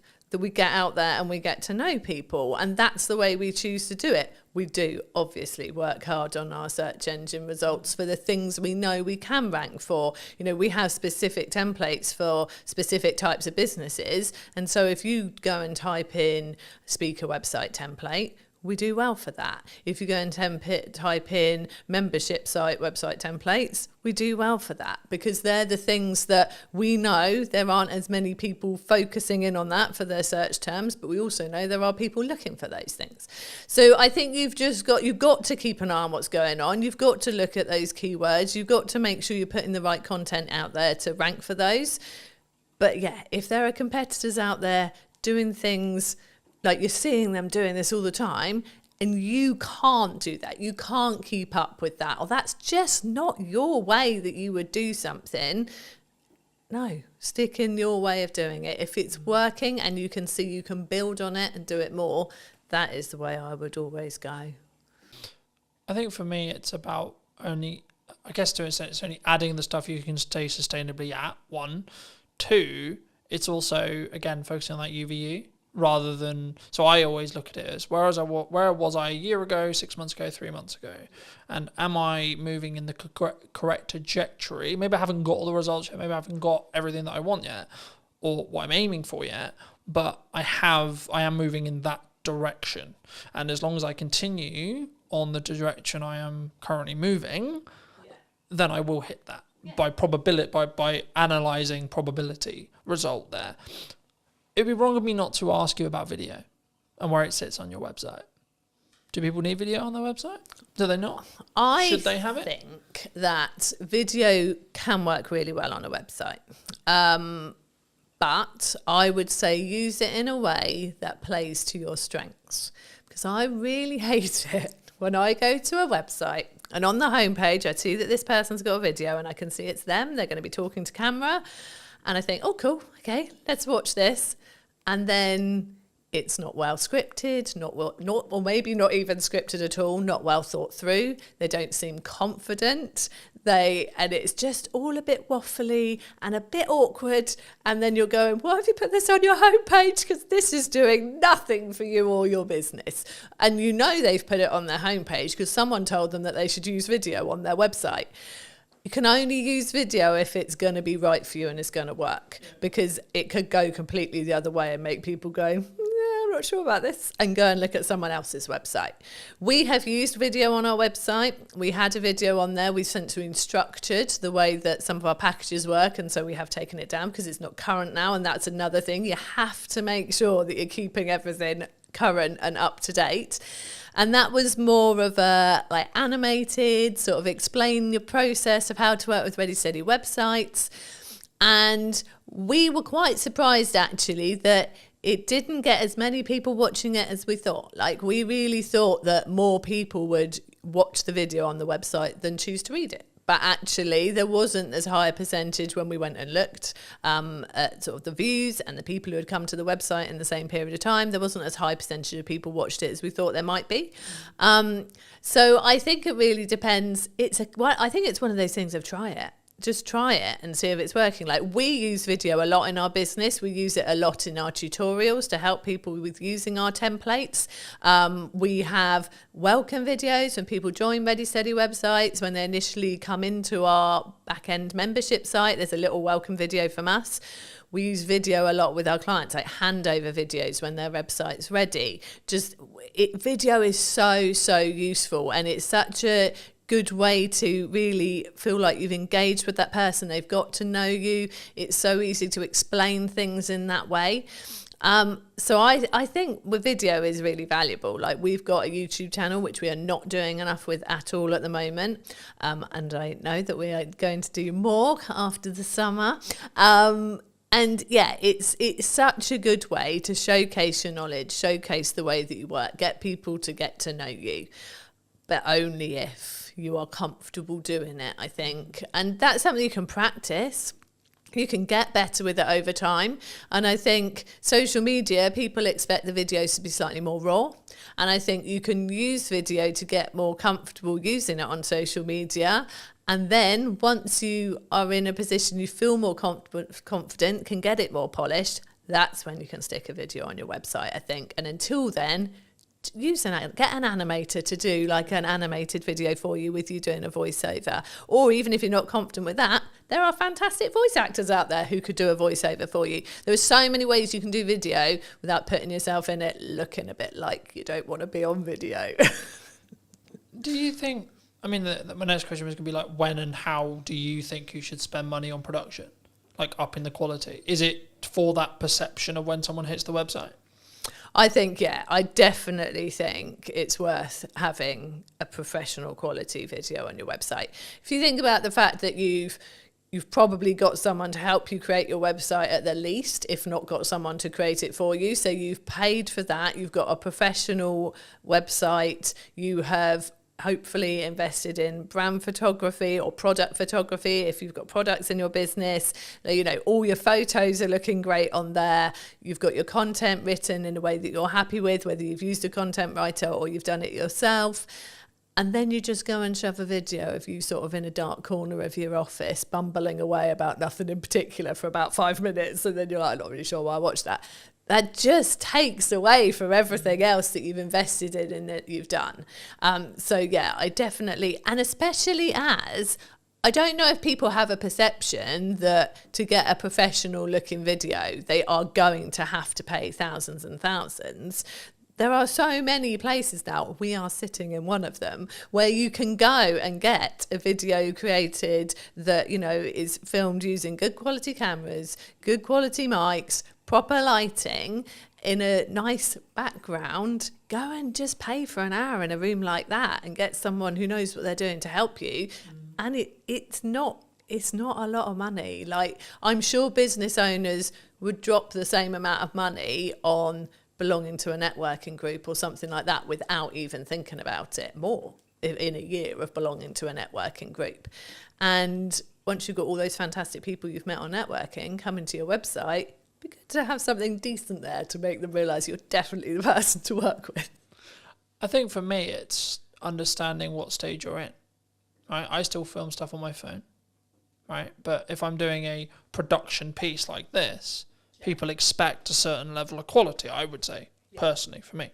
And also, I want a level of a certain quality for this kind of thing. But if I've got a thought, pick up my phone and film. Oh, definitely. I'm not against doing it. And I think that's where sometimes people get it wrong. They think, I can't do video because I don't have X camera, I don't have X, Y lighting, I don't, etc. But I think action is always better than perfect in that respect. I think for me, because then you can gain the understanding of what your audience wants. But I think where it changes is that heading video that we're talking about here.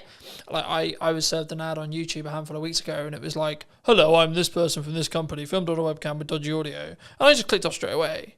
And it wasn't even necessarily the delivery. It was actually the I think for me, now I sit back and go, well, why did I click off? Why did I not engage? I think actually the reason was because of the combination of it was a webcam video with dodgy audio and there was no hook. I was like, in nice possible, I don't give a shit who you are. Yeah. You could have made £1 million and I'm not, I don't care. So I think, you know, even if you just do some basic research and understand how to structure a video, I've got videos talking about it. James has got videos talking about it. There's lots online, etc. Right? I think for me, if you use your phone and you have a decent audio, which is the only thing I would say that actually really matters, because if I can't hear you or I can't hear you clearly, then I'm going to click away. Psychology-wise, I'm going to. I will go, okay, maybe it doesn't look beautiful, isn't as high quality as I would want. Okay, fine. But actually, the energy, how I sound, and then the structure, and then the value that's delivered in the video is infinitely more important.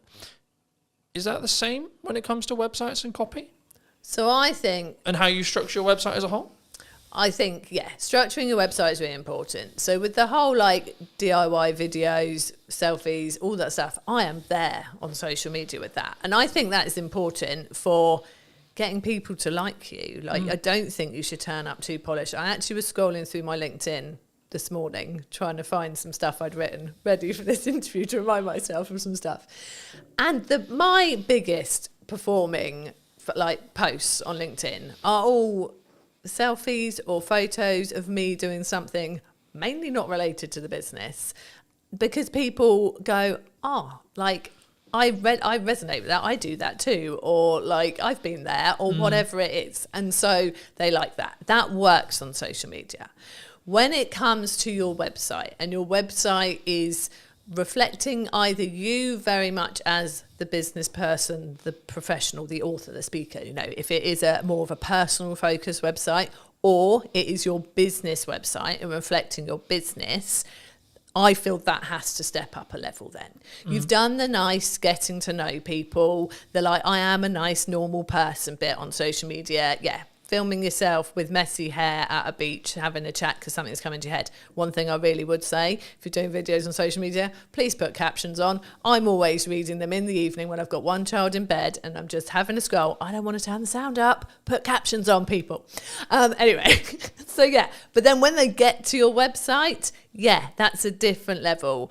And yeah, you do really need to think about the structure of it. And it's very much the same. Like you said with the videos, you want a hook, you want a reason to keep watching them. It's the same with your website.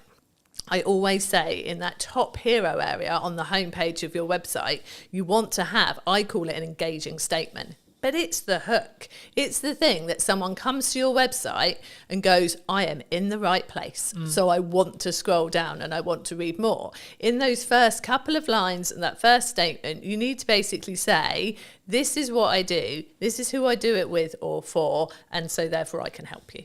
That is what those couple of lines have got to say. So yes, it has to be structured really well. And then it's got to carry on talking to that website visitor. So many people then decide that the first bit of their homepage suddenly has become their about page, and they launch into this story of like, oh, I decided to start my business because my grandfather had done it before me, and no one cares at this point. People still want to see your services or an overview of your products or whatever they have come to your website for. And then if they click on your about page, that's them saying, oh, actually, I'm really interested now and I'd love to know why you started the business and who you are. Put that on there. So yeah, it's definitely a structure to follow, definitely a right way of doing it to get people in and really wanting to buy from you or work from you. And yeah, it's got to be that at that professional level then. The DIY selfie in the garden approach, not great for a website. I think, again, it's what do you want to put your first foot forward with, right? Especially when it's like, it might be said by Google, it might be said by AI, and this is your first time of meeting that business. Yeah. I guess then it questions of like, from us as a smaller business, not necessarily implying small, but smaller than the Squarespaces, etc. Yeah. Do we lean into personal brand, do you think? I think, there's so many factors there. I think if you are a smaller business, it's really good to have a personal presence out there, definitely, because I'd say quite often you're out networking, so people are going to meet you in person. You are probably on LinkedIn talking about all of like the stuff that you're going about and doing and what your business is doing. So I think you're naturally going to have a personal presence, but then, and I am very much that person. I'm out there networking all the time. I am the one doing that for our business. But when you go to the Ready Steady website's website, it is a business website. There is an about page and there is a team page, and we are on there, and our sense of humour is definitely on there, and we carry that through like the way that we are on social media. It's very much on. Someone commented that to me the other day, that she loved the fact our personality was there in the website once you look for it, but actually the website was, this is what we offer, these are our prices, this is what you get, really clear and simple, and all about the person who's looking for the website or the branding or the SEO package and all the other things we do. So yeah, I think a personal brand is important, but I think how you present that on your website very much depends on, how the business is structured, where you're looking to take the business in the future as well, and that's a question right at the start when you're starting your business too. And obviously you can evolve, like we trade under Ready Steady websites now. We initially set up as Second Floor Designs Limited, and our business has evolved over the 15 years. And that can happen. You can start out as, enter your name here, and then what you do. So You know, we have people who are Joe blogs nutritional therapy, you know, that kind of thing. But actually, maybe over time, you're getting more and more patients, and you bring on more people to work with you, and then it turns into just JB nutritional therapy. You know, it can evolve. And I think whether you go out as really as a personal brand really just depends on like your vision for the business, where you're taking it, and how comfortable you are with that as well. Like, some people don't want to put themselves front and center. They're very good at what they do. They want to do it under their own steam. They don't want to go and work for somebody. But actually, they're not this person. They're not out there doing the podcast interviews. It's not them. They actually they want to be a business, and they don't want to be front and center. And I think that's fine as well. If you can find the right way to get it out there, to get your like seen and marketed, then that's great. But I think it's like with the videos, you've got to be comfortable to do a really good video. You've got to be comfortable putting yourself out there as a sort of personal brand, I think. I think for me, and I had this conversation many years ago, and I've had it 1,000 times since, like a CEO of a C-suite company, doesn't matter who he was, but he was like, I don't want my kids involved in content. I don't want them physically involved in content. I don't even want people to know they even exist. I'm like, cool, no worries. He was like, how are we going to make sure that happens? I was like, do you have control over your mouth? I said, yes. He said, yes. I said, congratulations. You will not talk about your children, their existence, or anything about them in any way, shape or form then. Yeah.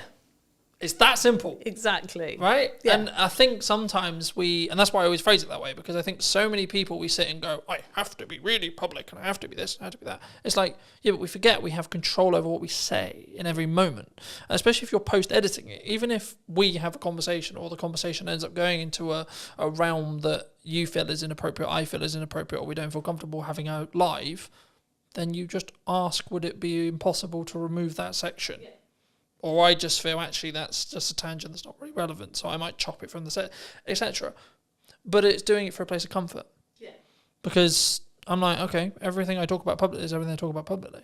I don't talk about the challenges I'm going through today, or the things I'm hearing from today, or whatever, if I am, because that's not appropriate, and I'm not ready for it. But I can talk about it in hindsight, right? And in the same way, like, if you don't want the ability or the fact that you have children to be known, then don't mention it. Yeah. It's really that simple. It is. And I think, which I get, right? Like, I'd be like, no, but also, what's it got to do with business? What's that got to do with business? Now, you could make the argument that it humanises you and yeah, but you made that you have to make that decision. Yeah. Yeah. You know, no one else is going to make that decision for you, and it's important to make sure that everything you put out is A, relevant to the business, but 2, is in your... And I use the term comfort zone loosely here, because it's not about whether it's like comfortable, but it's whether it's within line with your values, I think, is the more important thing, right? It's not about, it's uncomfortable, because I think we should push ourselves for a level of uncomfortability to do things that we're not comfortable with. But that's different to, no, I just don't want, is in the kids example. What do you think is missing in marketing right now? What do you think people could be doing, should be doing, that they're maybe not doing? Oh, that is a good question. I think the thing I see people, like, so we're looking at very small businesses here. The thing they are missing in marketing is consistency, which I think can be really, really key. I think there's people who think, well, I put this out there, and therefore, you know, everyone will know about it now because I mentioned it once. So I've marketed that, and that doesn't work. Like, there's so much out there, like, people, the term, like, so much noise that people are having to deal with, whether that's visual or audio, but there's so much out there, and people aren't consistent with it. So I think that being consistent in whatever form of marketing you're choosing, so whether you are using social media, whether you are doing email marketing and putting emails out there, whether you are, you know, putting out flyers places, you're doing some actual, like, putting up posters and that kind of thing, you know, you have to be consistent with it. You have to be doing it in a range of places. And I think people feel like, well, I don't want to bother people. I don't want people to get bored of me because they're hearing it so much, and you have to do it an awful lot for people to be hearing it so much they're getting bored of you. And I think that is one of the key things that I think people are missing. I think in marketing in general, what's missing, I suppose, perhaps I'm seeing so much of the personal stuff. It might actually be nice to see actual more businessy marketing. I wonder if that would actually catch my eye more these days. Like, rather than people out there doing all the talking about themselves and like, oh, I've been here and I've been there and this, that and the other. But actually, I don't see that many people putting out from business perspective, this is what we achieved this week. This is what we did this week. This is actually what a proper week working with a client looks like. Or this is actually, these are all the testimonials I got in 1 week. And I don't know if that's because it's a bit braggy, isn't it? If you get lots of testimonials all telling you you're lovely, but actually that's what's going to make people really want to work with you. If they go, wow, they put that many sites live this week and that many people said that stuff about them. I actually don't see that much these days. And I am bad at doing it myself. I know I am. Is that because it's easier for you to talk? You talking as you're walking down the beach, or of course, it's so much easier. Or just when you're in the garden, or etc. Yeah. It's not. Yeah, it's easier from a couple of perspectives. One, that takes no preparation. Just going quick selfie, talk about this that I did here. Whereas if you want to put out okay, this website went live this week, we got this testimonial, I've got to sit there and make that look nice and a visual before I stick it on social media. And, if it's a busy week, I'm not taking the time to do that. And I know I should. And I think that is a key thing, that doing it well always takes time. And we all have a finite amount of time. And if we are busy in our business, obviously, we've got to make sure those deadlines are hit, those clients get their websites, that the support tickets are responded to, the site that went down because the server got overloaded is put back up again. We're doing all that stuff that we actually have to do as the actual stuff in our business that pays the bills. And then we've got to go, oh, do you know what? Yeah, testimonials, do those next week. And then, oh, look, next week came and went, still going to do them next week. And actually, I think, and this is something that's clicking in my head right now while I'm talking to you, that, you know what? Some of that might stand out a bit more because people aren't doing it as much. It won't be the stuff that gets the likes and the shares and the comments on social media. There'll be those 5 nice people who are always lovely on every post and go, oh, that's so nice that you've got such a lovely testimonial. Well done, Jude. And I love those people for taking the time to do that. But it won't start the discussion. It won't be those posts that go mad. But actually, they're the posts that when people are scrolling through your posts, that really solidify what it is you actually do, that actually she doesn't just work out in the garage and try and grow vegetables in her garden. She does actually do websites.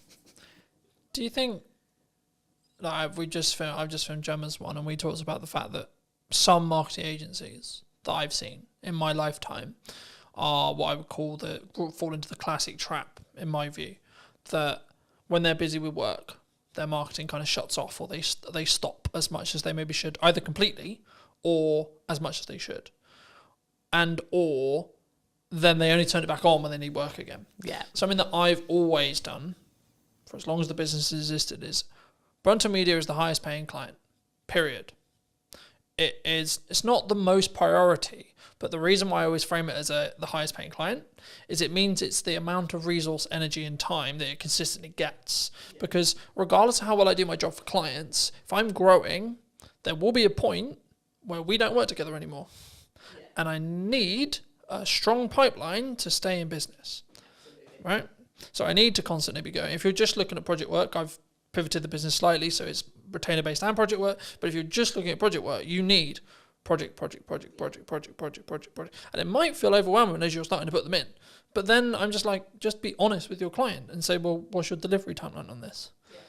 Because if you don't have the availability to film, edit, and produce it, for example, in my case, then don't commit to doing that in the month you can do it. Say, that's a really cool idea. Is it time sensitive right now? Because if not, I can do it in September at the time of filming. This will probably be out in October, but like the same is true. I can do it the following month in November, for example. And I think sometimes with that mindset is why I'm always on top of marketing. Right? And why I'm always constantly looking at my 1% on my marketing, but also then taking the learnings into my client delivery stuff and saying, well, actually, these hooks are working really well for me. Have we thought about doing something similar for you? Is that common? Oh, it's so common. And I think... And if so, how do we fix it? How does a business... Is it just, you just got to work the hours? You just sometimes. Yeah, and you've got to prioritise it. So I think, like you said, people will get a project in and they'll be so desperate to please that client and go, oh yeah, well, I can deliver that in 5 weeks. But to deliver that in 5 weeks, they will no longer rock up to any networking and they will no longer post consistently on social media. And yeah, absolutely, there's no way they're creating any nice social graphics to put out any testimonials or anything like that. It's all going to go because they've promised the client it'll be delivered in 5 weeks. Well, actually, if they said to the client, is 7 weeks all right? Then realistically, they could still fit in their 3 networking meetings in that time. And they could still have prioritised their marketing posts and whatever else they do for their marketing. And the client would probably still have said yes. And let's not forget that actually, clients will probably respect you more if you can't just go like that and deliver a project, because then they go, oh, well, they're busy, they must be good, rather than they can turn that around very quickly, probably haven't got anything else on, is that a concern? So it's definitely, and I think if you have been in the feast and famine cycle of project, nothing, project, you are more panicked to definitely make sure that you get that client, and then you probably do overpromise, and actually you would have been fine. Because if you start saying, well, 7 weeks all right, and they go, well, really, can we do 6? Then, okay, you can do 6, and maybe one of the networking meetings goes or whatever. But it's just, I see it a lot. I do see people... oh, sorry, I'm not going to be coming to the networking meeting this week because I'm so busy, I've got to fit this in before a deadline. And then you're like, well, if the deadline's approaching, have you got stuff coming after that? Or would actually have going to this networking meeting being a good idea, because maybe there was someone there thinking about chatting to you this time because they've got to know you a bit. And so, we do see it a lot. And it's one of the things that we are very careful not to do. And it's easier for us, there's 2 of us running the business. We have freelancers and things when we need as well. And so I am always focused. It's me mainly. Chris does do some of the networking, but I am very much focused. And for me, it's the school summer holidays now. And my focus very much is on the children in this time. But I think I was very much... you offered me to do this, and I was like, yeah, I'll make time to do that, because again, that's something, it's very easy to drop the things you don't have to do at this period of time, but then in November, when there's not as many new people coming in, it's like, well, do you know what, if I'd have done that and gone to all of this in August, probably wouldn't have had this sort of drier patch now. So I'm here, and I've made sure I've prioritised a couple of networking meetings next week, and I make sure it keeps going, and because it has to, because we are small business owners, and that is how we get our business. I think for me it's key, and I've always been in the world of, I'm going to bank content for as long as I can, especially I call it my bloodline of my business now, because we met through networking originally, but I since then have pulled back on networking. And that's not because networking doesn't work. It's because I found I was trying to do content, do that really well, trying to do ads, trying to do that really well, trying to do client delivery, trying to do that really well, trying to do networking, trying to do that really well. And what I was finding was I was doing all of them unoptimally or badly. Yeah. So I said, right, scrap everything. What do I actually want to spend my hours doing when I'm not working for clients? And then I was like, okay, well, actually, I really love enjoying creating content, having conversations on camera, etc. Cool. Okay, what's the byproduct of that? The byproduct of that is I become better at my craft. I become better as an interviewer, which in turn means when I'm doing interview content for clients, I'm even better. So it's a compounding effect across that board. But also I can then make sure that I'm consistent. So as we're discussing now, it's the middle of the summer holidays, but this won't be out until probably closer to October. And it's actually, I can have a really busy, I'm expecting September to be really busy, because of the natural progression where you have a month where people are really focused on family and but then they're like, shit, I've actually got business stuff to do. And in September, that's normally what happens. So I'm actually prepping it as a perspective. I probably won't be filming much in regards to podcast my own content in September, but that won't matter because of how much content ahead I am. So then when it comes back round to it come October, I can then go back to filming, say, 5-6 episodes a month, or maybe 8 episodes a month, and then I'm good till December again, and etc. And I think once you understand that principle, and once you can kind of get there with either your blog writing or etc., then you can be in a position where you don't need to worry about consistency. Like, I'm not worried, oh my God, what am I going to post? Then the question becomes, what could I post or what should I post? And it removes all the pressure. Yeah. Do you, like, how consistently should someone be writing a blog on a website then? Let's focus back in on websites. So we say it's really good if you can do it once a month as a minimum. Like, to have that new content going on your website less once is more a month. In that respect? I think, well, I mean, I used to write posts weekly for Ready Steady websites. People told me that they loved that they did go and read the blog post every week. And I maintained that for a good few years. But that's a lot of content. And I got to the point where I really felt like we were getting busier. And actually, if I had a post once a month, I could still pull bits out of that for social posts throughout the month. So I'm still putting stuff out there, sending people to the website, to a blog post. I could still pull different bits out of it for our newsletter, which is weekly. And Google likes to see something new on your website every month. Like, it just reminds Google that you're there. Something new's gone on there. It's something new for Google to index. And so that's why we say once a month. And that is what I do now, because once a week got a lot. And I will like batch. So like you said, like I've said, it's the summer holidays. I don't want to be doing as much during the summer holidays. So I had blog posts and social media posts already at the start of July for July, August, and the first couple of weeks of September. And my email newsletter as well, all scheduled, all ready to go, sorted. And I think it feels like that's a lot, but actually that took me not even 2 days to write the emails for every week, 3 blog posts, and I haven't written the social posts fully because I do like to be more reactive on social media, but I've written like probably 2 for each week, like full, solid, good posts that are more business related, and then I can put in my fluff of like, sat in a school field today and did this type thing, and so it can be kind of a mixture. But it doesn't take long to do it, to schedule it. Like you said, like I know you've obviously booked this room today, you're blocking your podcasts, and that's months worth of content. And it's easy to do if you organise your time right to do it.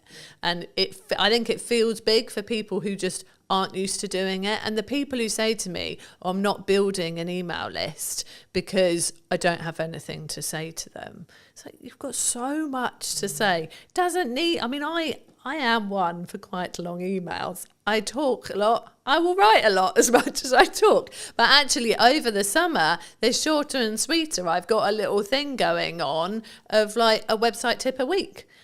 It's a short paragraph, but it's something actionable, useful for those people on our email list, relevant to them because they're all there because they've come to us for some website reason, whether they've got a website with us already and should be reminded to just go and check that everything's still current and up to date and maybe make a tweak, or whether they're planning a new one and are thinking of coming to us. Those tips are relevant to both. Happy days, email sorted. It's not hard. I mean, we have blog posts on ideas for your website, for your email newsletter, obviously. Got a blog post and everything pretty much on our website. So, I think, once a month is a good one. Is there a pros and cons if you're, let's say, for example, you're in my position where you have a huge amount of video content and that's your feeder? Because I'm throwing around the idea for the new website that is going to be built by the time this episode comes out. There we go. Said it now. It will have to be out now. Have to happen. I'm throwing around the idea, because it's a time investment and it's also how I come across. I think I come across better on like this video, right? But for me, I'm aware that for AI search and SEO, I need to be writing stuff. Now, do I need to be writing stuff? Do I need to hire a copywriter if the business can afford to do so? Or can I potentially leverage automation and or ChatGPT, etc., to write in my style, and or what are the pros and cons for all the above? So I think... Would you say? So for you... And this is a dirtily selfish fucking answer. So for you, as someone who has got video content, that is your content, I'd use that for your website. So I would have, like, whether you want to embed it from YouTube or wherever you're going to have it onto your website. And then I would have like notes of what's discussed, key points, which there are so many tools that will do that for you, that will draw it out. But I would say that if you're using a tool like that, you need to then go and sense check it, look through it yourself, make sure it does sound like you, tweak it, make it your own. Don't just use it verbatim from the tools that have pulled it out. So from that kind of content where you're repurposing a video and turning it into a vlog essentially on your website with notes, I think that's absolutely fine. If you then wanted actually to do some actual blog posts as well, I personally think I like the approach of giving it a go yourself, so that it is really what you would be saying and like the points you want to make. If you then read it and think, this isn't good enough, this isn't my forte, this isn't like my strength, then I personally would get a copywriter involved to help you. Like, there are people out there who will help you to craft kind of what you've already started, improve it, write it in a way that they know is going to be nice and readable, but also is going to be great for getting some key terms in there that people are going to be searching for what you do. I don't like it when I see blog posts that I can tell have been written by AI, you know, and people have written guest blog posts for me and sent them to me, and I've gone, this is obviously, they've used AI to help them write this. I will then go in and tweak those. I will take out the EM dashes, which, you know, are an actual like staple of punctuation in America, but we tend not to use it over here. So it's quite telling when I get an English person sending me a blog post with a load of them in. So I will tweak those because I don't want them on our website. There are people saying that AI copy doesn't work as well from a search engine point of view, that like it's penalised. I don't know how truthful that is. It's hard to tell really, because, you know, we're still relatively in the early days of it being put on websites and things. The problem is that if you go, AI wrote me a blog post on this, if someone else is putting exactly the same request to ChatGPT as well, they could have they won't be exactly the same, because we know that ChatGPT will learn from the conversations you've previously had and will have it sort of tailored to you, but there'll be some of the same stuff in there, and I want to feel like what's on our website is genuinely unique and different. Someone's going to come and read something on our website and they're not going to go and read virtually exactly the same on someone else's. Obviously, people are giving similar tips to us. Like, none of what we are saying on our Ready Steady Websites blog is rocket science. It's tips around your website. You know, there are many people out there doing that, and a lot of us will be preaching the same best practice. But I write all our blog posts that are not guest blog posts, and I very much do it as me. And I know there's a copywriter I know well who says, it's me. He says, from your emails to your blog to your LinkedIn posts, it's so you. And I think that's important, personally. So I wouldn't, apart from, like I said, drawing out some show notes from a podcast, yeah, use a tool to help you do that. It'd be silly to sit there listening to the whole thing, making notes. That's ridiculous. But if you're going for something that is sort of separate content in its own right, I still would prefer it that people really put themselves into it than the robots. Is there a world where you can do both? Yeah, I mean, there is. I mean, I know that I've got a lot of business friends who like are dyslexic, and for them, like, even sitting there and trying to start something is hard. Like I said, it's good to start from your own point of view and get someone to help you with it. So yeah, using it as a tool to kick you off, I think is all right. Again, as long as it is very much, then it becomes yours. I think I really don't like the idea of creativity being lost. And I don't like the idea of people getting lazy from a creative point of view. I think AI is great if it can help you with the really practical things. Like I said, like Chris uses it for coding, which you could say is a creative thing in its own right, and it is in many ways, but it's functional, isn't it? Yeah. Like it's I think it's whether it's grunt work or not, in my view, right? Yeah. And I think the key of what we're talking about here is in crux is the cognitive ability of being able to critically think. Yeah. So for me, I'll give you an example that I've probably used on other podcasts. Apologies if I have, but for me, I'm now basically solely only reading a physical book out of principle, because I'm aware that I'm utilizing AI in tech, and I want to balance the cognitive ability that I'm losing for using AI, but I'm gaining efficiency, but I still want the cognitive ability to be able to think and get creative ideas, etc. But I'm also leaning into let's do more stuff in person, because I think the energy is better where possible, etc., etc., etc. And I think there's the conversation will flow better, so on, in that respect. And I think it's actually, to an extent, you can utilize both sides of the world as long as you're aware of the caveats. Yeah. Is which I think what we're touching on here. Yeah, definitely. And I think I had a brief conversation in comments on LinkedIn the other day with somebody who said, do you use AI for writing blog posts? Do you ask it its opinion for things? Like, do you get it to do it?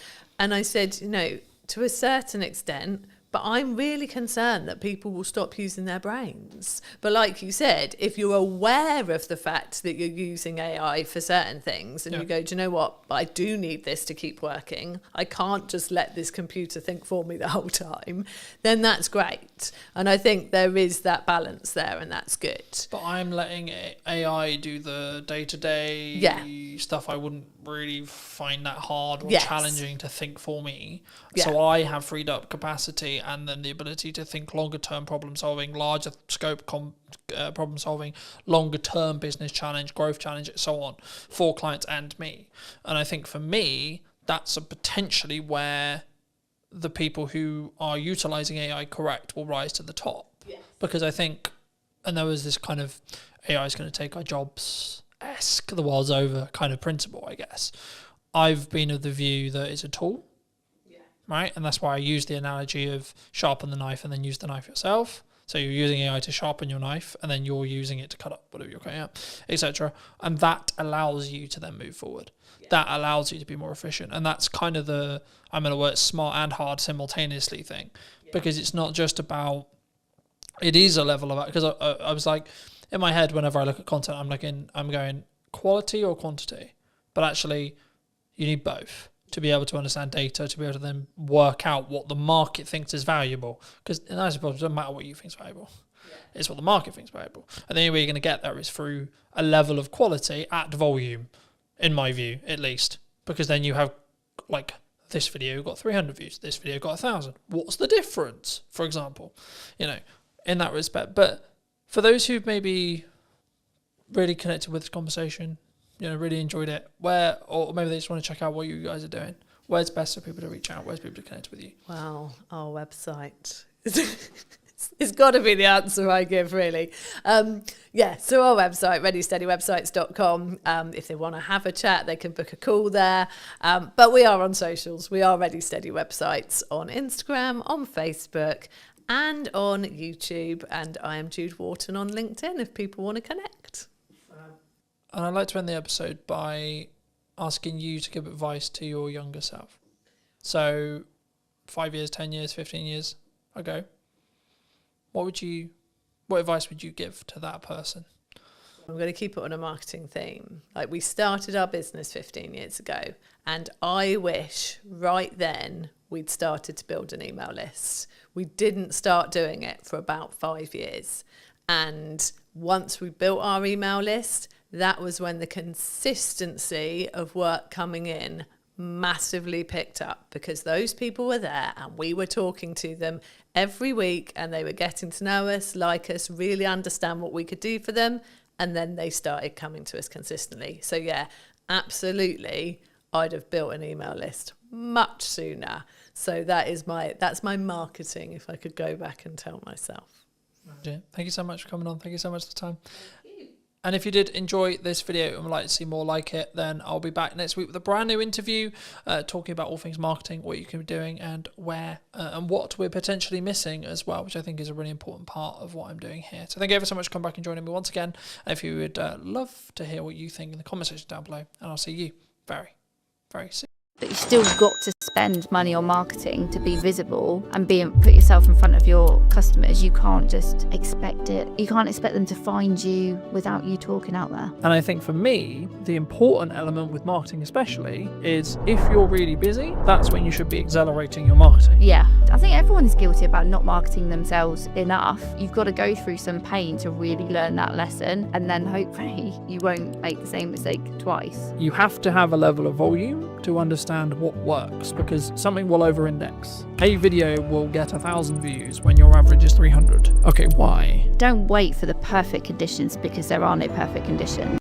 Did you know that 93% of you are not subscribed? So if you could please do me a favor and you're enjoying the show, then subscribing would mean the world to me, and it would allow me to grow the show and continue to get larger and larger guests and continue to bring what's missing in marketing today. Thank you ever so much for joining me, and I'll enjoy the episode. Hello, my friends. I hope you're well. I hope you had a good day, evening, or night. Today, we're back from a brand new episode of the podcast, and today I'm here with Gemma. Hi, Gemma. How are you? Hello. How's it going? Yeah, I'm really good, thank you. Yeah. I think marketing's an interesting space at the moment. I wasn't necessarily going to start here, but I think, is it an economic thing? Are people struggling to think, well, I've got to cut some corners, or I've got to maybe look at the ROI, or I've got to... I think to keep things afloat? Is that what you're feeling at the moment? I think it's definitely part of the influence. You know, people have to think about where their budget's going and be smarter with it.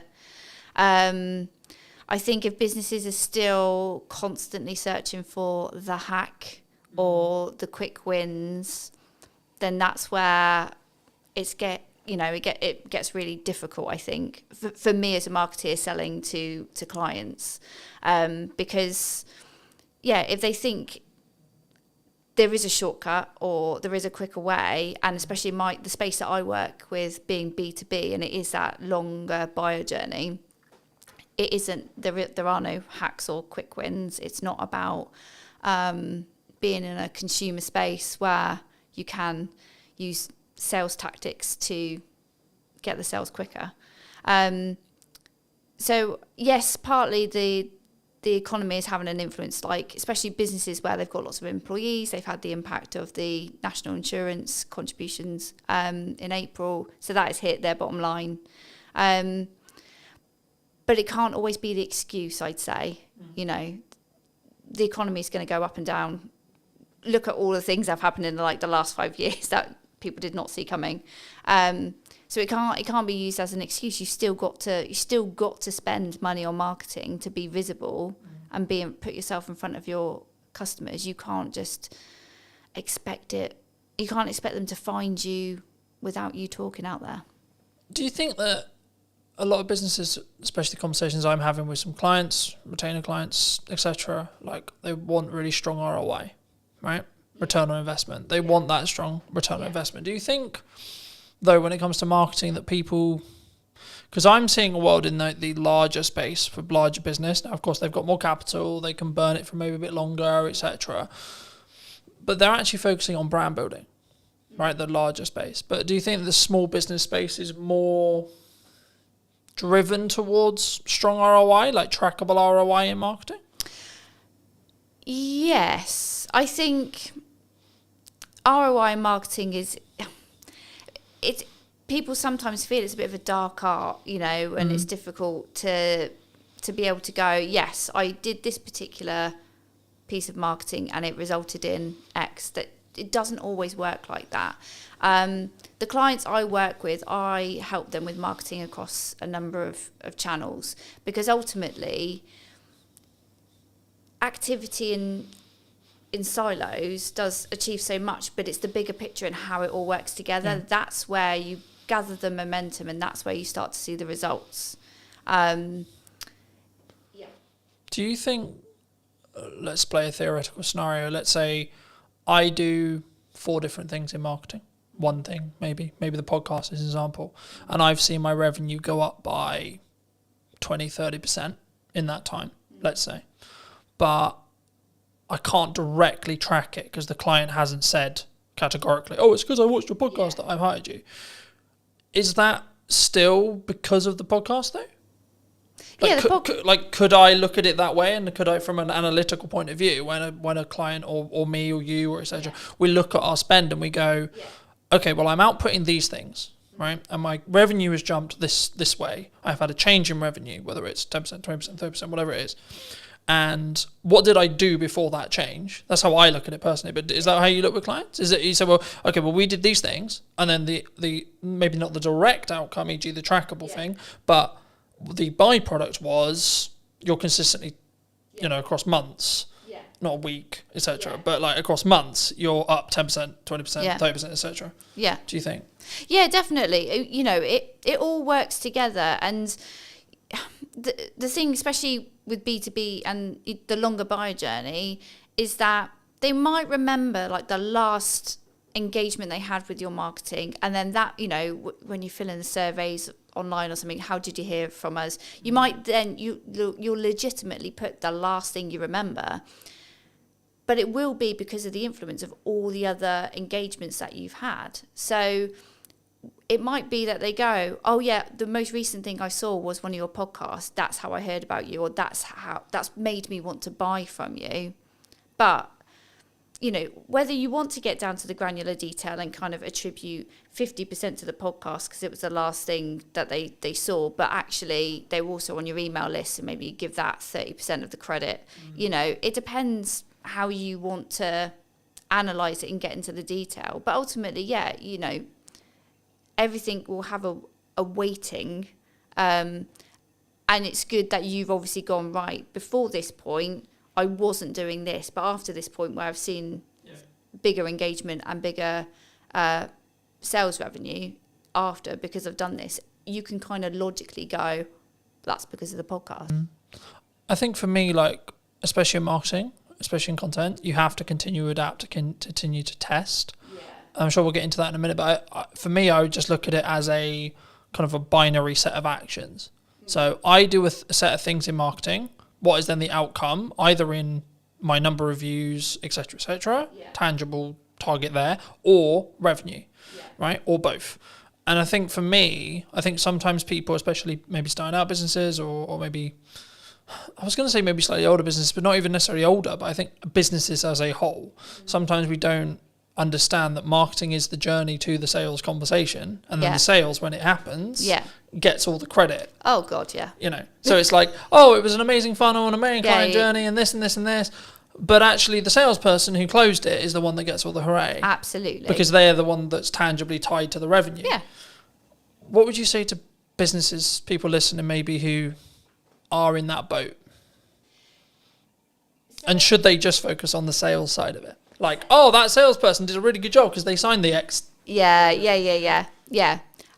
I mean, God, sales and marketing have had a crazy relationship over the years, haven't they? So they have to work together, because yes, sales will ultimately get the glory of converting that prospect into a client, but it won't have happened because that prospect won't have got to the point of needing a proposal or, having a sales conversation without all the effort that marketing has done to warm them up, to build up the knowledge of the brand, to build up the trust, to build up the credibility. Sales can't do that in their kind of one hit, I'm going to tell you about features and benefits, or whatever the conversation goes like. So yes, they might get the credit at the end, but unless they work together. And it's the same, like, marketing can do so much to get a prospect to the point of wanting to buy and convert. You still need to have a sales message and a sales process to get them over the line and get the revenue in. So they can't work one without the other. They have to work together. But yeah, you'll always come across organisations that kind of weights slightly more to marketing, slightly more to sales. But, you know, marketing has to think about what happens at the point of sale, and making sure that they're not going to get the sales team kind of go, these marketing leads are rubbish, you know, and actually it's because marketing has done so much, but then the salesperson is missing a piece of information that they didn't tell us that they needed. You know, you've got to get them to work together. Got to get them in the same room. I see them in, well, there's two analogies, like you said. One, like marketing and sales is a dance, right? You can't have one without the other. But also, number two, I think that your marketing is like up or downstream, depending on which one you're looking at in regards to either sales or marketing, in correspondence to what then you get in 3 months' time. That's how I look at it.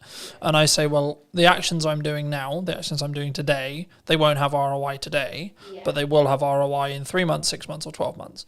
And when you're in a position where you can spend that a little bit more on your marketing, maybe that's this month, and then maybe you have to pull back next month, or etc. Or actually you're in a really strong year, you should be pushing brand, you should be pushing marketing as much as you can, and investing where you can. So making the upgrades where you need to, making the, you know, for me, buying a new camera, buying a new lens, buying a new microphone, etc.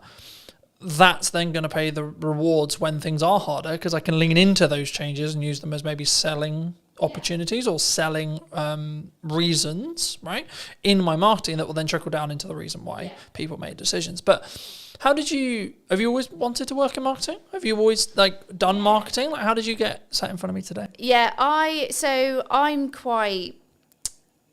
knew exactly the career I wanted to take. I knew I wanted to work in business. I knew I wanted to work in communications. So I've kind of been your standard student who did GCSEs, A-levels, did a marketing degree, and went into a marketing agency.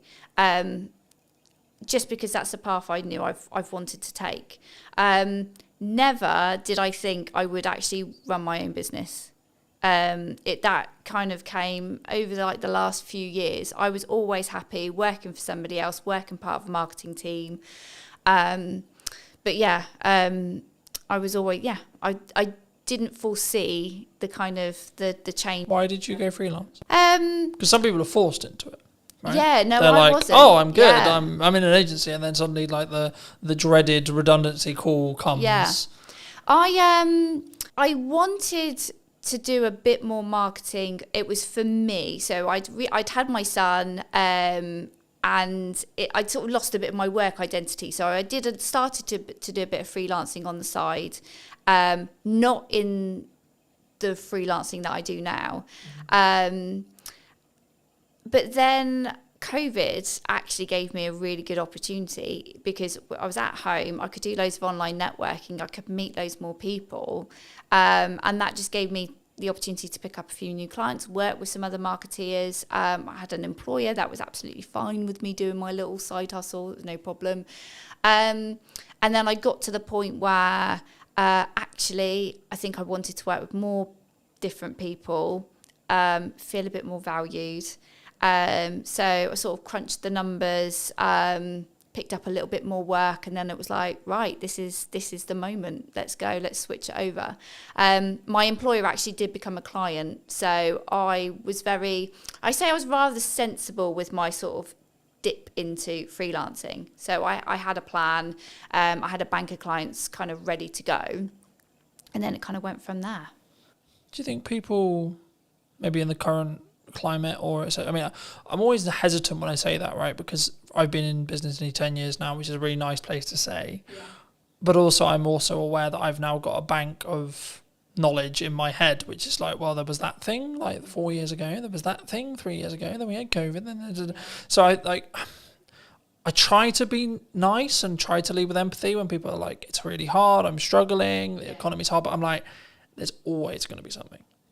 Always going to be, the government's doing this, geopolitics is doing this, etc. So I think for me personally, I always focus on my inner work in respect to A, how's my client delivery, B, what's my marketing, and C, how much is where is my pipeline, where's my cash reserve, etc., etc. Things like that.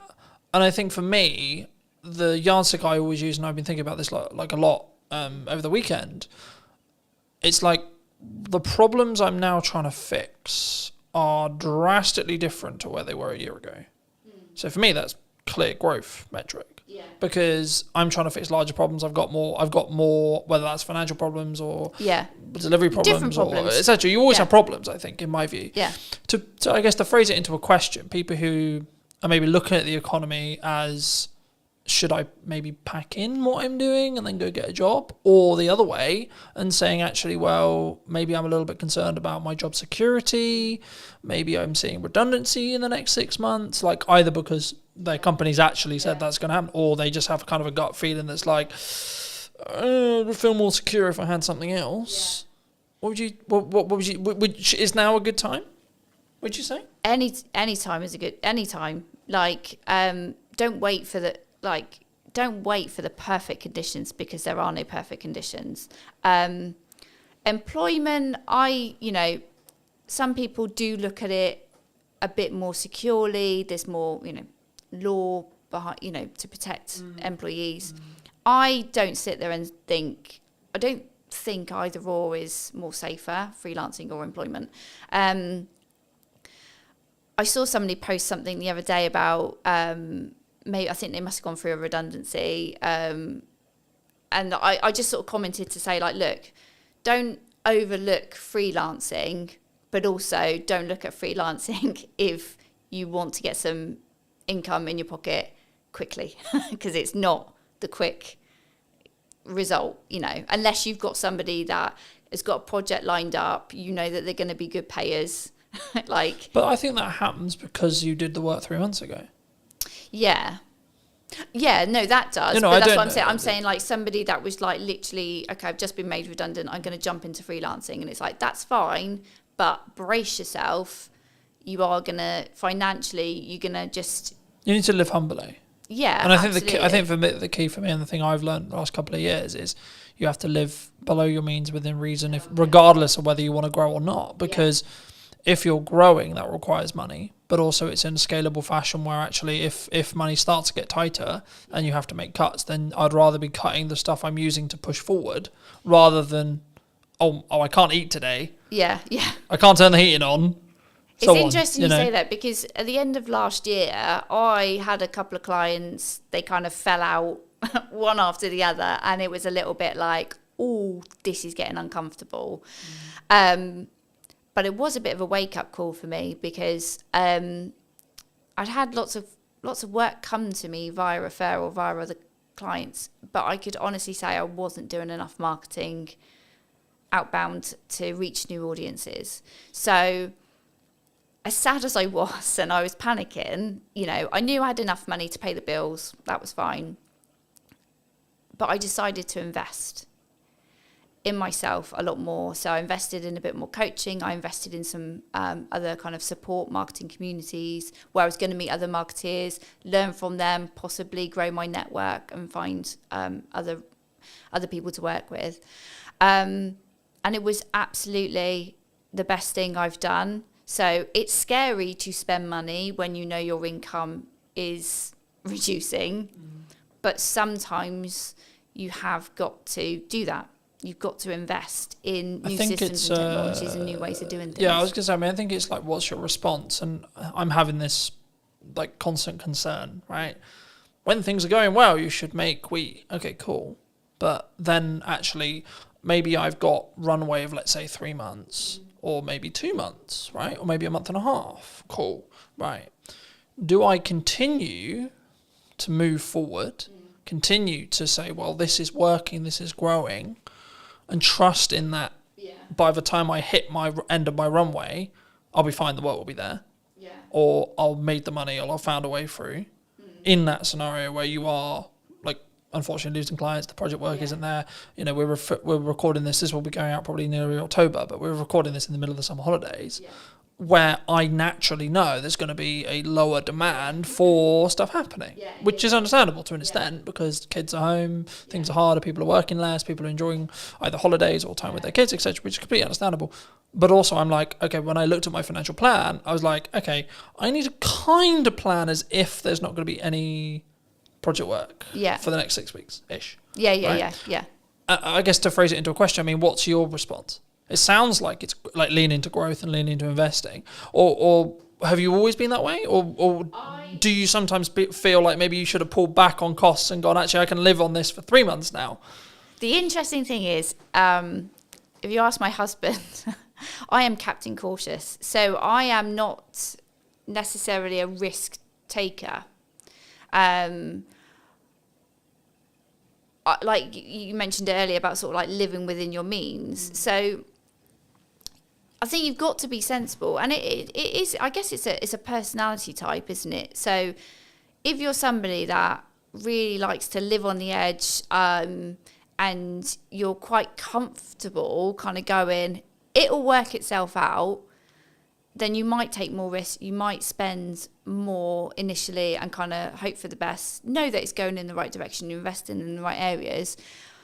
So for me, in November last year, where I had less clients, but I knew I had to do something different, and I knew perhaps I was probably hiding away from really putting myself out there.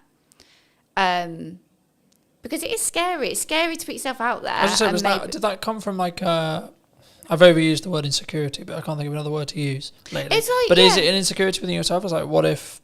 Because it's the classic of like, what happens if people comment nasty things or etc. Yeah. It's pushing yourself out of the comfort zone. So when I went into my freelance stuff, I had a bank of clients. I grew, quite quickly. I was quite fortunate. Maybe I use that word too much. I'm good at what I do. That's why people work with me.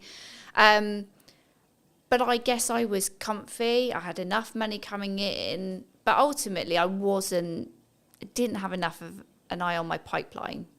And so, and that was in like the first 2 years. So I've learned a lesson, and I'm happy that I've learned that lesson. I don't think there was any other way I was going to learn it. Like nothing was giving me the kick up the bum to focus on my pipeline.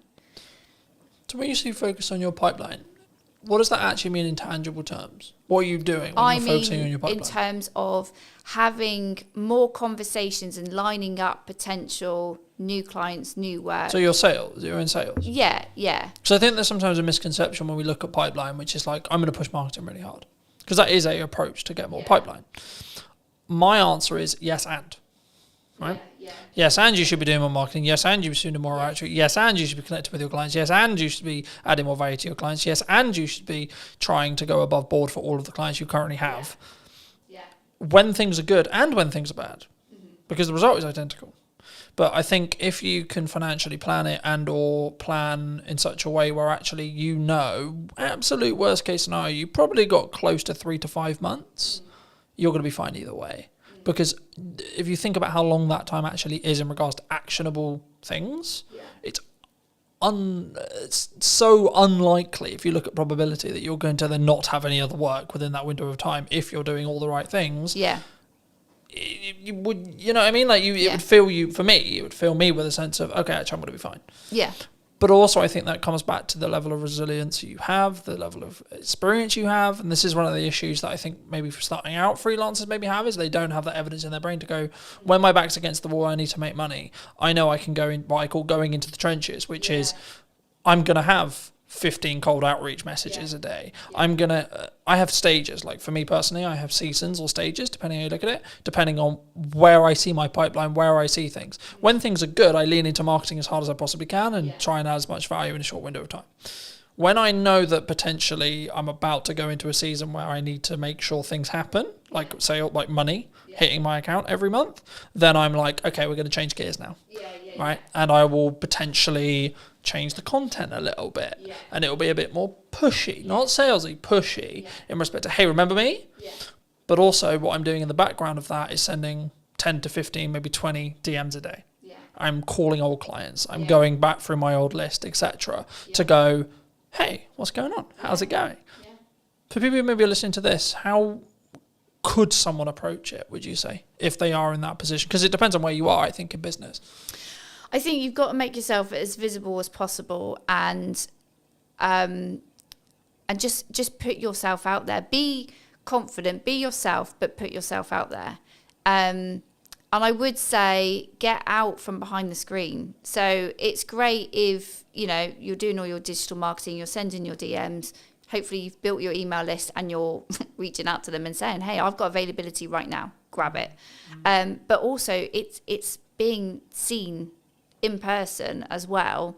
Just try and be in as many places as you can. If you're really like, I need to get some money in this month, you've got to, and be honest. Like, I don't think there's any shame in anybody going, hey, I've got a gap. I've got a gap right now. I need to make some money. You know, my skills are going unused. Like, just be honest, because there are lots of people in the same situation. And like, there's no shame in there's no point lying and going, oh yeah, I'm fully booked until next year, when you're not. Like, that's not paying your bills. So, yeah. I think for me, there's a couple of layers there. The first is, if you're in that position, you need to get yourself out of the hole short term. Yeah. Second position, you need to take the lessons that you got where you got there. Yeah. And thirdly, you need to then understand that actually, even in a year's time, when you've taken the lessons and when you've moved forward and when you've done the money management, and I keep leaning back to money management because that in crux is what will fix the problem long term. When you make money, stash some away. Yeah. When you make money, stash some away. When you make money, so on. And that can, you know, there's loads of ways you can do that. But I think for me, the key is to understand that once you do that, you're then thinking longer term time horizon, but you still have problems. Yeah. You know, I might lose some of my retainer clients tomorrow. I might not. Right? Cool. But what am I doing to potentially get 2 more? Yeah. Constantly. Absolutely. Yeah. So I think sometimes, I mean, I'll phrase it as a question. Do you think marketers can get complacent sometimes? Things are great. Things are good. I think we can. I think anybody can in their role. And I think people have different fears at different times. So the whole thing when you said there about you've got enough work, but you're always thinking about trying to get 2 more. I've definitely had the fear of, well, if I put myself out there too much, what if like there's loads of people that want to work with me and I can't work with all of them? And I'm not necessarily... For me personally, right now, I'm not interested in growing an agency. I might have thought that last year, but this year it's like, who cares? If I end up with that problem, I'll find a solution when it comes. Right now, that isn't, it's not a fear to worry about, you know. Right now, it's all about having those conversations and keeping visible and reminding people. Like, I mean, I had a client that I now work with this year. We had a conversation 12 months before, and it wasn't the right time for her to work with me. And then, as soon as she was ready, she comes and has a chat, and that's it. And then we're working together, and we started working together on one particular project, and that project has grown, you know, as a result of continuing to have these conversations. Do you think? I mean, I've always looked at it from more. In some ways, I've seen myself as very unique in the respect to how I market and what I do. But also I've seen on the other side, which is what I would call more traditional marketing agencies, where they sell marketing service, but they only market their own business when they need work. Yeah. And I think that's backwards, personally. Yeah. I think regardless of whether you're busy, regardless of whether you're not, you should be leading with your best foot forward as a marketing agency, if it's what you sell, right? Or a videographer, you should be posting your best content for you. You should be having the podcast, and you should, and look, I always focus on, for me personally, everything I do is 1% improvement, right? Little thing, how can I tweak the line? How can I make it look a bit better? How can I make it sound a little bit better, etc. And sometimes it has a cost implication, and sometimes that's an uncomfortable cost implication. But I'm always like, is it going to make 1% improvement? Yeah. Because if I plan it in respect to I've got 2 months, let's just say, for example, 3 months worth of runway, by the time that 1% compounds, I'm going to be fine anyway. Yeah. Regardless of what happens with it, I could lose, touch wood, that won't happen, but I could lose all of my clients as of today, and actually I'll still be fine in 3 months because of the compounding effect. Yeah. Because as long as I've got enough cash to live that runway, then I'll be fine on the other side. Yeah. Do you think, is that common in marketing? Do people take their foot off the gas for their own stuff because it's just a application of resources kind of question? Yeah, and this is the reason why I'm a freelancer and people work with me, is because they might give marketing their best effort when they're really motivated. Like I say, they need the sales, they need the income. They win all that work, and then as soon as client delivery needs to focus, marketing, then they take their foot off the gas, and they're like, oh, we're fine. And then as soon as they are then at that next stage of growth, or clients have left them, they then go, all right, well, we'll just switch marketing back on. But that's not how it works. So everyone is guilty. I think everyone is guilty about not marketing themselves enough. And I think you've got to go through some pain to really learn that lesson, and then hopefully you won't make the same mistake twice. But yeah, it's not uncommon for people to ease the pressure on marketing, to kind of, just let inconsistency just kind of bleed in. And that's when you've then got to make a decision. Either are you doing your own marketing, or you need to really sharpen the tools and focus, or you need to outsource that to somebody who can do that for you so that you can put your attention on the other areas that are needing your attention. From a tactics side of marketing, we talked a lot of psychology, we talked about like, should you do it, should you not do it? But from a tactics point of view, what do you think's missing right now? What do you think people are maybe not doing that they should be? That's a good question. I think they're still looking for like the hack, the shortcut. I think they're still kind of thinking, do I really have to do all this? Do I really have to put this effort in? And the answer is yes. So if the business owner, the director doesn't want to, if you're not interested in marketing, if you're not good at marketing, don't do it. Give it to somebody who can.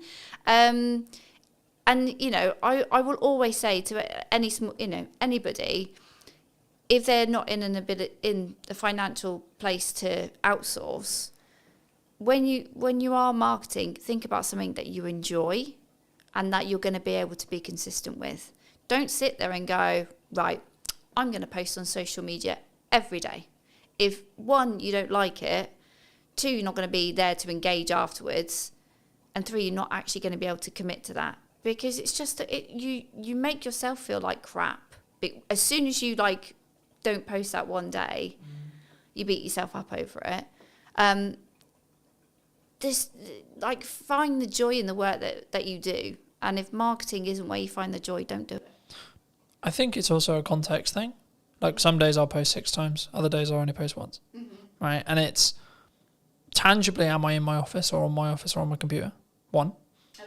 2, where am I with client delivery? Do I need to focus for a third of the day on client delivery?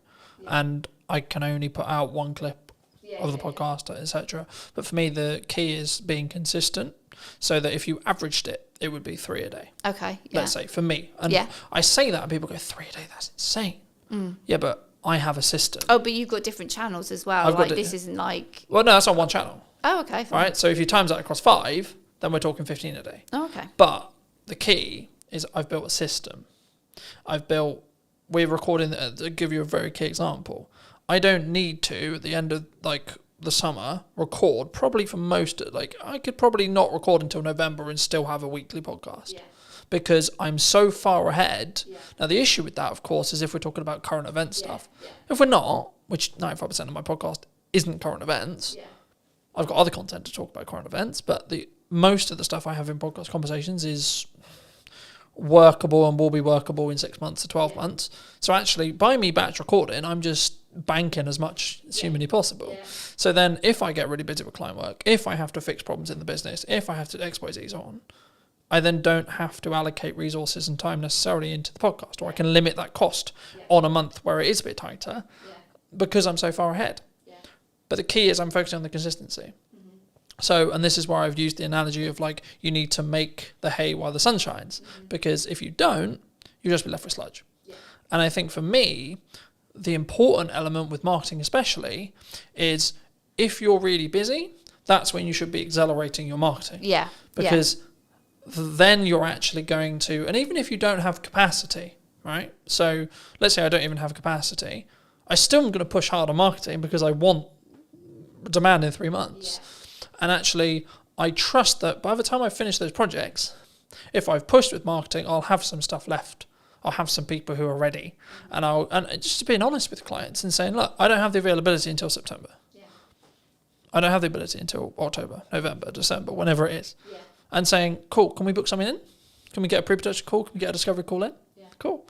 But also understand that actually a project that you quoted and you alluded to earlier where you had a conversation a year ago, I've just finished a project started a project last week. I had a pre-production meeting for that I initially quoted about 3 months ago. Yeah. Right? And I was like, at the time, maybe it's wrong time, maybe they're not ready, etc., etc. I was like, okay, maybe it won't come through, maybe it will. But then I got a call 2 weeks ago saying, hey, Cotton, we're ready to move forward.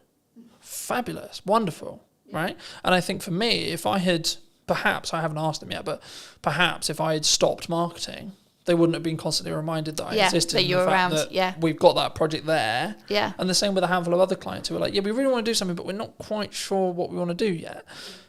And I think that's the key sometimes. And I think that's why when people maybe don't look, maybe they fall off their consistency. And I think the reason why the podcasts are very different this series than it was last series was I was in that boat of I'm trying to do too many things and not doing them well enough.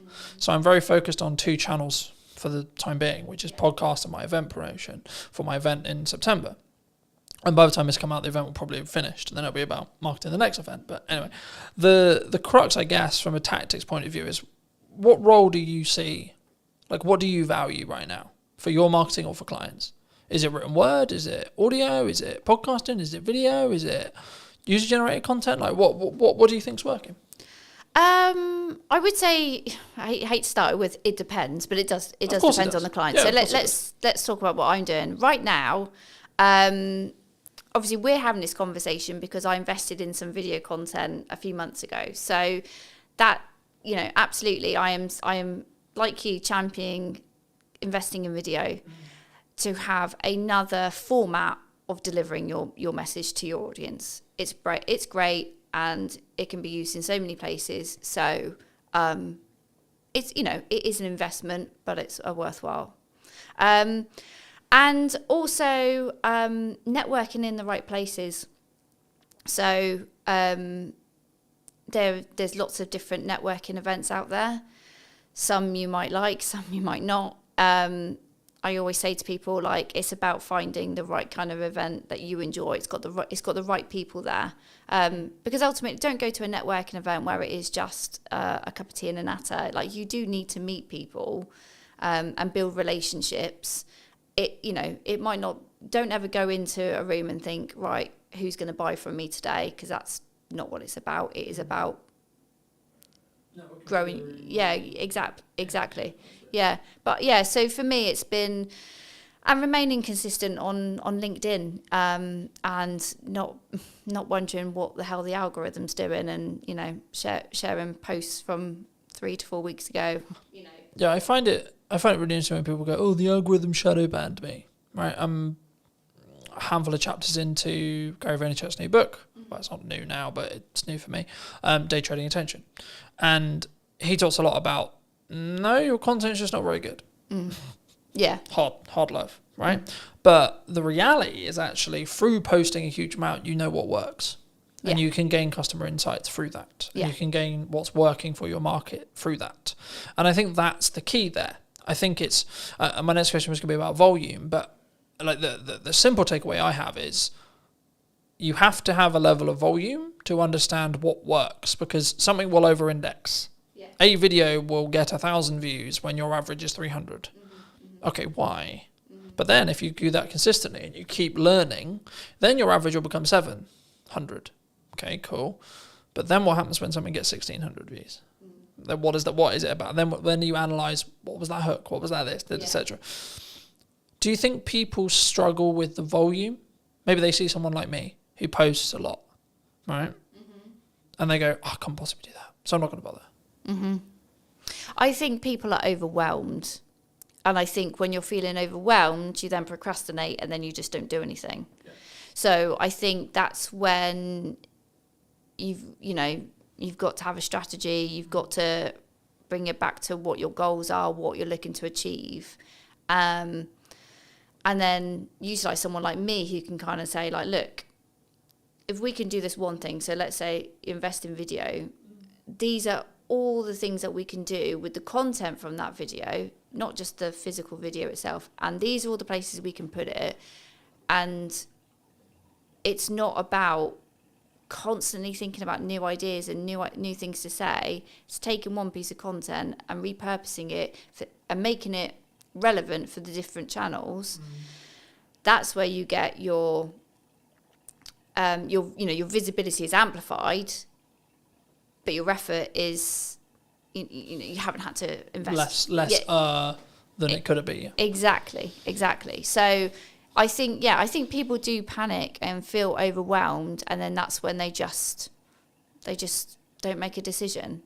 And that's where you do need an expert then to kind of say, like, look, it's not, you don't have to be overwhelmed. This is the plan. This is what we're going to do. This is how it's going to be used.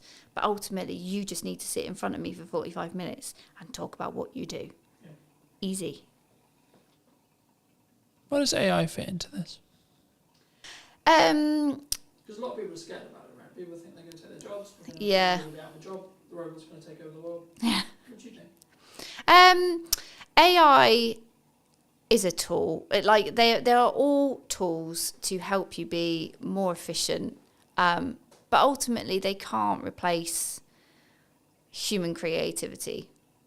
I've heard some people talk about, AI is for lazy people. It's like, it's not. If you want to use AI correctly, you've got to invest the time. You've got to invest the time in understanding how these tools work and how you get the most out of them. And that is not just by going, Chat GPT, please write me a blog about X, and taking that and posting it. Like, no. It's a bit like, I don't know, I was thinking about this today. Like a sat nav, okay? So a sat nav is a tool that tells you how to get from A to B. It's really great if you have no idea, but also you could work out using a map yourself, but it takes a little bit of the thinking time away from it. But you might also just want to go for a drive and enjoy whatever route you decide to take that day. So it's not, AI isn't there to replace what people do. And I think businesses that are looking at AI and going, I don't need to hire a copywriter, I don't need to hire a videographer, or I don't need a person to do something because I've got a tool, you're kind of missing a point there. If you're looking at it just from a cost perspective, you'll learn a lesson very quickly that basically what you've turned out is a load of rubbish. I think it's from my point of view at least, right? I think for me, it's understanding what tool is best for the job. And the analogy I've started using used to be, you don't want to necessarily put up shelves with a hammer, right? But actually, it's actually more, I think now, you want to sharpen the knife before you use it. AI can help you sharpen the knife, but you still want to be the one using it. And I think for me, the key, I guess, in that is actually, and this is where I think the trend sort of shifted originally, because originally it was, we're all going to be out of jobs because of AI. I think in reality, which I agree with, which is where the trend went, which was people who utilize AI as a tool are going to output more, be more efficient and be better than someone who doesn't. So in turn, it's human v human again, right? And I don't like saying human v human because it implies that everyone's a competitor, sure.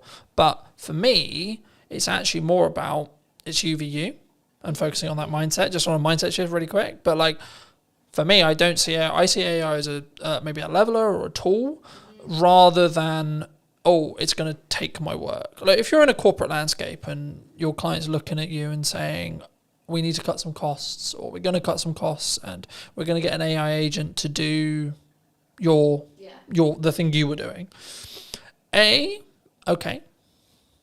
Ask yourself what you can control about that. The answer is probably not much.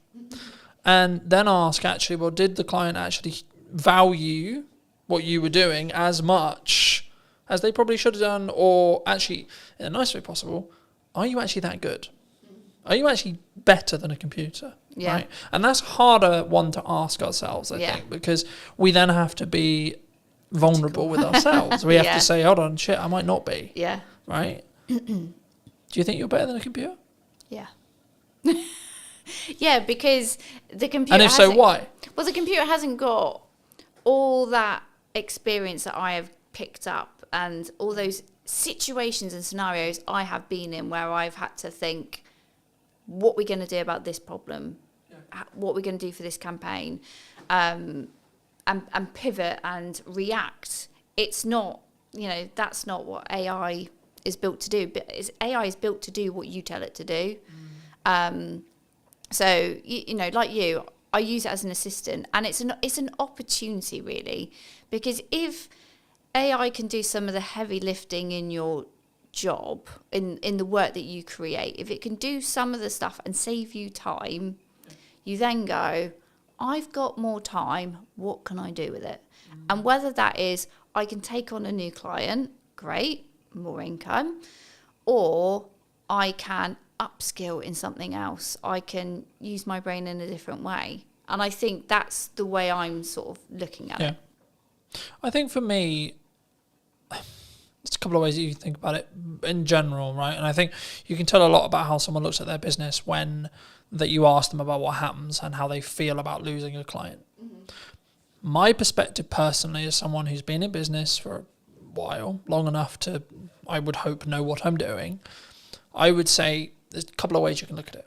A, you can go down the road of, that's a shame, but I added the value I could, I did the best job I could. And if you're being honest with that, then actually, what are you worried about? Because if you genuinely did the honest thing, and it might just be, they have to cut some spend to stay alive. And you happen to be the thing on the cutting block. Now that you can go into the psychology of how much they value it, and if you want, sure. So there's that approach, A. B, cool, I've got that time back. Yeah, maybe I don't have the income, but I got that time back. So now it's, how do I utilize that time? Because what we talk about a lot of the time when it comes to ROI, or return on investment, is return on money. We don't necessarily talk on return on time, right? For me, as I've looked and learnt more from really successful people, the thing they always focus on is time. Because money, yes, you need it, but the more you have, the longer runway you have, regardless of your expenditure level, right? So the more expenditure level, the more you need to have a longer runway, etc. If you're living humbly, then you have a longer runway with less money. But you still will have the same amount of time. Me and you will have the same amount of hours a day, right? How we utilize those, how we use AI tools to optimize, work smart, not hard, but also the thing that people get wrong about that saying, in my view, is you're not working hard and smart. So if we both work at the same amount of hours, but I'm working smart hard and you're just working hard, I will win. If you're working half the hours, but you're working smart and hard, and I'm working double your hours, I'm also going to win. Because I'm not just outputting more, I'm also working smarter and then harder on top of that. So I have a volume metric and then a optimization metric as well. I think the key sometimes what we do in marketing and sales is we don't necessarily look at, it is a volume game, it is a quality game, but you get to those results, as I was alluding to earlier, through volume, because you don't have metrics otherwise. We can sit here theory, right? We can say, this is a good idea, this podcast is going to do really well in theory. Or I can tell you, I know it's going to do well because the last 15 episodes have had consistent growth of 2%. Okay. So now I know by the time this comes out that it will be however much further down that line, as long as I continue the trajectory and continue the learning that I've got. But also people, what they don't count in when they have a podcast or something like this is also the knowledge they gain from the guest and the knowledge exchange we have. So actually what I'm doing is I'm creating content out of it so I can like go to many, but also in our one-to-one conversation, you might say one thing to me that I might go, actually, hold on, I could implement that. And actually, what's the knock-on effect there? So it's not even, because I think sometimes we go, oh, it's got 3 views, right? Especially when you start out with a video. Oh, it's got 5 views. Does small numbers of views matter in marketing? In an ideal world, we want thousands and thousands, right? But yeah, like you want that, but don't ignore the fact that there's lurkers. Like that, you know, not everybody who sees your content goes, I'm going to indicate to you that I've watched this video, that I've done something that, you know, it's resonated with me, it's given me an idea. Not like people do on the periphery, observe from the background and go, okay, yeah. And they don't show up in the engagement, you know. And if you just only focused on, you know, analysing your engagements, comments, likes, all that kind of stuff, you go insane. You know, you need to be having the conversations outside of it. So, yeah, okay, people might have looked at it, but what else are they doing? How else are you engaging with them? And that's where it's like, you can't focus on one channel. You can't focus on posting one video. Like, you know, those 3 people might have seen it, but what else have they seen? What else have they digested? Yeah. What else have they taken on board? And are you going to talk to them? Because that's the other thing, is like, this is not one way. Marketing is not one way. You have to create that dialogue, find out, dig deeper. Get them to know you, you know. It's like, you know, today we're here, but we had a conversation before. So it was great to, you know, understand what we were both thinking, have a, you know, chat around a conversation, so that you obviously felt like, oh yeah, I think Gemma would be interested on the podcast. And I obviously feel comfortable being interviewed by you. I think sometimes, I think it depends on the context, right? Like if you're fortunate enough to get a guest who's quite high profile and they've done 100 million podcasts and they're very good at very quick rapport building, different conversation. But also, to be fair, you may not have a longer term relationship after that podcast episode. Because in most cases, they're there to film their half an hour section with you, or 45 section with you, that they're also going to use as content.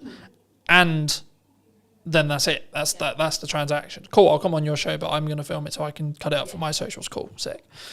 But actually, potentially what we're doing is what I've now replaced networking with. Because in the nicest way possible, networking is incredibly good when you're not time poor. Yes. When you're incredibly time poor, it's not overly efficient unless you're in the very targeted specific room, and that's specifically what you really enjoy doing. Everyone thinks, well, some percentage of people think I mock networking. I did networking for nearly all of my business, and I still do now. I do it slightly differently now because I'm very focused on content delivery. But the reason why is because I sell content delivery service. So for me, the highest return on time, energy, and resources is content delivery, because it allows me to hit every single bucket I want to hit. But also, something which I was doing when I was networking and doing content, and this was I was doing them all poorly. Instead of doing one incredibly well and reap the rewards of doing those things well, I was actually trying to do all of the things really badly. So I think maybe as a takeaway, do you think people should do lots of things? Or do you think people should just focus in on, actually, I really enjoy talking to people, so I'm just going to go to networking and talk to people? I think the joy, doing something you enjoy is one part of it. So don't, you know, if you're doing something in marketing that you really feel uncomfortable and it's not your bag, find another way of doing it. And if that's outsourcing, or like if you've got a firm of people and somebody else really enjoys networking, make them the person that represents the firm out in public. Oh, I just lost my thought then. So you were asking me about should they do lots of things? Should you do lots of things? Yeah. Or should you just narrowly focus on? So I'll give it. So Alice Emosi would say, you just do content. Yeah. You just do ads. You just do networking. You pick one, and because you have either decision fatigue or optimization fatigue or etc. or performance fatigue. In when you're trying to pivot from, I'm going to do content, then go do networking, then go do this, then. So yeah, my answer would be no. Don't just put all your eggs in one basket, because I don't think that's efficient. And again, with my B2B buyer's hat on, they won't make a decision. They won't get to know you just through one channel. So you need to be in other places of where your prospects are going to be.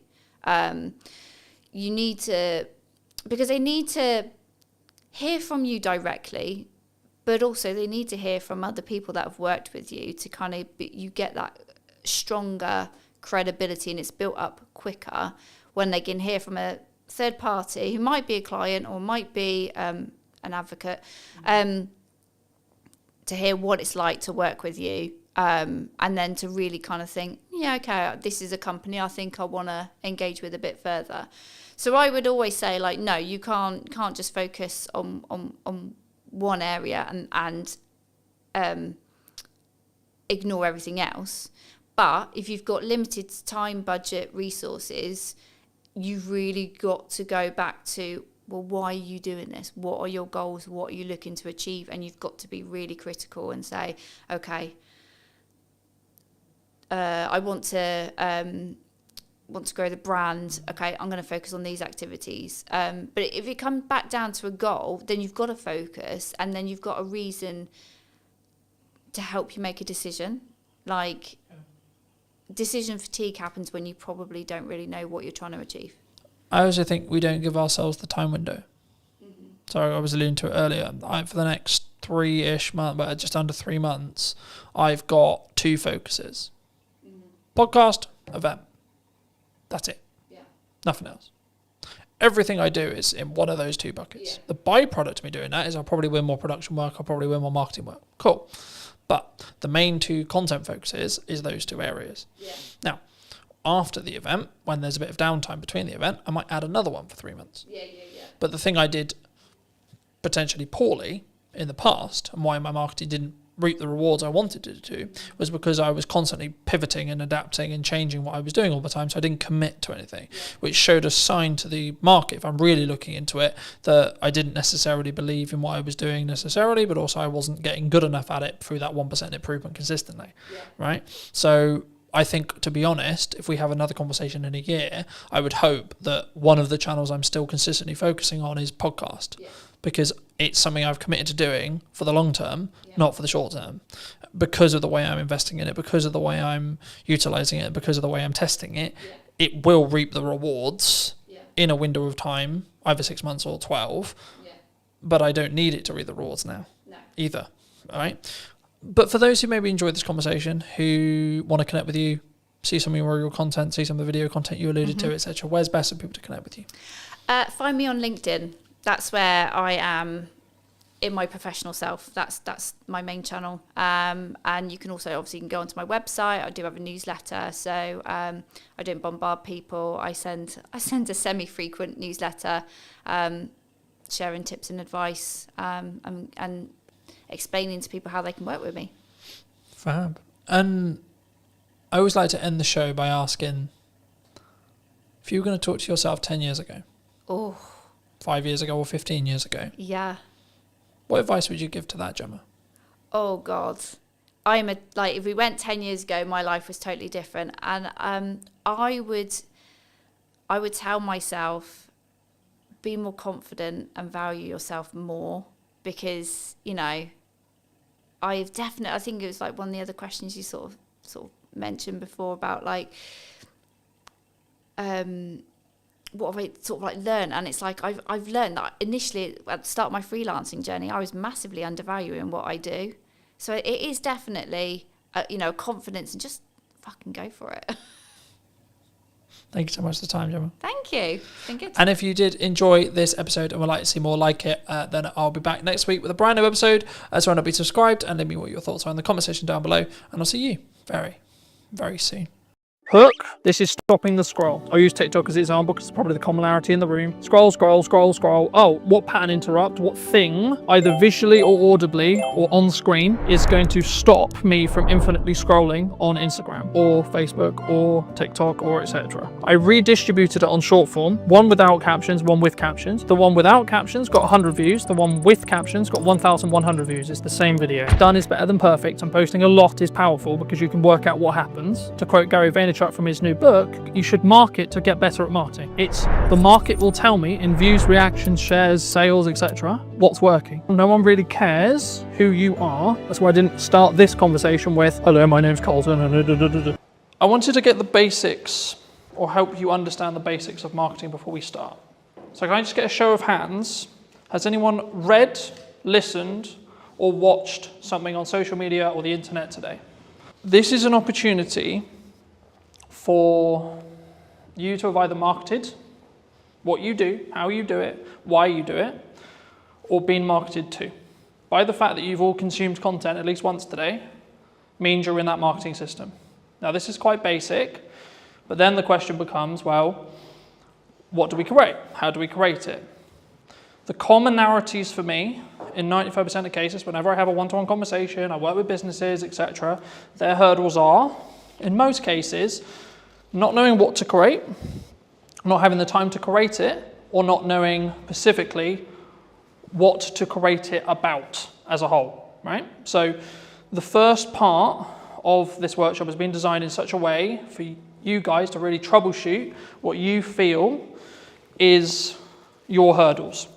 So I'm going to apologize ahead of time about spelling, because I'll probably get some spellings wrong, but just quickly around the room, what is your main hurdle right now with either creating content for what you do or utilizing AI in that process?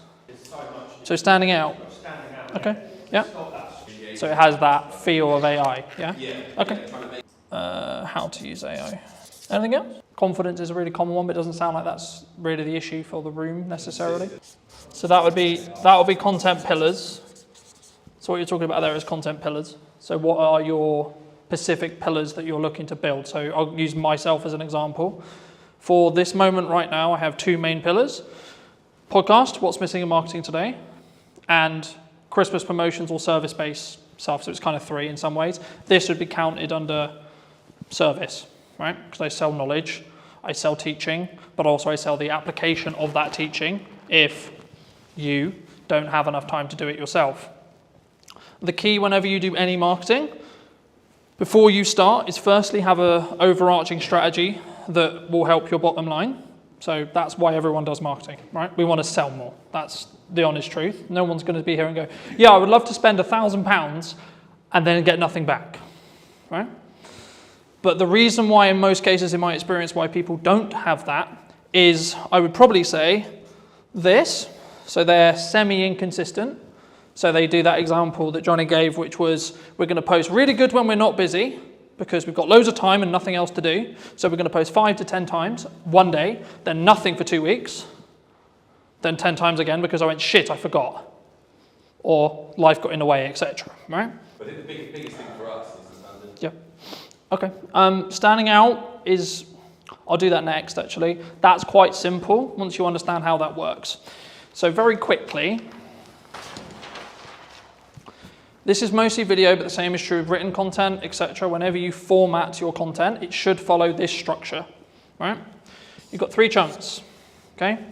Hook, this is stopping the scroll, right? Scroll, I'll use TikTok as an example because it's probably the commonality in the room.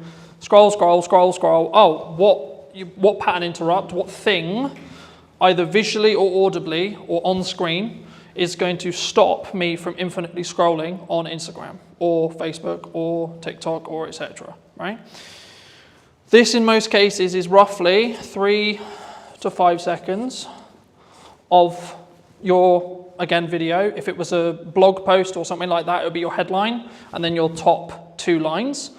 If you do this wrong, you will not get someone to stop. Right? I'll go into depth in a second on what you could use here as ideas, but then you'll have a level of, so your body of content, so this could be, in most cases, value-led for me, and then a call to action here, right? So when we create content, we want a journey to happen, right? Step 1, get them to stop the scroll. We'll go into depth in that in a second. Step 2, what do you want to talk to them about? What's the objective that they're trying to do? If it's a piece of educational content, like this, for example, then I might have a captivating hook that positions a question that I'm then going to answer, but I'm going to first say, well, this is the solution that you're trying to create, followed by, as short as you can, because attention spans are dwindling, etc., gets to the point. In the nicest way possible, no one really cares who you are, right? That's why I didn't start this conversation with, hello, my name's Colton, and you don't give a shit, you don't care, right? The bit they do care about is how are they going to make their life, the viewer's life, more entertained, more educated, or both. Hopefully, after today, you'll understand how to do that. And hopefully, I hope, today will be that valuable for you. So you should be entertained, you should be educated, right? Just on that, sorry, Colton. Yeah, of course. Every piece of content you've got on TikTok has to follow that. If we start getting good reactions, say on funny content, it's got no call to action on it. The only... Would you say that that's still valuable? So if I put my hand here and ignore the call to action, then yes, that would be true. Every single piece of content has to have a hook, because you aren't going to stop the scroll. It doesn't have to be anything complicated. It could just be like, this is my opening line. So the things I'm focusing on for podcast clips, for example, is what's the first line of the clip, right? And because you'll see it as text, you're going to go, oh, so one that did really well was from Maddie's podcast a little while ago, and I was talking about how did I not become a drug dealer because I was dyslexic. So the opening line was, I'm surprised I'm not a drug dealer. So if you saw that on social, you're probably like, hold on, what the fuck? But then I gave the context, right, straight away, here. So ideally, it should follow this format, yes, in every post. So you would say for us to stop messing around and spending half an hour filming a Jet 2 on trend TikTok with no value? So this is mostly for thought leadership. I will come on to trends in a second, because trends is a little bit different, and it depends on where it sits in the funnel as a whole, overarching. But this is mostly focused around B2B thought leadership stuff. But you could also do it for everything you do as well. Because if you follow this format, it's a known format, right? We were talking about marketing funnels yesterday. This is a mini marketing funnel that then leads on to so this could just be, so for example, a lot of the content I did for this event was, here's the thing I'm going to talk about. Here's the value I'm going to add. Hey, if you would like to see more like this, come here today. Yeah. Happy days, right? Or try and blend the trend in almost, like the Jet 2, yeah. We could have finished it with, come and grab your pint here, yeah. It's happy hour. So it doesn't need to necessarily be, especially at the start, you don't necessarily need to follow this format.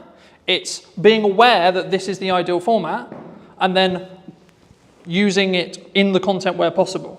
When you specifically look at trending, so on TikTok,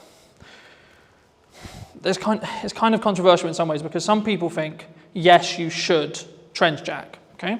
I'm of the mind of, you should if you see an opportunity to be able to gain eyeballs that you otherwise wouldn't be able to gain, okay? But it should be additionally, not instead of, additional content to doing this consistently, right? This is where content creation gets hard because you need a lot of it to be able to do it, right? If you can do this well, then you can do this. If you can't do this well, don't do this. Because I personally believe it distracts from this focus, right? For me, the issue with this is you're going to hit your demographical things, right? So I put out a video, I know it's roughly going to be hit by people in Salisbury because that's my following, right? The issue with trending is because you're in a trending sound, I'll use TikTok as the example, but Instagram, etc. is true too, you have no idea demographically where that's going to go. So you might get, let's just put a big number there, 100k views, okay? Wonderful, okay, but if we look at ROI on a business, and we ROI on time, what would you rather have? 100 views to 200 views on something like this, or 100k on a random video that's actually mostly spread across the Philippines, China, America, the UK, so on.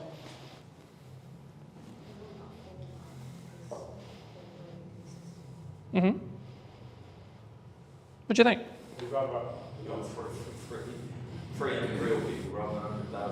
Because 100,000 looks good. Yeah, but 100,000 looks good. Right? Yeah.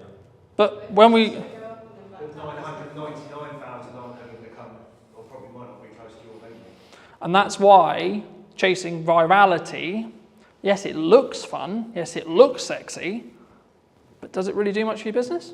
I'd much rather have consistent of the right people at 200 to 300, maybe up to 1,000, but I know that each one of those views is going to potentially mean that I get more people sat in a room, I have more people to work with, I have more people I can help in my location, or in your... How do you do that location on TikTok? Facebook's very simple, physical business. So social media's changed, right? If I did this presentation or talk 3-4 years ago, I would only be talking about social graphs. Okay, I'll explain both in a second. But on this side, we've got social graphs. Okay, that's how everything worked before TikTok or Musical.ly arrived. Okay, here we have interest graphs that I'm definitely going to spell wrong, right? But the job of the team of two. So this was basically what TikTok kind of their algorithm created it. It was in other places like Tumblr, etc., but like modernized and actually like popular, it was TikTok who did it. So what happens here is and this is why I said yesterday, following doesn't matter because we're now over here. But just for those who don't know, socially, what happens is I would follow someone, I would like, share, or comment on their post, right? This would send or say to the platform, hey, cool, this person likes and enjoyed this content. Cool. Okay, so the platform goes, we're going to show more of that to that person, right? So you followed me, okay, cool. So that means you're telling to the platform, I like Colton's content, can you show me more? Sick, right? Same with likes, same with shares, etc. Now, the bit where it got interesting is because when they started changing the weighting, you wanted to target different things. That constantly changes. There's no point me going into it because by the time we finish, it will probably have changed. The main difference when TikTok launched a handful of years ago was instead of it being followers, like, shares, etc., they are kind of still important, which I'll explain in a minute, but the job here is Craig is going to open TikTok, and if he had previously never installed TikTok, it will just show him videos. And what it's trying to do is it's going to go, right, I'm going to show Craig a picture and a video of a dog. Cool. What does he do? Does he watch the video? Does he interact with the video? Does he like the video? Cool. Keep scrolling. You'll find that the more stuff you interact with, the more stuff you give watch time to, the more stuff you like, the more stuff you enjoy, you'll be shown more of it, right? So that's what an interest graph is, right? So is that what the FYP basically is on Facebook Yes. and Instagram Reels? 100%. That's running that algorithm? Yes. But the main feed is still on the socials? They're moving from this to this. The only place where this is still prominent is LinkedIn. Really? So Every... the same people that use the old George, for example, right? We post on that a lot. We can get the same 30 people commenting like on that all the time. Mm-hmm. So they're still seeing it. Because that's interest-based. Not in an FYP of like TikTok. Because they are interacting on the posts related to that location. Right. So they're signaling the platform to say, hey, I want to know more about this location. So it's not as fully TikTok 100%. The reality of socials, well, it will probably be in this line here for the rest of time, right? The future of socials is going to probably be, there's a debate at the moment, right? In the marketing space, in the etc. with Meta and so on. But my prediction, and probably the prediction which I think most people would agree with, would be in 2 to 3 years, you'll have 2 feeds. One that's like this, and one that's like this. Okay? So this would be your FYP, this would be for you to discover new content. And this is where, to an extent, trending would probably go into. So if you're trend jacking, following trending music, etc. Let's say you like, I'll use the example I used with Craig, dogs, cats, motorbikes, games, pubs, pick your topic, right? This is also where a concept called community talk came from, which was a specific hashtag around a specific thing. So when TikTok launched, everyone thought, oh, it's for dancing. Can I just get a quick show of hands? Who thought TikTok was for dancing? And for kids as well. Oh, for kids, yeah. That was the commonality, right? Everyone thought, oh, I'm going to go on TikTok and I'm going to do a... Thank God that people laughed at that. But the key is that's when it was Musical.ly. So very quick history lesson. TikTok is owned by a Chinese company known as ByteDance, who used to own an app called Musical.ly, where that was what the app was for. Lip syncing, dancing, etc. They bought this. They then launched it in China, did really, really well, and it was strong from an educational point of view.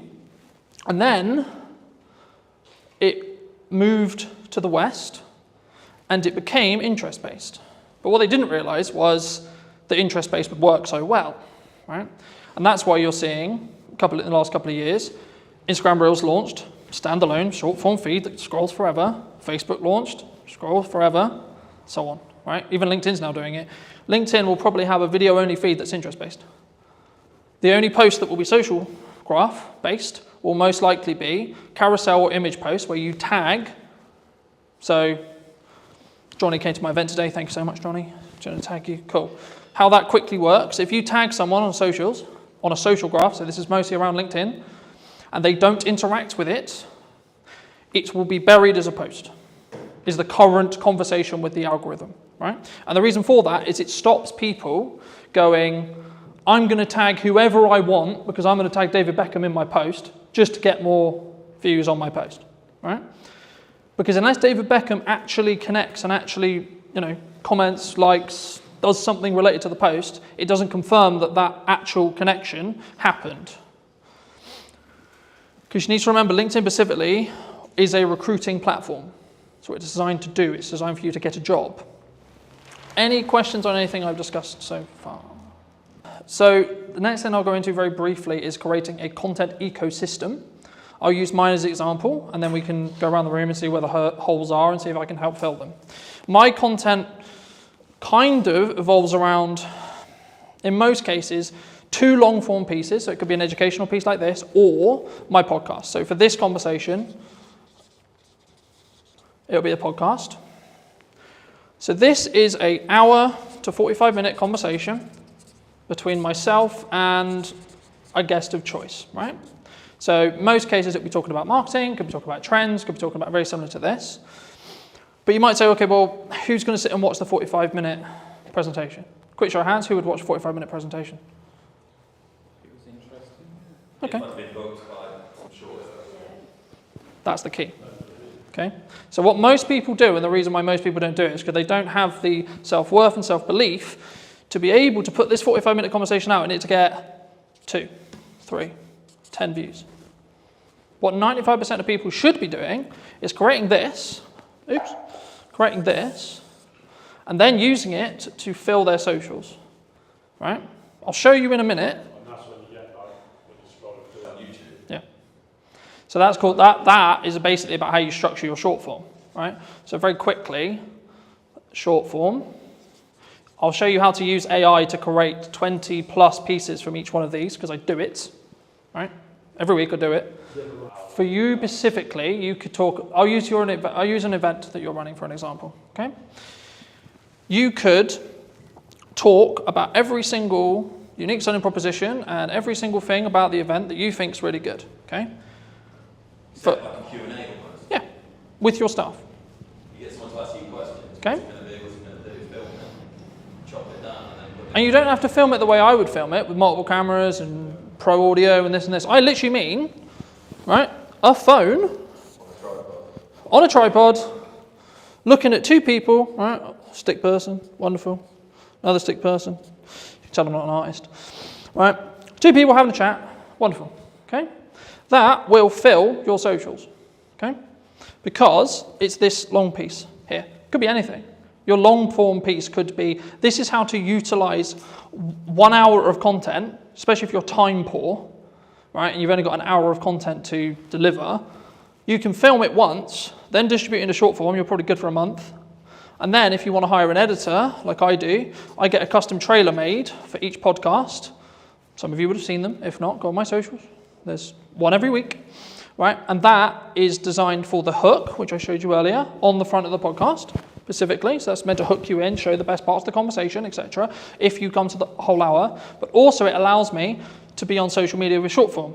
So by the nature of how the trailers are designed, I'm naturally going to get a higher retention chart, which will look something like this, which means people are watching the whole video, which in 95% of social media cases, if people watch up to 100% of a shorter video, less than a minute, it will then be served to multiple audiences, right? I'll go into that very quickly, but just quickly on this. Once you've got short form from this 1 hour, you can then do lots of stuff with it. You can pull out the audio and have it as a standalone audio podcast, right? You could also get it transcribed, and then using tools like ChatGPT, you can get it into blogs, etc., in your own tone, etc., right? And then also, you can then take that blog, turn it into 20 tweets, 15 tweets, right? Or standalone social media posts on their own. Hey, in this conversation, it doesn't even have to have the video, you can just take some pictures afterwards and say, in the conversation we'll be releasing next week, we talk about X, Y, Z, right? This is a very key example of hooks don't have to be anything. You need to do them to then see what works for your audience. Because what works for me is not going to work for you, and vice versa. So that's a social question. 95% of the time, socially, we watch videos in our breaks, when the kids are asleep, etc., right? So you don't want... Yeah, so or the telly's on or something else is on. So in a social scenario where you wouldn't necessarily want to blare out your reel, but you still want to know what's going on, right? And just to give you some numbers behind this, I re-edited some Christmas content that I did, I think about 4 years ago. I redistributed it on short form, one without captions, one with captions. The one without captions got 100 views. The one with captions got 1,100 views. It's the same video. Okay, that's a 10x difference in views with one change. And this is how I'm starting to test stuff. The one thing people get wrong with marketing all the time is they go, this is our ideal profile, this is the person we're trying to talk to, and I know what they like. Do you? You may have known what they liked 2 years ago, but is that what they're into now? Does your ideal profile change through time? Mine does. Personally, my content consumption habits and what I consume will change on a weekly basis. When I want to go really deep on AI, I'll be watching nothing but AI stuff. Okay? When I want to go really deep into content and delivery and how to do it, shift again. So on an interest graph, my feed is going to change dramatically across 2 weeks. On a social graph, I'll probably get some of the same content. Look into the terms and conditions of TikTok, you'll be scared about how much it knows. Well, this was actually a big problem a couple of years ago where I was aware of it, where people would be watching a specific video. So I'll give an example where like maybe it's a motivational video or like maybe they're feeling a bit sad, etc. They're watching something that may be a bit sad. And what the TikTok algorithm did, and they got in a lot of trouble for this, but they would then start feeding more and more, and you would go down this loop of negativity, right? Like I don't want to go into detail on it today, but it's the same with like the quote Redfield spear, right? You are fed what you watch. So people are like, oh my God, my TikTok's so annoying because it only shows me X, Y, Z. I'm like, okay, log out, reinstall the app, watch stuff that you don't want, like so watch the stuff you want, and then the algorithm will catch up. Or just when you're on the socials, just stop consuming and interacting with the stuff you don't want to see more of. Or search what you do want to see. Yeah, or manually go in and search, I want to see pretty kittens. I want to see dogs, I want to see positivity, I want to see quotes, I want to see etc. To start, put your video everywhere. Put your blog everywhere. Put your piece of content everywhere the same way. Because the first thing you need to get into the habit of is doing content consistently and getting consistent, right? Because that's where the results will come from. And concentrating on video. I focus on video because it's my best, like building off Emily's point, it's my best way of communicating, and it's what I will also consume, and also I know the power of being able to leverage it because I can use it a million ways. Some people say I don't want to be on video. Okay, that's okay, don't be on video then. But if you're a good writer, then write. Okay? Like, you don't have to reinvent the wheel. The content quality will always rise to the top if you're A, consistent, B, talking to your target demographic, and C, adding actual value. Not fluff, not this looked nice, this was wonderful. The goal for me today is to give you as much valuable the stuff you want to learn as much as possible. That's it. That's my only objective today. Very quickly on how like algorithms work in most cases. This is a video algorithm, but the same will be true in blogs, the same will be true in articles, and you can swap the words. So whenever I say video, there is a similar algorithm for every other form of content and will work very similar to these principles. Okay? So when you post a video, I'll use Instagram Reels, for example. This is your video. Okay? The first thing it does is it will send it to, these numbers are rough because they change every week, right? And we actually don't really know. It's roughly about 10%, maybe lower, maybe 5% sometimes, of your audience. Okay? Now, depending on what happens will then depend on if you get a new audience or not, right? So in most cases, if, let's say this video is, I don't know, 30 seconds, okay? If someone watches up to 25 seconds of that video in this seed audience, so this is called a seed audience. The job of a seed audience is to tell the algorithm, because it doesn't know what this, all it knows is you uploaded a video. Wonderful. It can see what you said in it because it can pull the transcript, etc. It doesn't really know what the video is. It just knows you put a video out. Sick. So what it does is it sends it to the 5 to 10% of an initial audience that it believes will enjoy this piece of content from what it learned from the title, the media data, or the post, depending on what platform you're on, and then what's said in the video. And then depending on what happens with things like watch time, likes, a key one on Instagram, especially right now, if you save or share it, because this is where understanding each platform is really important. So Instagram specifically is designed for people to share videos around, share posts around, because it's a communication platform. It wants people to communicate with each other on it, not just consume content, but have content as part of the ecosystem, so that, oh, I really like this video, so I'm going to send it to Paul, right? That's what the algorithm wants me to do. So sharing/saving, coming back later. And depending on how well these combinations, and the weighting changes, that's why I'm not focusing on specific weighting, but the weighting will change. Depending on what happens will then change how much of an audience, what that audience is, and what the size of the audience is. So when things go viral, what's happening is this. So it's going, initial post, okay, cool, it did well. Sick. All right, first audience did really well.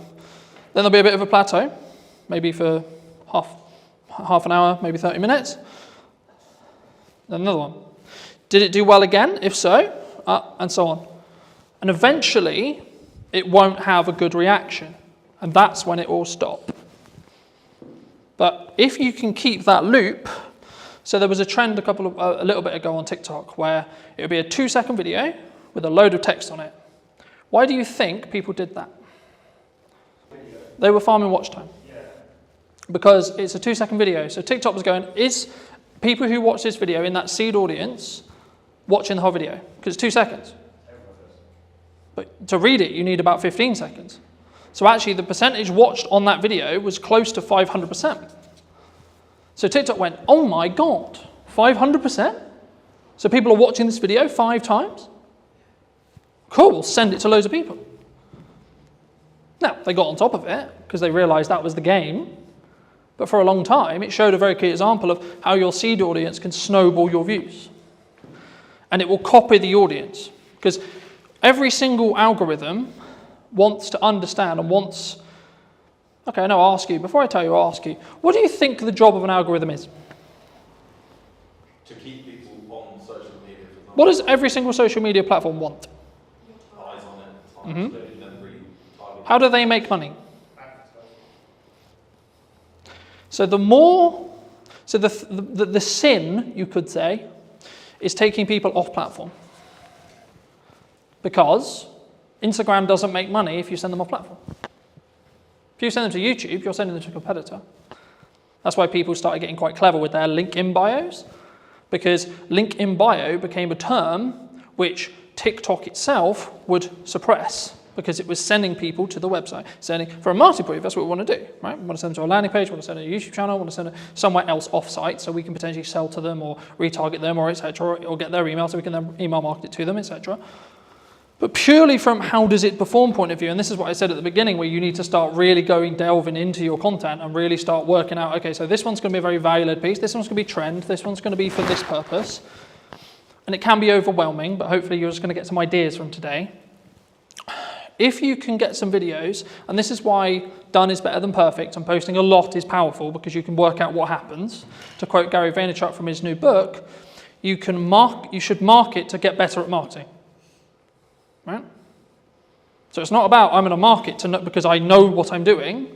It's the market will tell me in views, reactions, shares, sales, etc.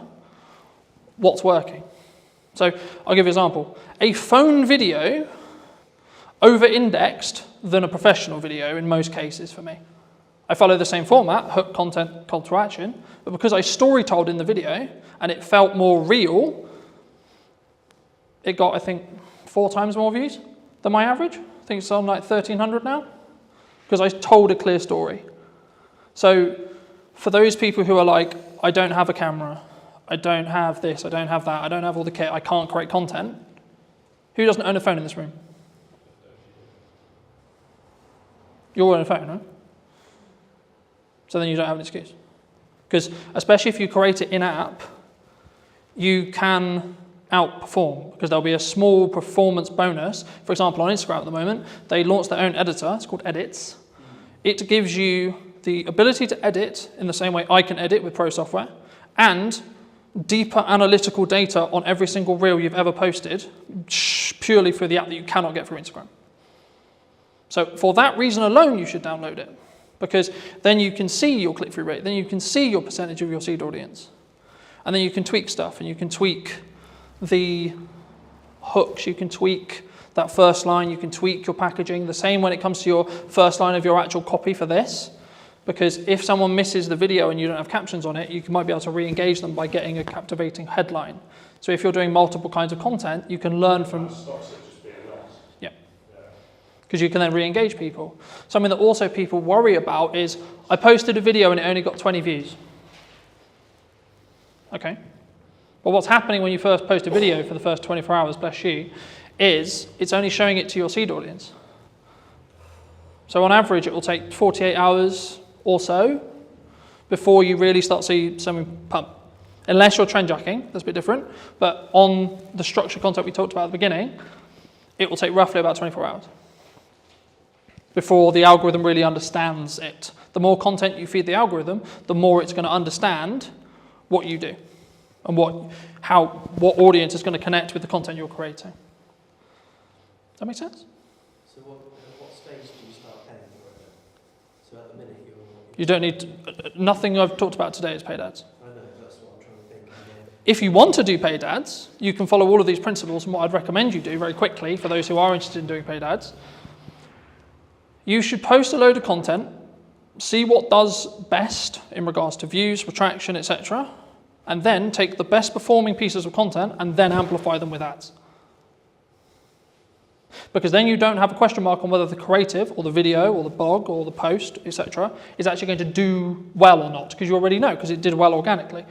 So that way you're not wasting money on amplifying bad creative, because you know that it's going to be good, because you've already tested it organically. Does that help? But if 10,000 people saw it organically, it goes to millions if you pay for 10. Yeah. But the key there is to understand that is that 10,000 the 10,000 that you want?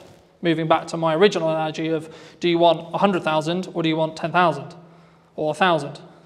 If the metrics align, as in you got 10,000 of the right people, absolutely you should pour money on it.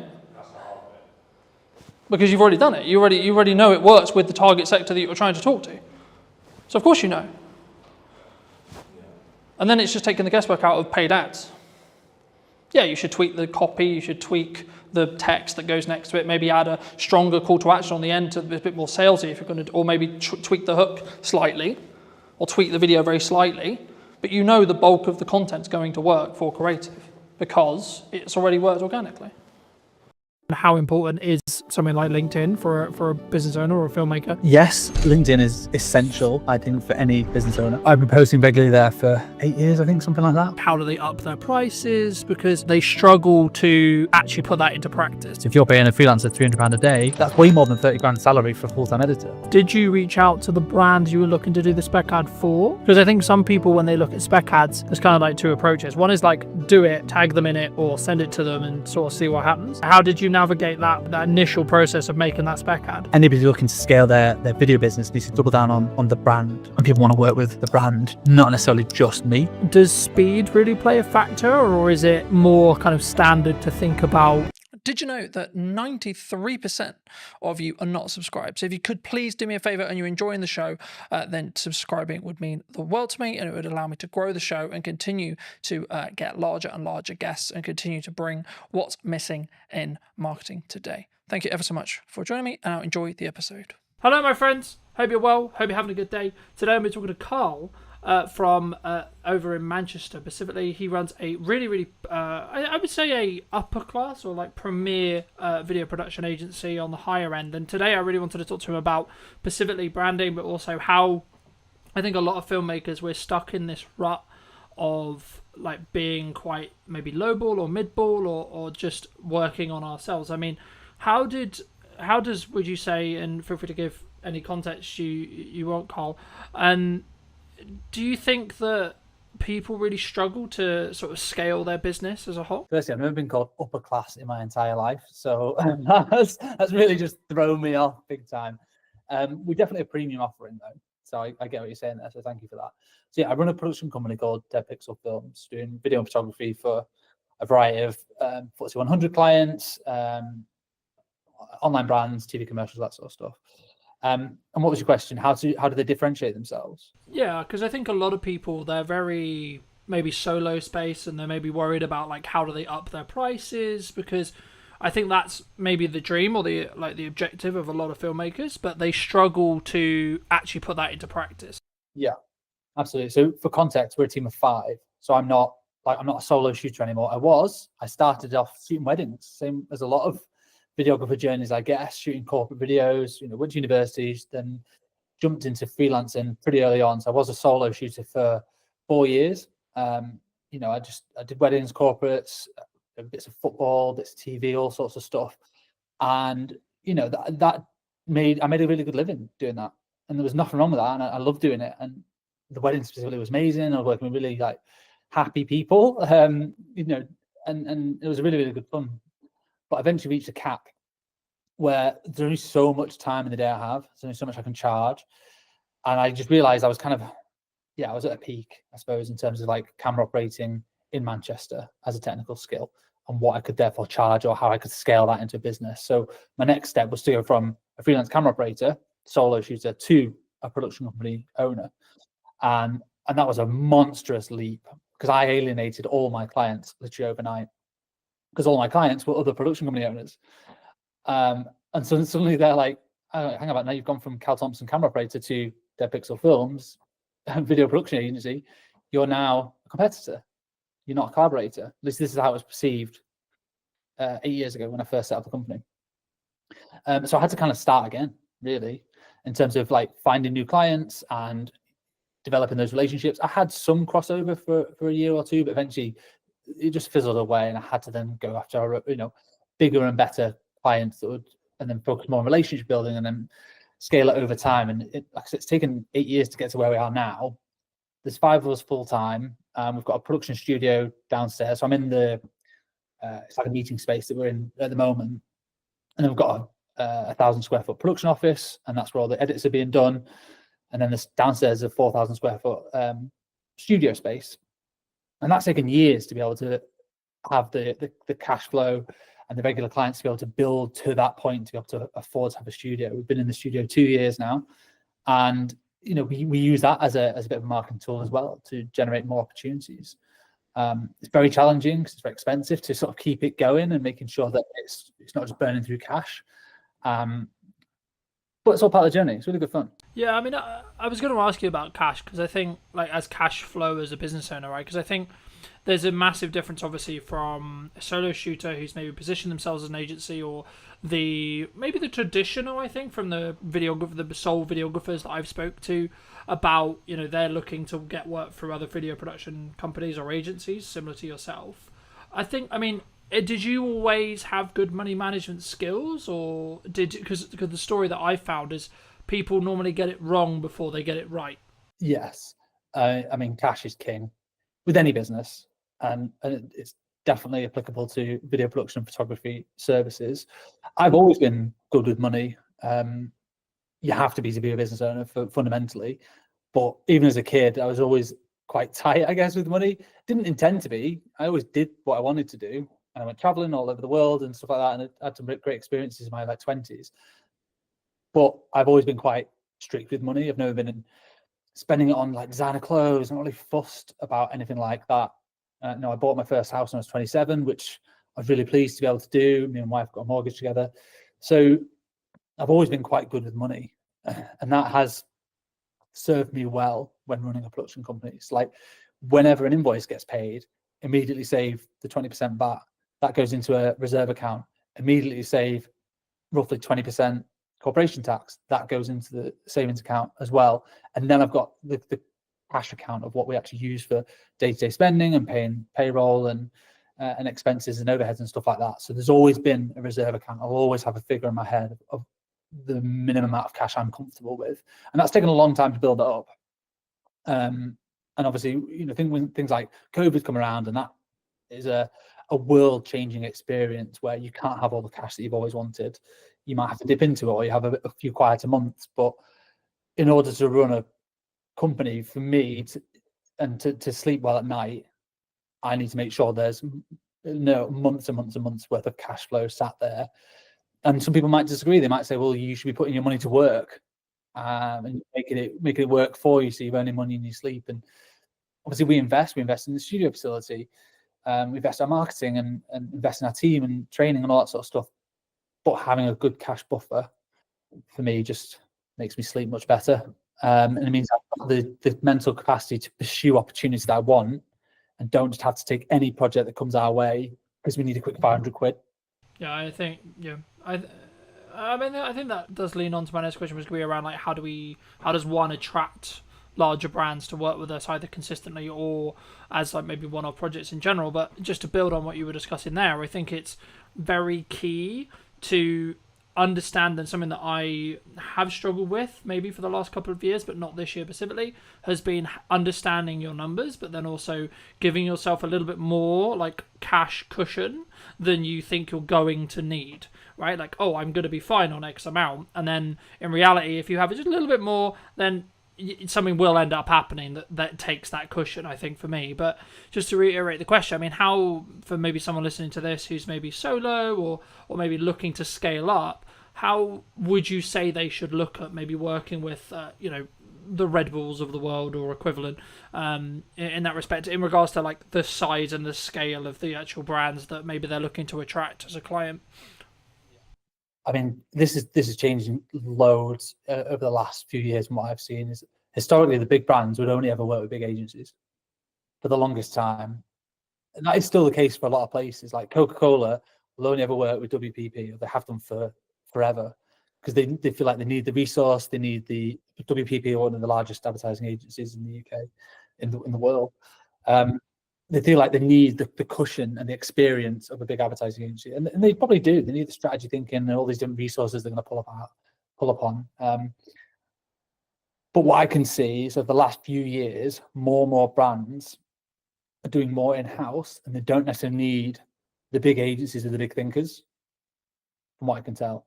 Now, I could be wrong, but a lot of brands are now doing that big thinking in-house, and they're bringing more smaller, independent specialist agencies. So rather than just like one overarching agency that handles everything in terms of their marketing and their branding and strategy and their content, they might have, okay, there's an SEO agency there, and there's a production agency there, and there's a web design agency there, and they manage it themselves rather than an agency managing that.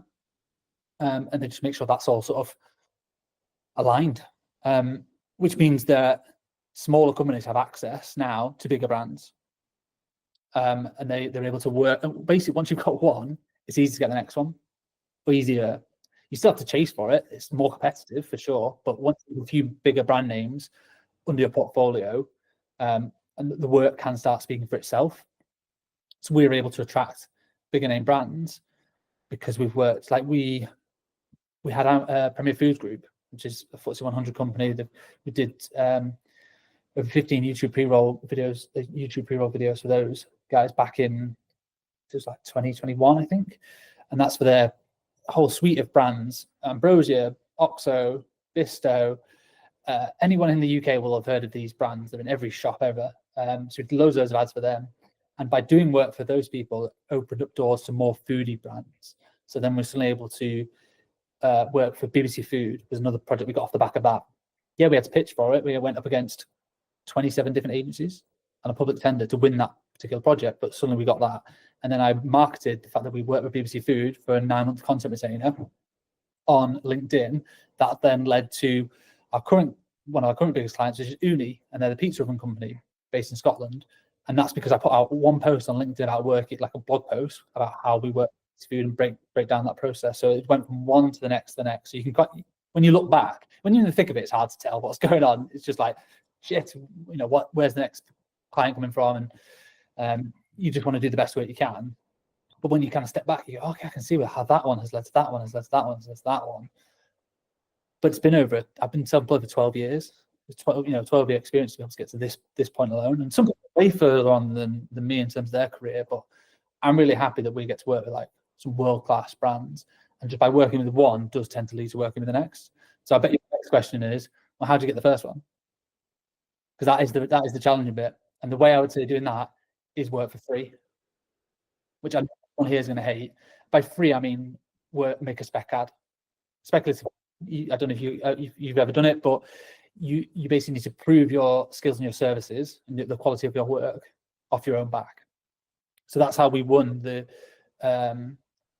we started getting into super slow-mo. That's one of our core specialisms, which works with food and drink kind of content, is the 1,000 frames a second super slow-mo videos. We shot an ad for free with Whitley Neal Gin in a little corner of a studio. Me and my business partner at the time just kind of messing around, working out how does the kit work, how does the lighting work. This was years and years ago. And we put together a little 20-second montage. We partnered with a kit hire company who lent us the camera for the day. So that was very generous. All it costed was our time and the ingredients. And then we pieced that together. And we used that piece of work as a marketing asset, piece of collateral, to then go and win the next one, and then win the next one, and then win the next one. And that just snowballed. We then became the specialists in super slow-mo and food and drink, which then led us on to the next project and to the next one. So that's always my advice to anyone looking to get into it. How do you attract bigger brands? Is you can't just go to university, study a bit of film, and then go, well, now I'm just going to either have my own agency or go work for another agency, and I'm going to be balling working on these big bad projects. Like, you've got to prove it. Education, you've got to prove it with your skills and your portfolio and your work. And if you've got to just go out and do it. Yeah, no, I completely agree. And I guess the question that comes from that is, did you reach out to the brand you were looking to do the spec ad for? Because I think some people, when they look at spec ads, there's kind of like two approaches. One is like, do it, tag them in it, or send it to them and sort of see what happens. The other one is like, hey, start building that client relationship, etc., and be like, hey, we would love to work with you, or etc., but can we make one for free? Like, how did you navigate that initial process of making that spec ad? Depends how big they are. If they're massive, if they're like a high street name, if you're suddenly I want to do a spec ad for Gymshark, they've already got amazing commercials, an amazing in-house team. They don't need your spec ad. So you emailing them saying, I'm going to do this ad for free. If you want to use it, use it. They just won't. They don't need it. So in that sense, I would just go and do it and just tag them. Like, massive fan of you guys. I hope you don't take offense to this. We've made our own ad. We want to tag you in it. And if Gymshark will unlikely see that and then want to just hire you immediately, but their competitor might. So someone else who maybe slightly smaller than Gymshark might see that and go, oh, I love what these guys have done. Or you can use that to market to Gymshark competitors. So you can reach out to people directly that made this little piece for fun, just showcase our skill sets. Be really honest and transparent. Don't suddenly try and pretend that Gymshark are your client. You've done it as a paid project. That's the last thing you want to do. But just be honest about what you've done and how you made it to showcase your skills. And would you be interested in that one for your brand or business? We did one for like Innocent Smoothies, massive global brand. We didn't ask them to make that. We just did it as I was building all these like mad rigs because we've got a food studio, we have the space. I built like this test tube rig that when you pushed underneath it, basically it forced all the liquid through the bottom of a smoothie container and then just created like this volcano effect out the top. I wanted to test it to see if it was even doable. It's just like an idea. And we shot it in super slow-mo, it worked. So then we got a few more shots off the back of it, pieced together a little 20-second thing, and then just tagged them and put it on LinkedIn. And their marketing team like commented like, oh my God, this is awesome. So glad you enjoyed the product. So from them, it was like free marketing. They didn't really ask for it because they didn't really need it. They were just really pleased for us to make something. And then we use that to then try and win the next food or drink project, or just, a couple of little showreel clips to go in. It's in the showreel now.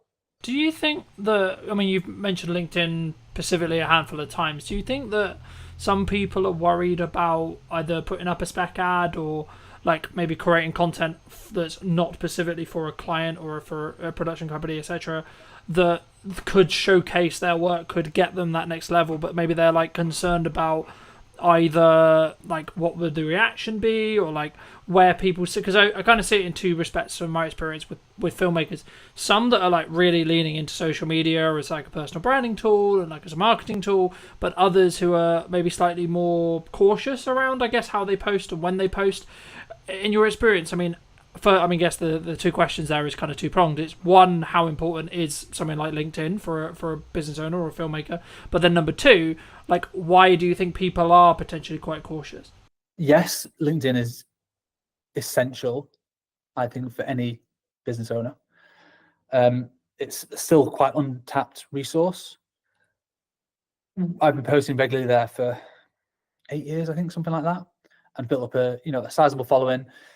I don't know how much work exactly we've got, but I can probably guesstimate we've generated well over 6 figures worth of work and opportunities through LinkedIn without spending a penny. Don't pay for any premium, anything like that. Don't pay for any sponsored posts. It's purely just turning up consistently and regularly, and I try and offer advice to my younger self in terms of the personal branding side of things, but just use it as a marketing tool, just to share the work, to share the behind the scenes that we do, so that people can see, oh yeah, it was those guys that made that ad, because I can see them in the behind the scenes. We use that a lot to show scale as well, which also subtly promotes a more premium offering. If you see a squad of 10 or 20 in a team photo, you know that's a big production. Doesn't matter if you're in the industry or not, you know that's probably cost a pretty penny, versus the behind the scenes of a solo shooter. You probably know there's a certain cost implication there. So subtly you're planting these seeds within your feed into your potential target audience, and you never know who's looking on a LinkedIn feed. And it's so different to every other platform, because when your contacts like or comment, it gets shown in their feed as well, and that's how your work can just spread and spread and spread. Literally, the behind the scenes that we did for the Innocent Smoothie spec ad got like 1,500 likes, hundreds of thousands of views. And that might not sound a lot on like Facebook or Instagram, but on LinkedIn, that is a viral hit. It's huge, and that just snowballed because it was just fun content. People just liked it, and people not in the industry were like, "Oh, it looks like a really cool project. You've been quite creative and innovative there." So yes, I'd say if you want to, scale a business or attract new clients and new opportunities, it's not just who you know anymore. Like it's who knows you. So LinkedIn is so valuable for that, and anyone could do it. Yeah, I mean, just because I think traditionally so much of filmmaking was like go to filmmaking meetups, meet another filmmaker, meet a gaffer, meet a sound guy, etc., etc., and then you sort of build your, I guess, referral work from there. But for me personally, I've actually seen it as a builder now, where you should be doing that, absolutely, but you'll potentially get to a scale, especially as a production company, where you actually, and I guess it comes back to like who's your target client, right? So if it's another production company, then actually knowing other people is probably a better use of time. Maybe I'd be curious on your thoughts. But the key for me, if you're trying to get end clients, as we're discussing here, I think you have to put a level of best foot forward, either on LinkedIn or on socials, etc., because you need to gain the attention of the right marketing people. I mean, do you think it's solely down to like the target person you're looking to talk to? Yeah, it's 100% that. Like, who's your ideal customer? If your customer is video agencies or production companies that make high-end TV commercials, then your best job is to network with other crew members. If you're a gaffer, meet as many DOPs as possible. If you're a makeup artist, meet as many producers as possible. And you're a technician, your job is to get on set as much as possible, and you charge a day rate and you get to work on some amazing projects. That is completely different to being a production company, because you are dealing more with brand managers, marketeers who don't live and breathe that specific skill set every single day. They're thinking more wider strategy of the brand. So you need to completely change who you're networking with, completely change your messaging. So, I see filmmakers all the time like geeking out about the latest kit, and ultimately clients don't care. They don't know really what the kit is and what the difference is. They'll be able to tell the difference in the output, the final output, and the results it's given. But fundamentally, technology's got so good that I don't think people need to be geeking out about kit as much anymore. Technicians always will do. Like at my heart, I'm a DOP, and I'm a technician. I'm a camera nerd. I always have been since I was 13. So I do still love it. Doesn't mean my clients care about it. Really, they care about, okay, I need a super slow-mo shot. How do I get that? Okay, we need a £100,000 phantom camera that we have to rent for the day. And we need the skill sets to do it. You need high-speed lighting and all that sort of stuff, and a lot of power. So they care about the results of the slow-mo and what it does, not necessarily the camera. They don't care what it's called or how much it might have cost. Yeah, they care about the rental fee. But in terms of like the specs of it and stuff, they're not really fussed. You have to market to your respective customer and who that is. If producers are hiring you and you own a super slow-mo camera, then talk about the specs all day, because they probably will care. But the end brand, I mean, my next question was going to be like, from a delivery point of view with larger clients, does speed really play a factor, or is it more kind of standard to think about, like, oh, we're gonna give you a 2-week delivery, or etc. I mean, obviously it depends on when they're going to use it, but would you say like a unique selling proposition for what you do specifically is speed related in regards to turnaround, of course quality as well, but is specifically looking at speed really important? we never market ourselves as like the fastest video agency in the West or anything crazy like that, because I think it would just attract a certain type of client which will expect everything yesterday. We do have a lot of clients who still do that, and like they want it as quick as possible. That they usually come to us because they have a project in mind, a deadline in mind, or if they don't, we certainly ask them. That's one of the earliest questions.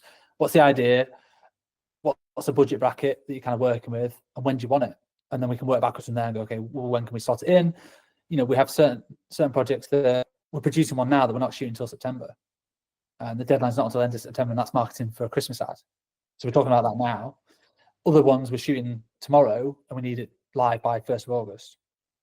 So that's quite a fast turnaround, because there's 5 20-second ads, like montages with like heavy edits and a lot of content going into it. So speed is important, but I think clients prefer more like a stress-free production. And are you going to handle the brief?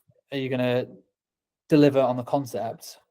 And are you going to be obviously professional and make them look good to their boss ultimately? People might not say it, but they kind of is what they mean. That a lot of brand managers are sticking their neck out certainly with a new agency they're working with.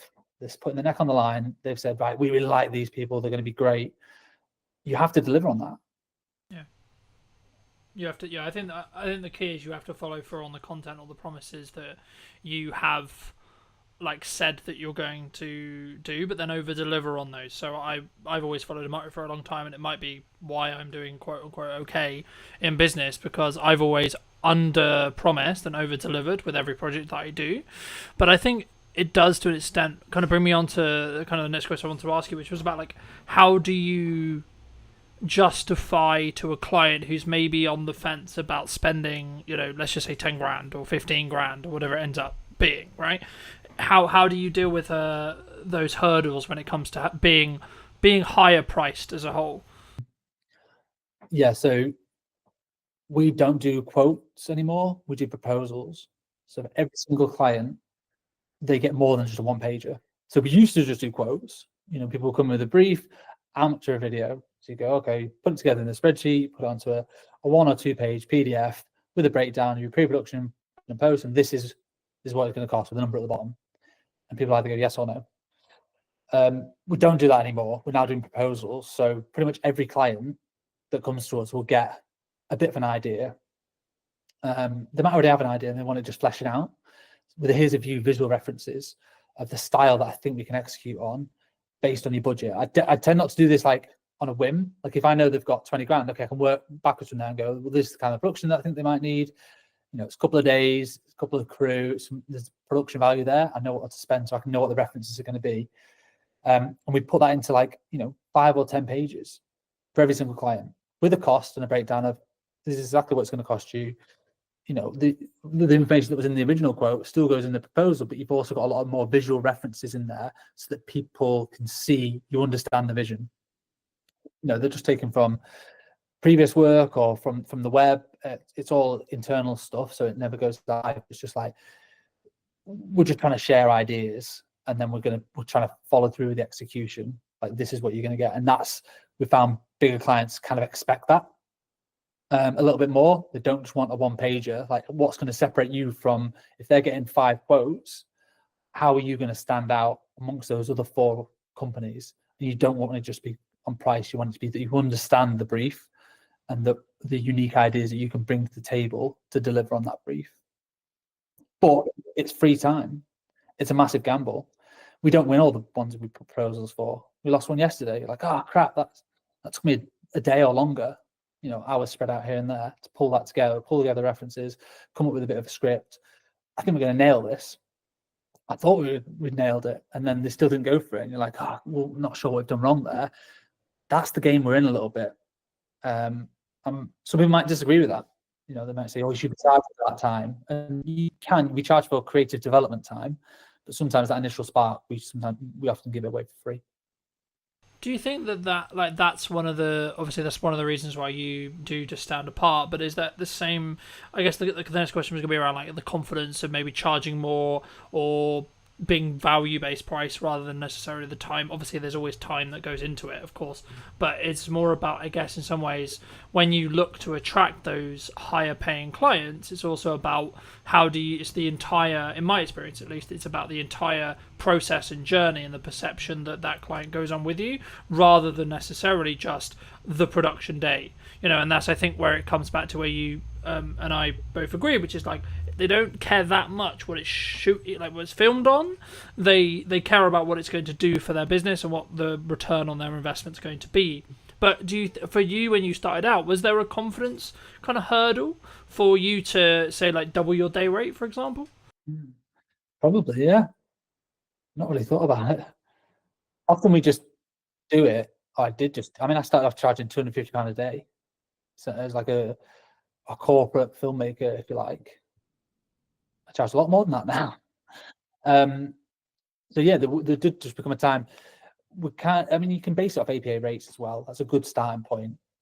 Producers Association, it's like a union, not part of it, but they do set rough crew rates, and they adjust them every year based on inflation. So you can roughly see what a crew rate should be charging for those, and it varies between like commercials or dramas or photography or whatever. Everything's slightly different, and communicating with other people in the industry as well, asking other fellow filmmakers like what sort of rates do you normally charge is a good way to at least set a benchmark. And if you're winning loads of business and almost like too busy and don't really feel it in the wallet because you're too cheap, and because you're just saying, yeah, well, here's a £500 video, that person will work on it for an entire week, and when you work it out, you're working for less than minimum wage. That's not a very good business model. So at that point, you need to pause and go, what do I need to change here? Well, I clearly need to up my rates and probably reduce the workload, and I'll still be earning the same, if not more money in the long term, because I'll have more time to focus on delivering that project to the best of my ability, and then creating marketing collateral to then help generate the next one, or more account management time to work with the clients to be able to communicate the ideas better and fairly, so that when it goes from ideation all the way through to production to post, that client feels like they've been looked after throughout the whole journey, not just been sold a dream and, oh, you're going to get your edit in 6 weeks' time and not heard from it. It's more communicating every other day. This is where we're up to. This is what the deadline is. This is how we're doing. And that was 6 time. I can't do all that myself. And that's very hard to do as a solo operator. There's 5 of us here. There's 2 people full-time editing. And there's a producer and a studio manager. So they do a lot of the account management side of things in terms of liaising with clients and communicating and getting edits through the post-production workflow and then back to for amends and all that sort of stuff. So that does take a team to do it to the level that our clients demand. Yeah. When you were building your team, because you said at the beginning that you went from being solo into like developing the team, did you scale it from like 1 person, then 2 people, then 3 people slowly? And then if so, did you focus on systemizing how you did it yourself? So originally it was myself, and then I partnered up with somebody else. So we then became 50% business owners. And that was just the 2 of us for probably a year. And I was literally doing all the shoots and the edits, and he was doing business development and operations. And that was fine, around COVID time, just surviving. But eventually the edits got too much. So it's like looking at the business model and trying to work out where are we bogged down with in terms of time. And it was edits. So it made sense to hire an editor. Great, let's work out what the finances are going to be. It can be quite daunting when you look at your first hire, like, oh my God, how am I going to find 30 grand or whatever you're agreeing that first initial salary is? But you tend not to look at it on a yearly basis. You just have to look at it on a monthly basis. Oh, I actually need to find 2.5 grand or whatever it works out at. Because obviously including tax and all that sort of stuff. So that's much more manageable. And it's a bit easier to think of it like that, or what do I need for this quarter to be able to hit that, rather than thinking about the larger scale side of things. And editors are amazing, hardworking people, and that is quite an easy way in terms of a business model to, as long as you keep them busy, they will pay for themselves very, very quickly. We did, and then we did just add on to the next one, different skill sets, and eventually the producing was bogging us down a little bit. So we're just like, oh my god, we're just having to, my email inbox is 100 every day. Like, how do we help manage this? Okay, we need a producer to start doing some more of the logistics, booking hotels, doing casting, all the logistics of like sorting crew and client liaison. Right, that can come. Basically, I hire somebody when I get too busy with one thing that I don't necessarily want to do all the time, and then just let them do that, and then I can focus on the stuff that I want to work on. Yeah. Did you, from like a management or money planning point of view, when you were looking to do that, like, did you have the money in the bank to pay for like 2-3 months, or did you have like the full salary, or did you like just have it in like contracted jobs in the respect to like, I know I've got consistent revenue for say 6 months and it's going to be that number, and that actually means that pays for me plus 2 people? How did you sort of plan that when you were scaling? Because I think so many people, when they maybe look to take from a video production point of view, they take it from maybe a solo, what I would describe myself as, which is like solo plus, where they only have budget for project by project basis to bring in people, expand those crews. But for me, like, potentially in like 2-3 years, it will be a situation of, I guess maybe it's a risk profile thing, but I'd be curious on your thoughts around, like, did you plan it as a, like, I've got 6 months and actually we're good regardless? Or did you maybe lean into, like, actually, I know we're going to get the work, or I know it's going to free me up to the point as a founder where I could do the marketing and the sales to then mean that I can then know that I'll have the work? Yeah, I mean, for like a U+1, use freelancers until it becomes so obvious that you're spending so much money on freelancers that it's more cost effective to hire somebody full time. So if you're paying a freelancer £300 a day, that 10 days of work, it's £3,000. 20 days of work, a normal working month, that's six grand. That's way more than 30 grand salary for a full-time editor of what you've got to pay out as an individual. So if you do that consistently, you'll soon realize that having all these freelancers has cost me way more money than a full-time person. So generally, we that's exactly what we did. We had freelancers, and we actually won a few big block bookings. So we knew we had 2 months worth of editing work.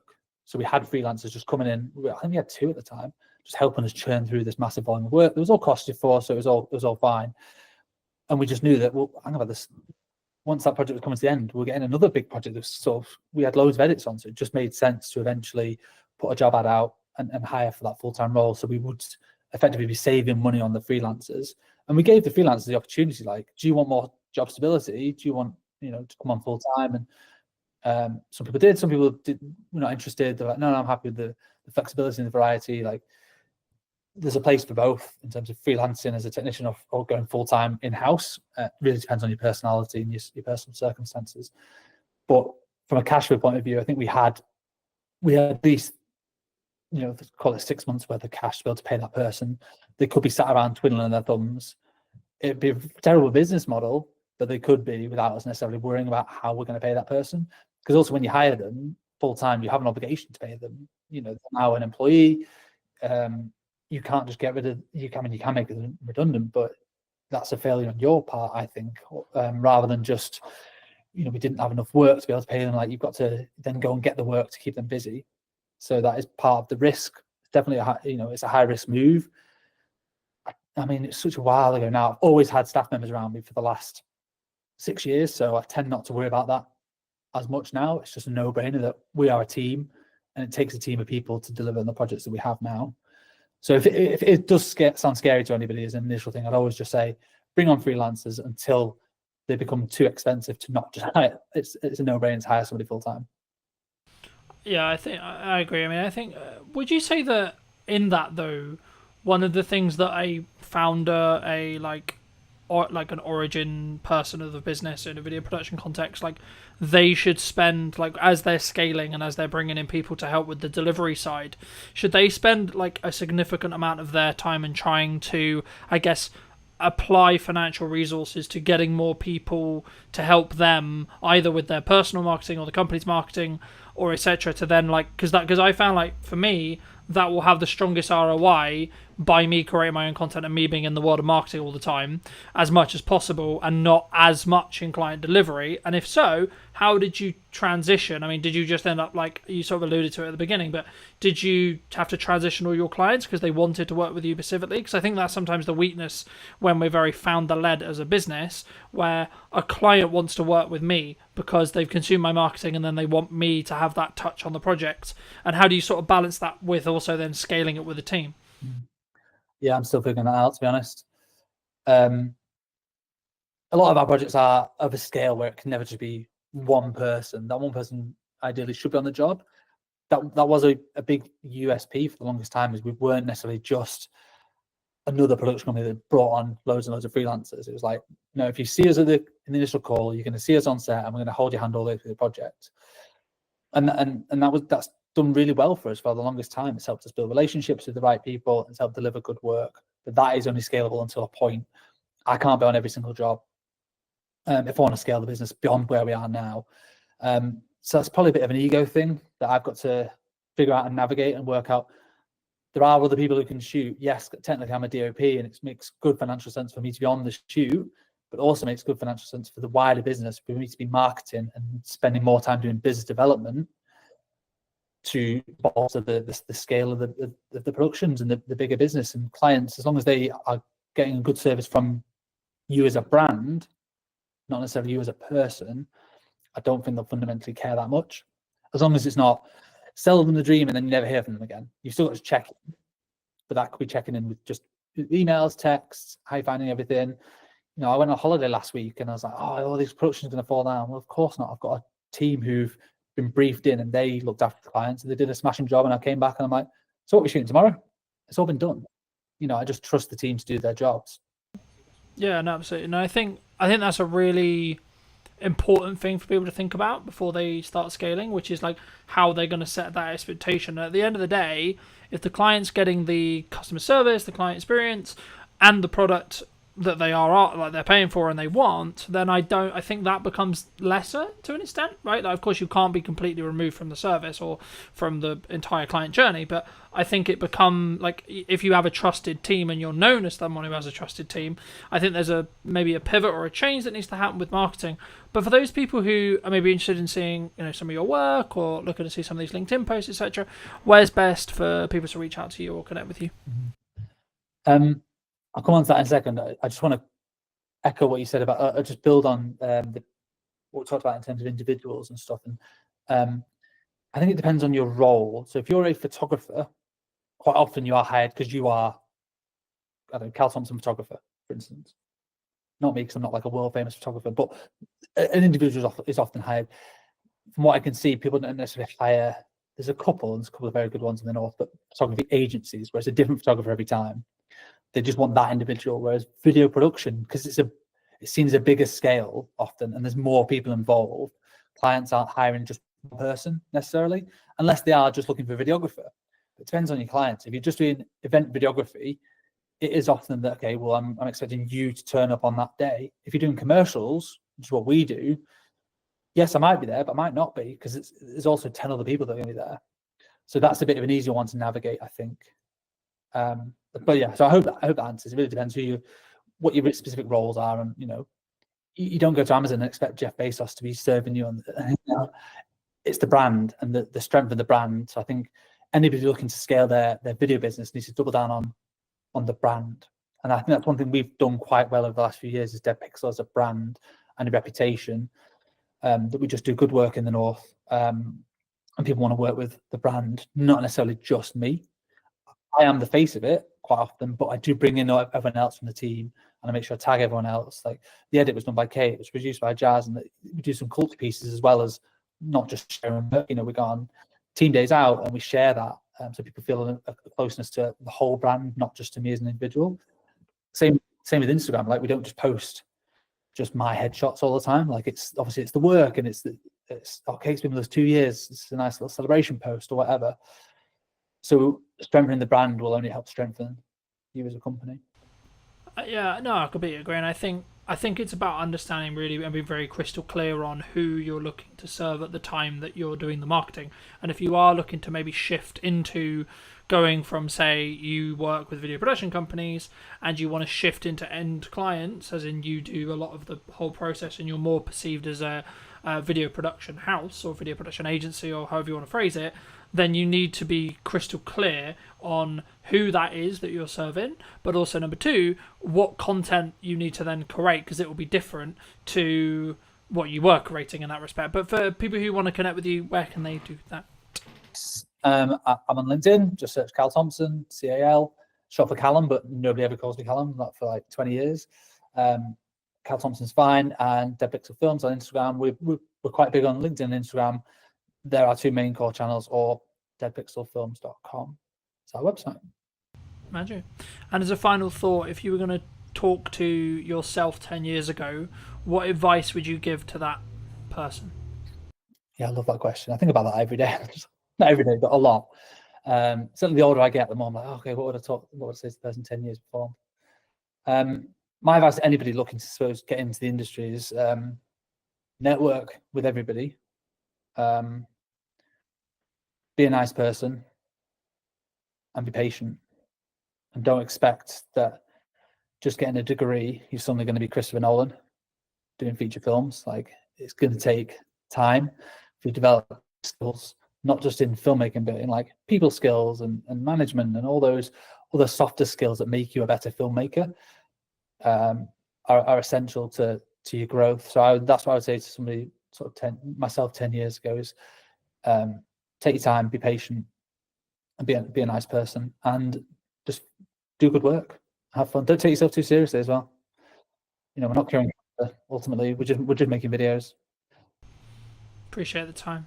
Thank you ever so much for coming back and joining, ladies and gents. I hope you took value from this video. Leave me your thoughts and comments down below. If you're new, want to be subscribed, and I'll see you very, very soon.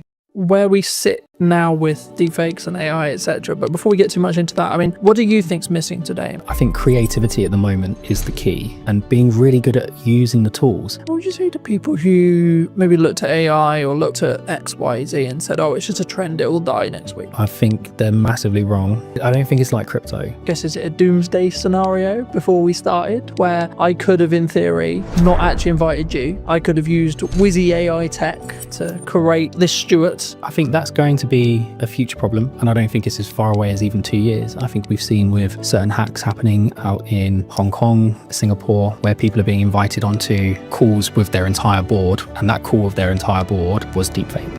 Did you know that 93% of you are not subscribed? So if you could please do me a favor and you're enjoying the show, then subscribing would mean the world to me, and it would allow me to grow the show and continue to get larger and larger guests and continue to bring what's missing in marketing today. Thank you ever so much for joining me, and I'll enjoy the episode. Hello, my friends. I hope you're well. I hope you had a good day, evening, or night. Today, I'm with Stuart talking about what's missing in marketing today, of course. And also, I guess to an extent, Stuart, it's about where we sit now with deepfakes and AI, etc. But before we get too much into that, I mean, what do you think's missing today in marketing? Well, coming from Origin Secured, we're always going to say trust and verifying trust. I think one of the things we're seeing with lots of marketing agencies, lots of companies, is this model of make as much noise as you can, say whatever you want to say, no one can really prove whether it's true or not, and hope that it catches before you get caught out. And I think that's the biggest issue we see with marketing at the moment is bringing the trust and the verifiability back into it. I mean, because we were alluding to, I guess, is it a doomsday scenario before we started, where I could have, in theory, not actually invited you. I could have used Wizzy AI tech to create this Stuart, you know, which I haven't done, by the way, for the record, anyone watching. But there is going to be a potential world in maybe 5-10 years, or maybe, you know, technology moves quickly, so it could even be as little as 2, if not 1. You know, is that kind of where it comes from? Do you think the lack of trust, like actually confirming that yes, I am talking to Stuart today, and yes, Stuart did actually come on my podcast? I think that's going to be a future problem, and I don't think it's as far away as even 2 years. I think we've seen with certain hacks happening out in Hong Kong, Singapore, where people are being invited onto calls with their entire board, and that call with their entire board was deepfaked, right? And I think they got away with like 20 million dollars, whatever it was in that particular one. So I think that's coming. I think that's going to be sooner rather than later. And I think we're seeing that online where you'll get images of people like Martin Lewis or whoever saying something that just isn't true or supporting a project that is a scam. So I think that's coming. But I still think just traditional trust, right, is a problem. How do I verify that I've worked with the MOD as an example? How do I verify I've worked with this organization? How do I verify I've worked with this person? And I can make loads of noise and say loads of things about it. But I don't have maybe a podcast to prove that I've done it. So I think that in that sense, we have to find a way of enabling people to verify that information, but without risking all of the personal data that goes with it. I mean, I wasn't actually going to start here, but I think it's important for me to start here. Someone like me, right, who has been on the internet for, I'm going to say, shy 10 years. I might be in deep trouble when it comes to AI tech and AI training and deep fake stuff, right? Like, what can I do in your view? What, to protect yourself? Yeah, I think is very challenging. I think our product will go some way to helping that. But even still, even with kind of origin secured verification on top, all we're doing is verifying whether something is real, right? We're not necessarily proving something's fake. And I think you can argue that if it doesn't have that stamp of approval on it, or you can't verify it cryptographically, then it's highly likely to be a fake. But it still doesn't stop someone pulling their phone out on the street and recording you. That's still you. But it's going to be very, very hard to detect the difference. More, I guess as I think about it more, is it actually more down to an integrity and trust thing? Like, someone looking at it, you might look at it and say, well, I know Colin. I've known him for however long, 2 years, let's say 3 years, right? I don't think, my gut tells me that's not him, because he wouldn't come across that way. He wouldn't say it like that. He wouldn't, like, why is he involved in that? That's weird. That makes sense. Like, is that actually maybe the defense? Maybe, but I think if you look at the way things happen in the media and the press, that's typically not the approach that most countries take. It's very much kind of someone's appeared on an online platform doing something they shouldn't be doing, and they're instantly vilified, regardless of whether it was them or not. So I think there's an element of education and adaptation that we need to go through as a community. Absolutely, that will help. I think technology will assist. I think that will go some way to proving it as well. I think it's really going to be education. I think we need to teach people to be safer online and to be able to identify when something might be a fake, which at the moment, I just don't think we do enough. I think we rely heavily on third-party organizations who we think represent security. And in some ways, they have been secure. But when you've got trillions of dollars flying around markets every day, if you carve off even 10%, even 1%, right, these are huge numbers. Fraudsters are going for them. So I think we need to adapt and find new ways. Do you think maybe as marketing, or as maybe as like just a medium to small size business, what can I do then? What can you do? I think, again, having things like this will help. I think having endorsements from organizations will help. And again, going back to what Origin Secured is about, it's about having endorsements, right? How do I verify that I've worked with this organization? How would you verify you worked with Origin Secured? Well, you can have my video with you online. But outside of that, it would be a case of you could put my quote up on your website. But again, how do I verify that was real? You might have to get one of your customers to come and talk to me. So I don't know if we actually have an answer to that question at the moment, other than we know with Origin Secured, we can cryptographically prove you've worked with us, and you don't have to pick up the phone and call me to get me to prove it. So it's difficult, right? You know, I think everyone thinks trust and brand, and, you know, like, I'm a big advocate for trust and brand. And I think that the only really, like to quote Gary, the only thing that matters, or the only thing that will be left, will be brand when everything is commoditized by AI. Yeah. But will even that be left? Because if you look at some of the AI tools that are coming out now, I mean, we're looking at them. We use AI throughout the business. And I know a lot of companies say that, but genuinely, from cursor all the way through to the front end, products like Replit are coming out. You can take an existing front end and you can copy that, and it might take you 2 weeks, maybe a month, with a couple of half decent devs. So you've spent millions investing in this product, in this brand, and then someone comes along and just copies it. It's a carbon copy. And if their marketing skills are better, if their social media skills are better, if they're better at hacking that kind of influencer side, well, where's the value then?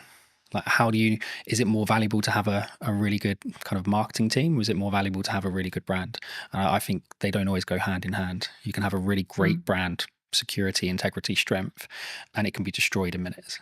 I think that's difficult, right? Isn't it? I think that's, I hate to use Bud's term, but like that's where personal branding comes in. Yeah, because like if I'm saying and I'm endorsing something, yes, it could be AI'd, but then as I say, maybe it is that. Like as I sit here and think about it, like maybe it is just that because of my track record. Because like then people, I guess the question there though is it then down to the person consuming it to make the decision? Well, that's kind of the approach we've taken, right? So the approach we've taken is it's down to the individual to choose who they trust and whether or not they believe that's true, right? So we can have, and we'll get into the tech more later, but we can have a series of endorsements for yourself, right? So we could endorse you cryptographically. You could be endorsed by the passport office, right? Or by an ID service provider, or by the DVLA, or by your bank or your solicitor. All of these endorsements build up trust over time. Yeah. Right. And the more of those you have in sequence in the right time frame, the more people will trust you. And I think a big question on top of what you've asked is, if we're moving more to a solution where you need kind of integrity and trust built over time, how do people break in at the beginning? Because at the moment, the big reason that companies do that is they're trying to make a name for themselves. Yeah. They have a great product, they've got a great idea. It's not always fraud. Often it's just a small company trying to make it. We need to be able to create environments where those companies have an opportunity to prove themselves. Because if we just say, well, you have to have brand integrity and you have to have a history, And you have to be around for 5 years, etc. Yeah. then it's going to stop that from happening. It's interesting because I'm rapidly approaching like 6 years full time and 10 years like doing the thing. And I'm like, oh, it must be really hard for people starting out. But like genuinely, like when I was starting out, AI wasn't a thing. Yeah. And that's the big conversation with AI at the moment. It's like completely obliterating those grunt jobs that people did as junior editors and junior tech people and etc. Is it down to us then as providers, like medium and larger, like to say we're going to choose, or is it purely just it's going to get commoditized because it's efficiency? I think there's going to be a huge amount of commoditization. I think there's going to be lots of consolidation, right? More importantly, there'll be lots of consolidation. I think standing out from the crowd is going to be challenging. I think it already is challenging, right? If you can have the best product in the world, but if you can't get the message across, or you can't convince people what it actually does or how it does it, it's not going anywhere anyway. I think we need to create more of a fair opportunity for smaller companies. And I know that the government have got lots of programs in place. We're working with the MOD at the moment. They've got loads of programs in place to try and fast track SMEs and give them opportunities to deliver. I think we need to do more of that. And I think we probably need to have better controls over, well, how are these contracts won? How are they tendered for? Because ultimately they're geared up for companies who have got hundreds of people to spend hours and hours and hours of time building this kind of knowledge up over time, and then you've got a small SME that's run by 3 people with no experience. But also, I guess you could flip it on the other side when you look at AI or things like ChatGPT, large language models, etc., where actually that could be the greatest equalizer that you've got, right? Because someone who's maybe solo or 2-3 people, then arguably, if they're leveraging AI and they're early, they could actually be keeping up with 100 staff in regards to workforce because they're working quite smart. Well, they can, and I think, look, we've certainly benefited from it, right? Lots of smaller companies are benefiting from using AI, but so are the larger companies. And I think if you, I'm going to get in trouble for talking about this, but one of my favourite TV shows is The Wire. And there's a scene in there where one of the characters is out of jail. Cutty, I think his name is. He's sat with this other guy, and they're talking about doing something they shouldn't be doing, and he gets handed a gun, and it's supposed to be a revolver, and he's like, oh, I'm used to using a revolver. And he goes, yeah, but that doesn't hold 17. And he's, oh, the game's changed. And the other guy goes, no, it hasn't changed. It's just got more fierce. And I think for me, that's what AI is, right? Yes, there's going to be less entry-level jobs. Yes, there's going to be less opportunity for people coming out of university. It doesn't mean anything's changed. The industry's still the same. It's just more fierce because the competition isn't now just with someone, one of your peers. The competition is now one of your peers who can control 4 or 5 AI prompts and do the work of 12 people rather than doing the work of 1. And so, yes, these companies will benefit smaller ones, but I think you're in a more fierce environment because those larger companies have access to just the same technology. Do you think it comes? I mean, there's 2 strands here. Number one is like the larger companies is like turning a ship, right? A massive ship. When I'm a speedboat, I can go, woo, you know. But I think the more important, I guess, question is around number one, how agile you can be as a company, but also number two, it's the mindset, I guess, in some ways, because I think like with the commoditization of automation, technology, etc., like we could go down the mindset of, okay, we're all gonna be out of jobs. Bye-bye, farewell. Yeah. Right. Or we could go, actually, how can I utilize this as a tool? And, I was having a conversation with someone very close to me about another filmmaker the other day. And I was very worried for his model, looking at his business model, because traditionally he's, in this case, brought in as a camera operator for other video production companies. And there's been a large conversation in the space, those who are listening, about you've kind of got two models that you can really like business model wise, they're still profitable and can still work. Yep. Massive Hollywood stuff, which big crews, big money, lots of stress, and then the 1 to maybe 2 at most, like production size, right? The issue is, I guess, the middle class filmmaker, you could say, in my realm. Yep. Could be and potentially is going to be commoditized, especially if they're not utilizing or looking how to use AI, how to do prompts, especially if you look at like the AI generation stuff that's coming out and like Google VO3 and etc. Like I looked at it and went, oh, right, okay, I need to talk about strategy more then. Yeah, because the idea of filming stuff is going to become less profitable than I think it was. Yeah, potentially. And again, playing devil's advocate to the other side, does it become less profitable, or does it just shift into a different community? So is it now not the middle class filmmaker, right? Is it now opening this up for everyone to be able to access it? And actually you get more creativity out of it because there are people who are learning to use those technologies at a younger age and more efficiently. I think my cousin is doing phenomenally well in Sydney at the moment as a filmmaker, right? She's still going through school, but she's done several productions. She came up with this phenomenal idea about a particular singer, and she's been talking to their team about being able to produce a particular song. The idea behind it is incredible. You won't get AI to produce the idea, right? Not yet. That might come in the future. But at the moment, AI is just really, really, really good autocomplete. Lots of people are going to be really upset with that. But it is, right? They're just predicting tokens. We're not yet at a point where it is finding new ways of doing science, right? It might find a new mathematical way of folding a protein, right? But that was always there. It's just able to run more permutations. But it's not going, I've got this great idea for this film, and I want this, and I want that, and I want the other, and I want the other, right? That's still really a human kind of product. And I think... Do you think that's where the opportunity lies then? 100%. I think creativity at the moment is the key, and being really good at using the tools, right? I still think there's going to be lots of jobs. I think they're just going to change. I think you'll have less entry-level jobs, not necessarily a bad thing, but you might just have lots of people who are really, really good at doing the prompt engineering. That will become a big job in my opinion. What would you say to people who maybe looked at AI or looked at X, Y, Z and said, oh, it's just a trend, it will die next week? I think they're massively wrong. I don't think it's like crypto, right? I think my co-founders and I always disagree on this, especially one Mark. He's very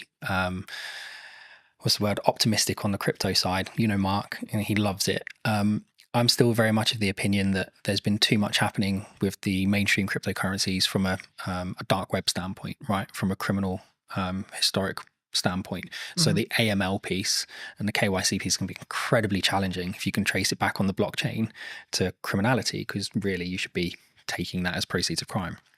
So I think there's a major issue with that. I think the difference between that and AI is AI genuinely has solutions, right? You can take someone who spent the last 20 years of their life learning how to spot tumors in lungs, right? They might have a really good accuracy, 80-85%, and then you can train an AI model to a 92-93% accuracy in 3 or 4 months. That's a huge jump, right, for us as a species, in my opinion. So I just don't see AI dying. If anything, I think it's going to become more and more integrated. And I think actually what we're going to see is that AI is going to become smaller and smaller and smaller. And I don't think it's going to be long before it's fully inside your device, not in the cloud. It will be inside your device. You'll have your own private AI, and it will learn you more and more and more. And this is why Origin set out to do what it does, right? As more and more information is being collected, you need to secure that in a better way. You need to be comfortable that your data is yours, that you have control over who accesses it, and if they do manage to get access to it, that you can revoke that access. And if someone is storing your data somewhere, you've got some level of encryption yourself over that data. I think that's much more important as a conversation. Is not necessarily is AI going to be a great tool, 'cause it's not going anywhere. Is how do you secure the data? How do you scrub the PII out of it? I think, yeah. Because I know that, you know, other large language model providers, I'm sure, have done similar. But I know OpenAI, owners of ChatGPT, got into some hot water because they basically, what it seemed like was they were basically ignoring copyright law completely, and they just went, "Oh look, the internet's got loads of internet and information on it. Let's just take that, thank you." And I don't believe that could be undone now. We're kind of in the wild, like we're in the Wild West in that respect, as in like ChatGPT knows everything and it will know everything forever. Yep. And again, there's only so much data in the world, right? So forget kind of some of the data that people think is proprietary for their organization, right? Where they might have taken 4 or 5 pieces of information and done something cool with it to produce another metric. The actual data, there's a finite amount, right? OpenAI found that out really quickly. You can still download pretty much the entire website scraping, and you can pay to download that online, right? There's several companies that offer that as a service. Anthropic will have done it, Google would have done it, Apple would have, all these organizations, if it's not just specific to OpenAI, every single company has done it. And I think at that point there has to be a kind of really important question being asked, is how are you protecting your information, not just from a copyright standpoint, but even from we were talking about this the other day. So M&S, their hack, right, which was social engineering. Well, how secure is me sending a 6-digit passcode to your phone? The phone's not linked to your identity. It's not linked to anything other than you've told me that's your phone number. And yet this 6-digit code magically makes it secure. I think that's a big issue. And if I can now use an AI, and it doesn't have to be OpenAI, right? The safety protocols are there, but you can use any of the open source versions like Llama, whatever it might be, run it locally on your own machine. There's loads of tools out there like anything LLM that will allow you to do it. Well, I can now connect that online and I can say, right, go and find the maiden name for Carlton's mum, right? And give it access to Facebook, give it access to LinkedIn. And what we were saying before about kind of marketing, whoever makes the most noise, whoever's connected to the most people, well, you don't know who half those connections are on LinkedIn. Yeah. So now if I can connect into you through all of these fake accounts that are being kind of managed and hosted in really not very nice environments, then suddenly your maiden name of your mum is not a security kind of question. Yeah, it's actually a security risk, right? First name of your dog, whatever it might be. School, so on. Yeah. So I think that's really dangerous. And so we need to move away from just usernames, passwords, and security questions. And we need to move more towards contextual permissions. And it's one of the things that we do at Origin, which is create context around access rather than just you've got a username and password and know that my favorite artist is whoever. One of the things that a lot of people are talking about online right now that I wanted to kind of put your brain on is AI influencers. Do you think they're happening? And do you think they will be the future? Because a lot of people are saying, well, how would you 95% of people aren't going to care that it's AI, even if they know, even if you can tell. I don't think anyone would be able to tell. I think there's already influencers out there that people have said are AI. I think the big one that I found quite amusing, we had a big chuckle of it. I think one of the adult content creators worked out to be an AI generated model. And I just think that's hilarious, right? That these people are paying for this personalized service and they've got no idea that it's not even a real person. And I guess the question, like you said, would they even care? Right? The illusion is there that they're receiving that personalized service. And I think it's the same for all of us. If you had the choice between ringing up the bank and them saying, press 2 for this, describe your problem, and just go around in that never-ending loop, or would you like to talk to an online chat agent that's an AI model that you know is not real, is not a real person, but at least is conversing with you in real language in real time? Which would you choose? I think, yeah, I mean, as someone who uses AI, and we both, I'm sure, do, in depth, I think for me, I think it's about understanding what the contextual relevance that you want from it. Like for me, if I want to analyze information and data quickly, AI will be a better solution in me asking you to, so I have all this data, Stuart, can you create this and this from it? Well, you're gonna go, no, that's totally a pain in the ass. But when it comes to like emotional or creative decision stuff, that's where I think human connection will still come in, and I think that's going to be the thing that people maybe need to focus on. And that's why, like, I found it really interesting since launching the podcast and it having a hybrid element. People are, I guess, if you want to go like strategically around it, like the show up rate is higher for in person than it would be online, right? And I think the same is going to be true when it comes to like in-person events and stuff. And I can see kind of this two camp book, which is like people utilizing AI, good idea, but also a constant want and drive to have that human connection, online events, online person, podcasting, online conversations, etc. And actually, from a marketing standpoint, if you don't have a podcast, I would say now is the golden age to have a podcast, because this is the kind of conversation people really want. They don't want you have a conversation with a robot necessarily. Do you think? I think there's a lot there. So if we go back to, I think in-person meetings are becoming popular again, right? We went through that stage. COVID was a nightmare, but even before that, lots of people were like, oh, it's much easier just to do it online. I was like, yeah, it is, but you don't get the same feeling, right? You can't gauge someone's reaction properly unless you're sat in a room with them. And I think there's a lot to be said about the environment, right? So the environment today, I can say something and it's not just your facial expressions, but I can feel the environment. If you say something wrong, you can feel it change. If you say something funny, you can feel it change. And I think you lose that online. I think we'll start seeing people doing more and more in-person meetings, more and more in-person conferences. I guess the question really I've been asking a lot recently is the younger generation, right? When I was kind of 12, I was out from morning till evening every day doing whatever I was doing. It's not always the right things to be doing, but I was having fun. Whereas my 12-year-old, getting him out of the house is a nightmare. And it's not just because he's on his devices, because we limit his time on his devices. He does lots of exercise. We do Muay Thai together. We train together. We do loads of stuff together. But him and his friends don't go out. Like there aren't loads of kids in our area playing outside. And it's the perfect area to be doing it because it's quiet. There aren't many cars. There's loads of open spaces. So I don't actually know where it's going to go, if I'm honest. I think it really comes down to this next generation and the generation after. How do they interact with each other?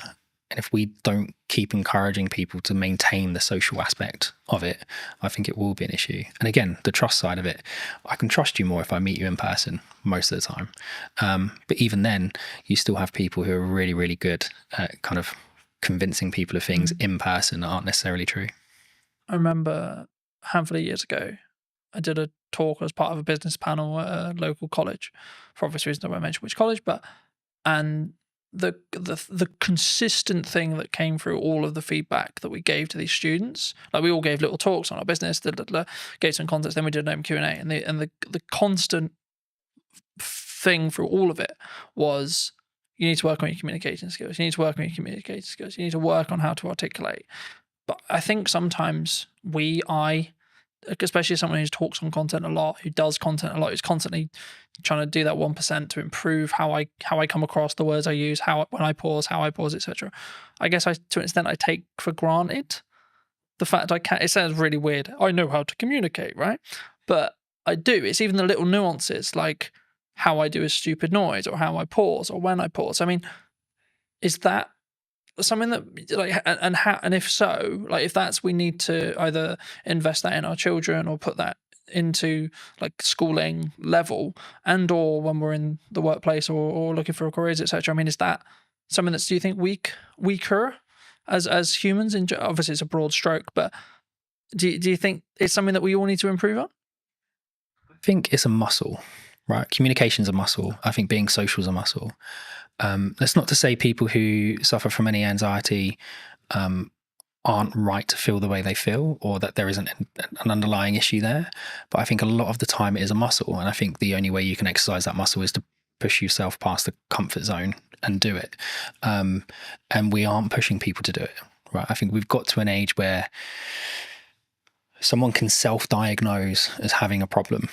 And then we go, oh, okay, well, we won't talk about it anymore. Like, it suddenly just stops the conversation, and suddenly it's not, well, that's the end of it, right? Well, I think that's a problem. And I think that goes back to what you're saying before around kind of school-age children. Yeah. I think my wife and I foster, right? And we've just had a 2 and a 4-year-old that will be leaving us shortly, and we've had them since March. And when they came, like the little girl was non-verbal, the little boy had some issues with kind of speech and understanding and some other bits. And in the last 6 months, my wife's done an incredible job getting them to a point where you wouldn't really know that they're that far behind. Like they're not as far behind anymore, right? If you were to put them into a mainstream school when the little boy's starting soon, yes, he's going to need a little bit more help, but he's not that much further behind. But it's because we didn't just go, oh, okay, well, they've had a hard time, so that they get a pass. Or we think they might have some anxiety issues. No, let's get them outside. Let's get them on the climber frames. Let's get them interacting with other children. Let's explain to them repeatedly. No, it's not just about saying, oh, kind hands if they do something they're not supposed to do. No, that's not right. Explain to them why, and spend that time educating them. And I think we don't do that with kids at the moment, right? There's so much, people talk about it all the time, but there's so much power with the kind of the child. And there needs to be some power with the child, absolutely. But you've also got children walking into schools stabbing people, right? That's a problem. I'm not saying we can solve that with Origin, not at all, right? But I think that's how far back we need to go. I think we need to start at schools. I think we do schooling wrong. Does that come from boundary settings? I mean, like the statistics from like a quite broken household is ridiculous, you know.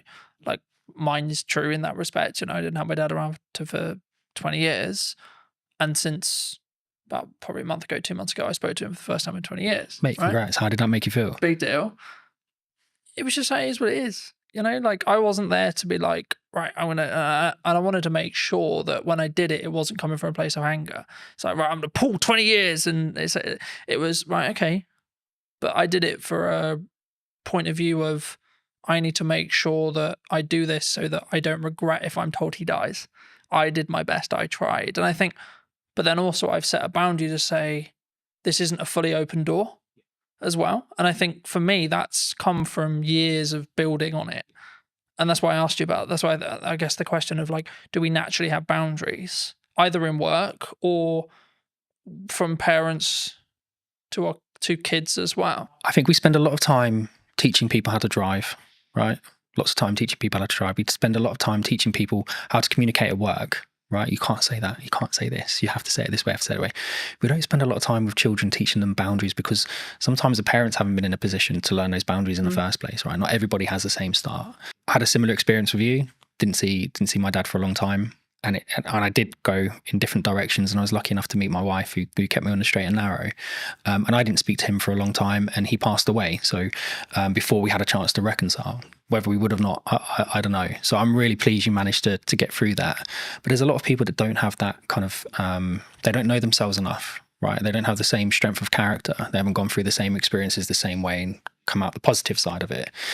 I think we encourage people, and TikTok and the others drive me mad because it's 10 ways you know you've got ADHD, and 10 ways you know you've got this, and 5 ways you know you've got that. And we're just creating excuses all the time for the behaviour.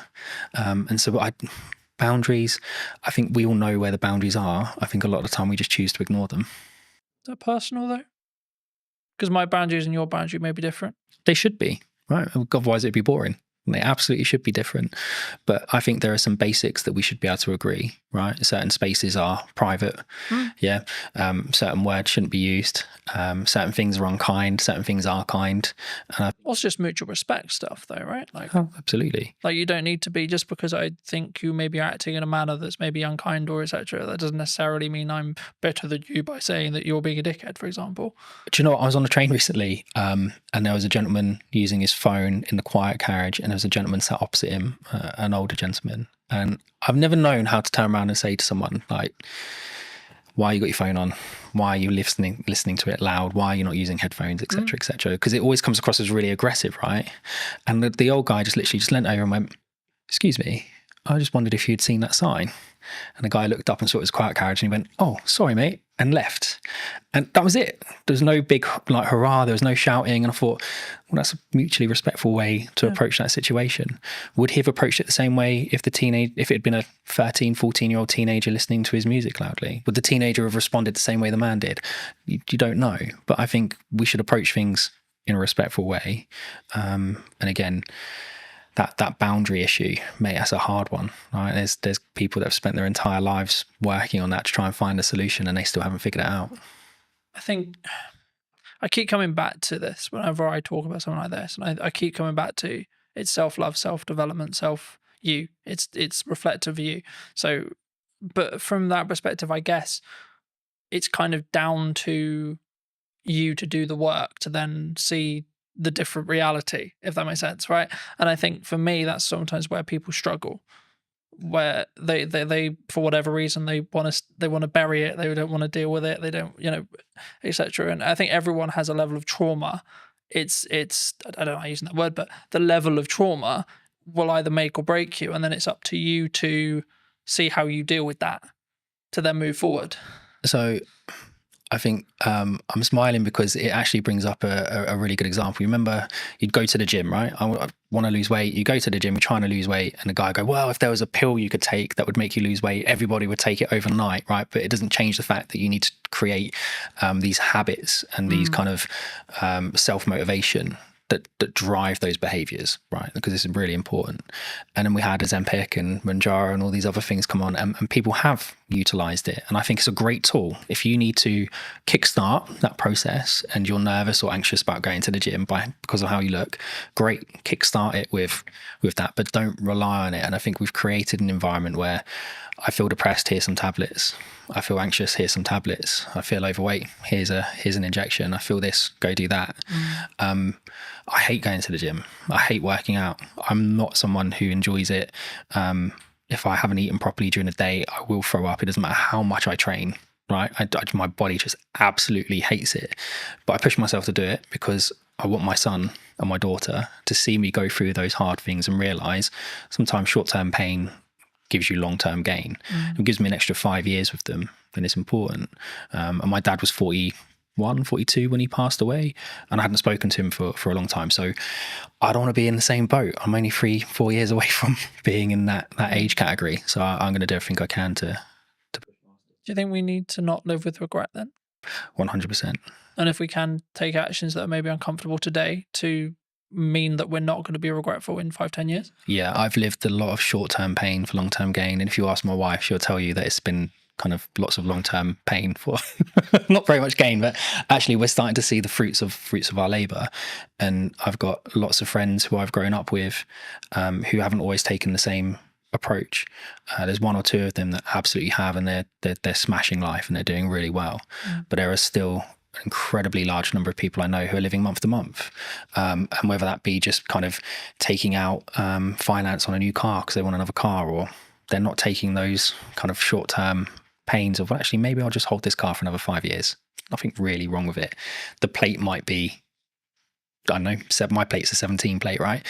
I've got no interest in selling my car. I love my car. I've had it for a long time. But you don't get the, oh, that's a cool car. Oh, well done. You got a new car. Tick box from your social circle, though. No, you don't. But again, it's that confidence of being able to say, well, I don't need it. And again, you go back to what you're saying before about boundaries and how you're brought up. Lots of people don't have that. And again, from a trust standpoint, well, who's going to give it? Right? Because you do need a parent or someone you trust in your life to give you that validation. And if you're missing it, you're going to be looking at it from all the wrong people. Do you think we come from a place of like strong, I guess, I'm just thinking of the best word to describe it, but like for me, it's like we can only think about this way because we come from a sense of privilege. Yeah. Because I'm always aware, for example, like, and not to like dwell on what's happening in the world right now, but there's areas in the world where like children are starving. Mate, I look at what is happening in the Middle East, and it fills me with dread that we kind of won. And even then, we still have to struggle. We're in the fortunate position to have the available time, energy, and resources to sit here and have a conversation that we can put on the internet. Well, it's a genetic lottery, right? Like we just happen to be born in the UK. We just happen to be born into the families we were born into, or the environments we were born into. It doesn't mean that we haven't had to struggle, haven't had to go through interesting times. But we have to frame it in our aspect of when we come over, it is a privilege. We're coming in from a level of passive privilege, because in 95% of cases, yes, there's exceptions to the rule, etc., etc. Everyone has the different story, but in most cases, in the UK especially, or Western culture especially, like we haven't really need to worry about most of the essentials, either because state looks after us and or because we come from a family that can look after us and or we're given the tools to be able to create income that then means we can take those, have those things. Just having the opportunity, right? I think cars aren't exploding next to us. And I think when you can walk down the street and a bomb isn't going to go off, that creates a level of opportunity where you can focus on different things. You can focus on building wealth. You can focus on improving yourself and moving up the social ladder, so to speak. My upbringing, my parents, my mum, my stepdad, everything they could for us, but we still went without certain things. But my dad loved holidays, right? So we did one big family holiday every year, and he loved to travel. He loves politics. He loves history.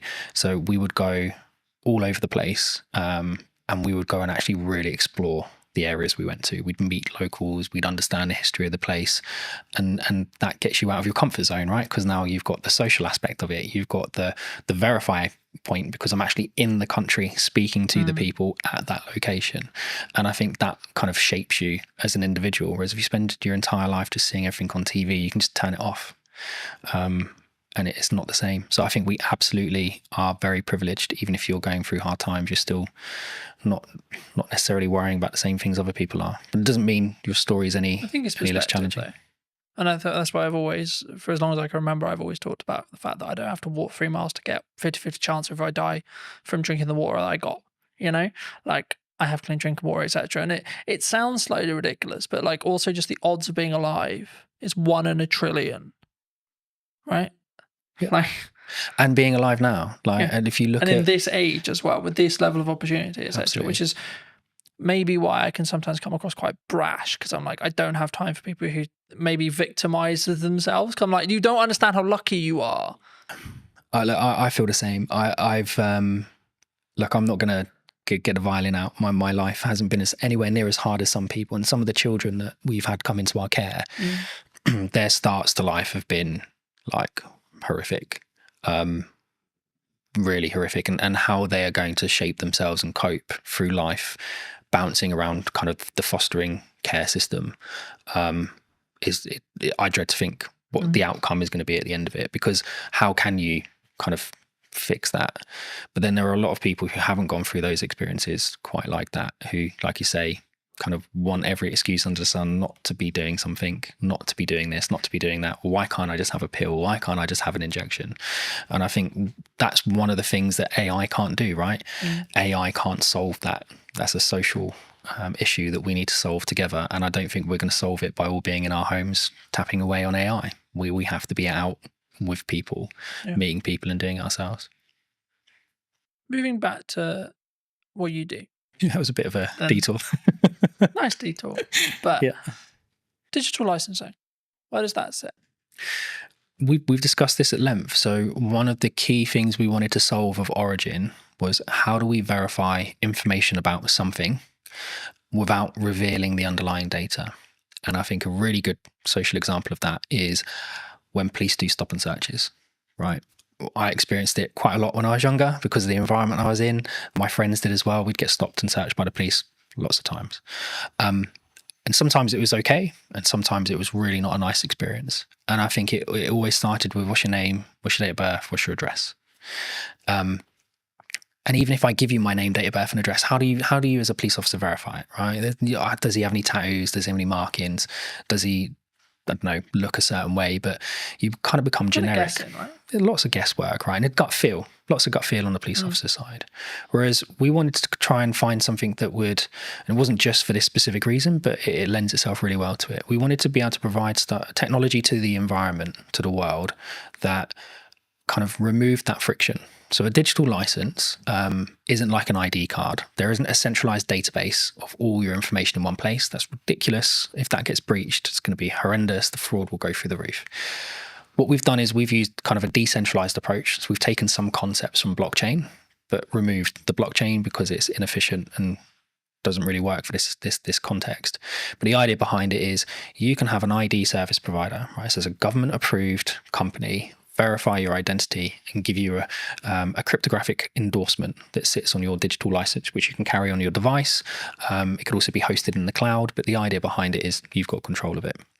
So now if I was to come and stop and search you, you would be able to present that credential to the police without revealing your name, your date of birth, or your address. But the police would know to a degree, oh, he lives within a 5-mile radius. There's no outstanding warrants. He's verified that is his identity because he's done it with a biometric check on his thumbprint. And we can see that that biometric check that's linked to that IDSP hasn't been changed on that device.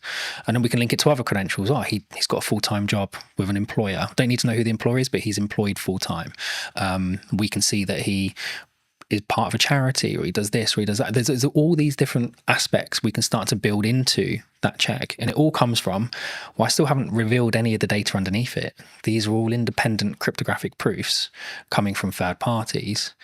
But that police officer is now sure that individual doesn't have anything outstanding. And I think that would help. I'm not saying it's going to solve the issue, but it certainly would help remove some of the friction. And if you then start to expand that out to kind of the business world, so if we're looking at things like how do I onboard employees in a fast and efficient manner whilst maintaining their privacy. So one of the tools that we're doing for the digital cleaners license is we do the right to work checks. We do a modern slavery check by making sure that the bank account name matches the name on the ID. Real basic check, but lots of organizations don't do it, right? And that's one of the flags for modern slavery. We then can go and endorse all of your employment history. Right. And again, we're not the verifiers. We're not verifying the data. We're not storing the data. Right. But we're going off and having those independent third parties endorse you. Same for your certifications, your training. And I think in that environment, when you're dealing with disparate workforces where English quite often is a second language, not your primary language, these people, they kind of get left behind, right? They come along with their paperwork and they have every right to work. They have every intention of working, but it might take 5 or 6 meetings and 10 or 11 copies of their documents. Now, where's all that documentation going? They've got no idea where it's being stored, no idea who has access to it, no idea what copies are out there, but we're expecting them to just continuously do this. And if they're now working 3 jobs, we're extrapolating that 3 times over. So for us, it's about digitization, yes, but without just copying the existing paper process and doubling the problem, right? You have to do it in a different way. That would fix the problem we opened with? What, going for back? Someone like me, for example, who, let's be honest, if deepfakes become mainstream in AI, someone points an AI with that mindset, I'm screwed. Yeah, I think there's definitely a way of being able to verify something's real. But again, there's then nothing stopping someone from creating an AI deepfake and just putting their endorsement on it anyway. Right? They haven't had to do the work. Like the AI has done all the work. I think it will become more important for organizations and in fact probably more important for creators to be able to verify that's their work, right? I was the one that created that first. Here's kind my of endorsement. In some ways from a maybe not a legality point of view, but kind of a copyright plus model, I guess you could say. Yeah, absolutely. And I think one of the things we've seen with the endorsements is, and you'll get it all the time with correspondence from the BBC, right? Or for Sky News or whatever, our person on the ground. Well, that's great, but I don't know who that person is. I don't know their credentials. I don't know where they're from. I don't really know if they're from that country. I don't know what their background is. Whereas if you were able to say, here's the credential that's been lent to this article, well, now I've got, well, yeah, he's got an IDSP verified in that country that he comes from that country. He's got a university credential that says he went to that university. He's got an employment credential that said he was employed there at these points in time. That's not to say people can't build those profiles up at a state level if they really wanted to go to that level, but it becomes much harder to do, right? The threshold for access to fraud becomes really, really high, because when we're actually taking these interactions and monitoring them, we create an encrypted hash of the interaction, and that gets stored on what we call event chains. So not blockchain databases, but the event chain is a point in time. And so you can't go back in time and put something on the event chain in the past. It has to be done in time. It's temporal. And so in order for someone to perform a high degree of fraud, it's going to take them 5, 6, 7, 8 years to build that profile up. And they will have to do it in multiple chains simultaneously. And they're just not going to be able to do that. And I guess it comes back to that point, which is like, it sounds horrible whenever you say it, but like you're making it less likely that you're the one who gets targeted, because the burden of likelihood that your stuff gets stolen, etc., is so much higher than Barry, than Sally, Correct. than James, so on, you know, and that's, I hate to say it because it's like, oh, go and steal their car, not mine, because mine's a pain in the ass to steal, for example. There is that, but again, from our standpoint, I mean, we want to give it to universities for free. Right? We want to give it to schools for free. You have the Online Safety Act that's happening at the moment, and I think you've probably seen some degree of access to adult content reduced. But it's seen VPN usage go through the roof, right? Because we know how people are accessing it, just going around the issue. And I think they had, was it Keir Starmer's driver's license got leaked online, and people using that and a picture of him to be able to skirt around the sides of it. That's the same tech, by the way, we were talking about at the beginning that some of the retailers are now choosing to use to verify their staff, right? It's not with an IDSP, it's just a localized check that looks right. I guess this was a big conversation like a handful of years ago, and I've covered it in the social media show and etc. But like, there was this big conversation, and lots of jurisdictions across the world have said, below 16, you're not on social media. And that seems to be the future, because it's like, we're now like half the world has basically got that. How do you verify you're under 16? Exactly. Right. And again, with Origin, it's one of the things we were saying, if we give it away to students for free, you can have a cluster of credentials, right? And so from our standpoint, it's about enabling the verification of a credential to create context. And contextual permissions is something that we've kind of started to patent from using our tech. So the idea behind it is, I can access a system. I don't need a username and password, but I need a credential from an IDSP. I need a credential from my employer. I need a credential for someone linked to that system. I need a credential maybe from a school or a university. All of those credentials must confirm specific assertions about myself, right? I'm under 16. I'm a UK citizen. I go to a particular school in a particular area. That means we're putting the control of the people that need it, schools, etc. But we're not then enabling people who have bad intentions to come along and manipulate that system, because they would have to manipulate it in 5, 6, 7 areas at the exact same time. So now, if you want to access the internet, well, you could have your Origin handle with all of the credentials on it, and we would know straight away how old you are. Right. And parents mostly can be trusted. So your parent could create a credential for you. But if that doesn't match your school's credential, well, then that's going to create an issue. So you don't have the permission to access that service or that particular piece of content. And that for us is really important. Context is much more important than just, well, we think you might be over 18 because you clicked the button. Yeah. Yeah. For those people who've enjoyed this conversation, who maybe want to see more of the content, delve into a little bit in more depth that what you and the team are doing, where can people reach out? They can reach out to us directly, so they can come to us via the website, or they can reach out to us on social media or LinkedIn. I think we're starting to put more video content out there. So going back to what you were saying before, about kind of verifying trust, how do you prove it in the marketing world? Well, for us, it starts with video, right? And yes, there are deep fakes out there, but from our standpoint, I mean, we're able to verify our technology in our videos with our technology, right, which is important. We're certainly seeing kind of proof of concepts with the MOD gain lots of traction.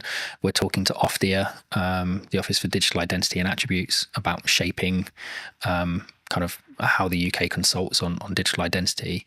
And I think all of those aspects are important. So it's not just about us.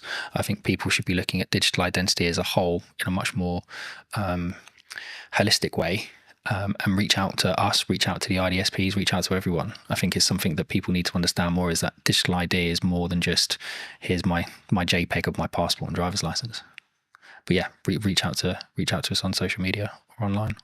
Just before we wrap up, I mean, obviously you have worked with us in the past and you've done some video content. I mean, now the other side of it, maybe a year on, how was that experience? What was the things you maybe learnt from? Except, like, how was it as a whole? Like, not putting words in your mouth, but I'm actually curious, because obviously we haven't touched base since actually doing it last year.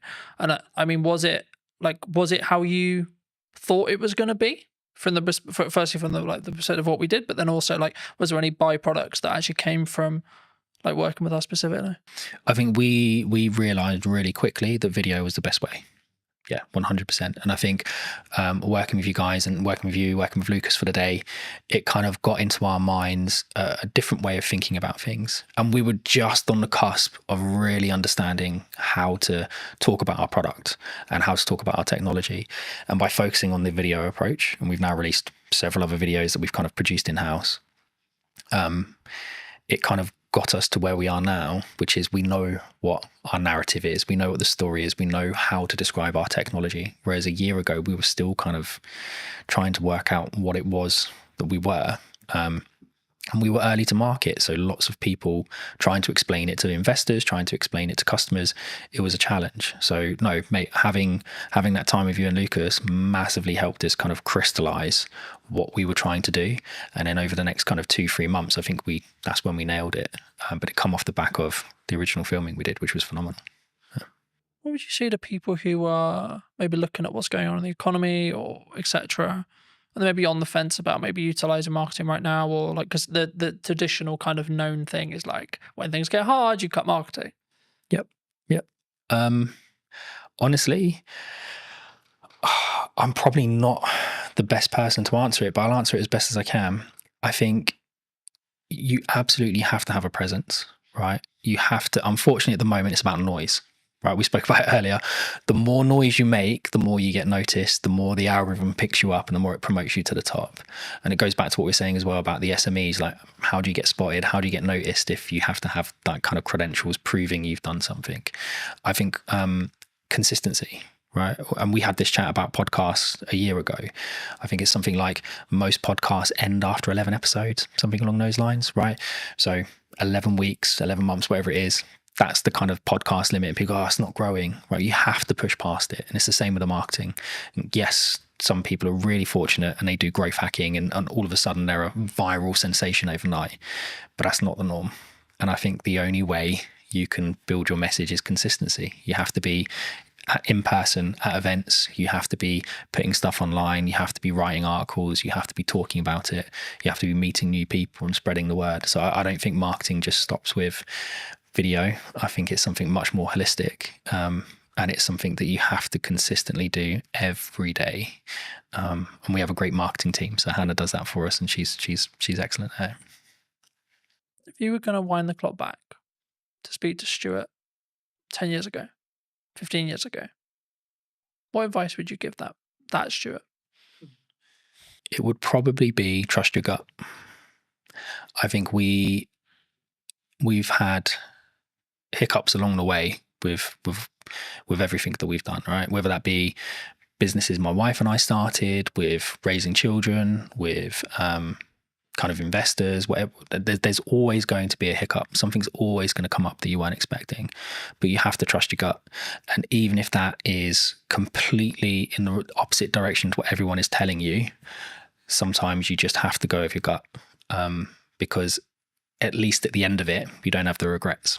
Right? If you listen to everybody else and they turn out to be right, that's great. But if you listen to everyone else and it turns out to be wrong, you're going to spend the rest of the time going, oh, I wish I'd listened to my gut. I wish I'd trusted my gut. So I think take people's advice on board, listen to it, kind of take the best strategies, build them together, but ultimately trust your gut. Yeah. Thank you so much for the time, Stuart. You too. Cheers, Carl. And if you did enjoy this episode and would like to see more like it, then I would love to hear what you think in the comment section down below. Why not subscribe so you don't miss next week's episode, and I'll see you very, very soon.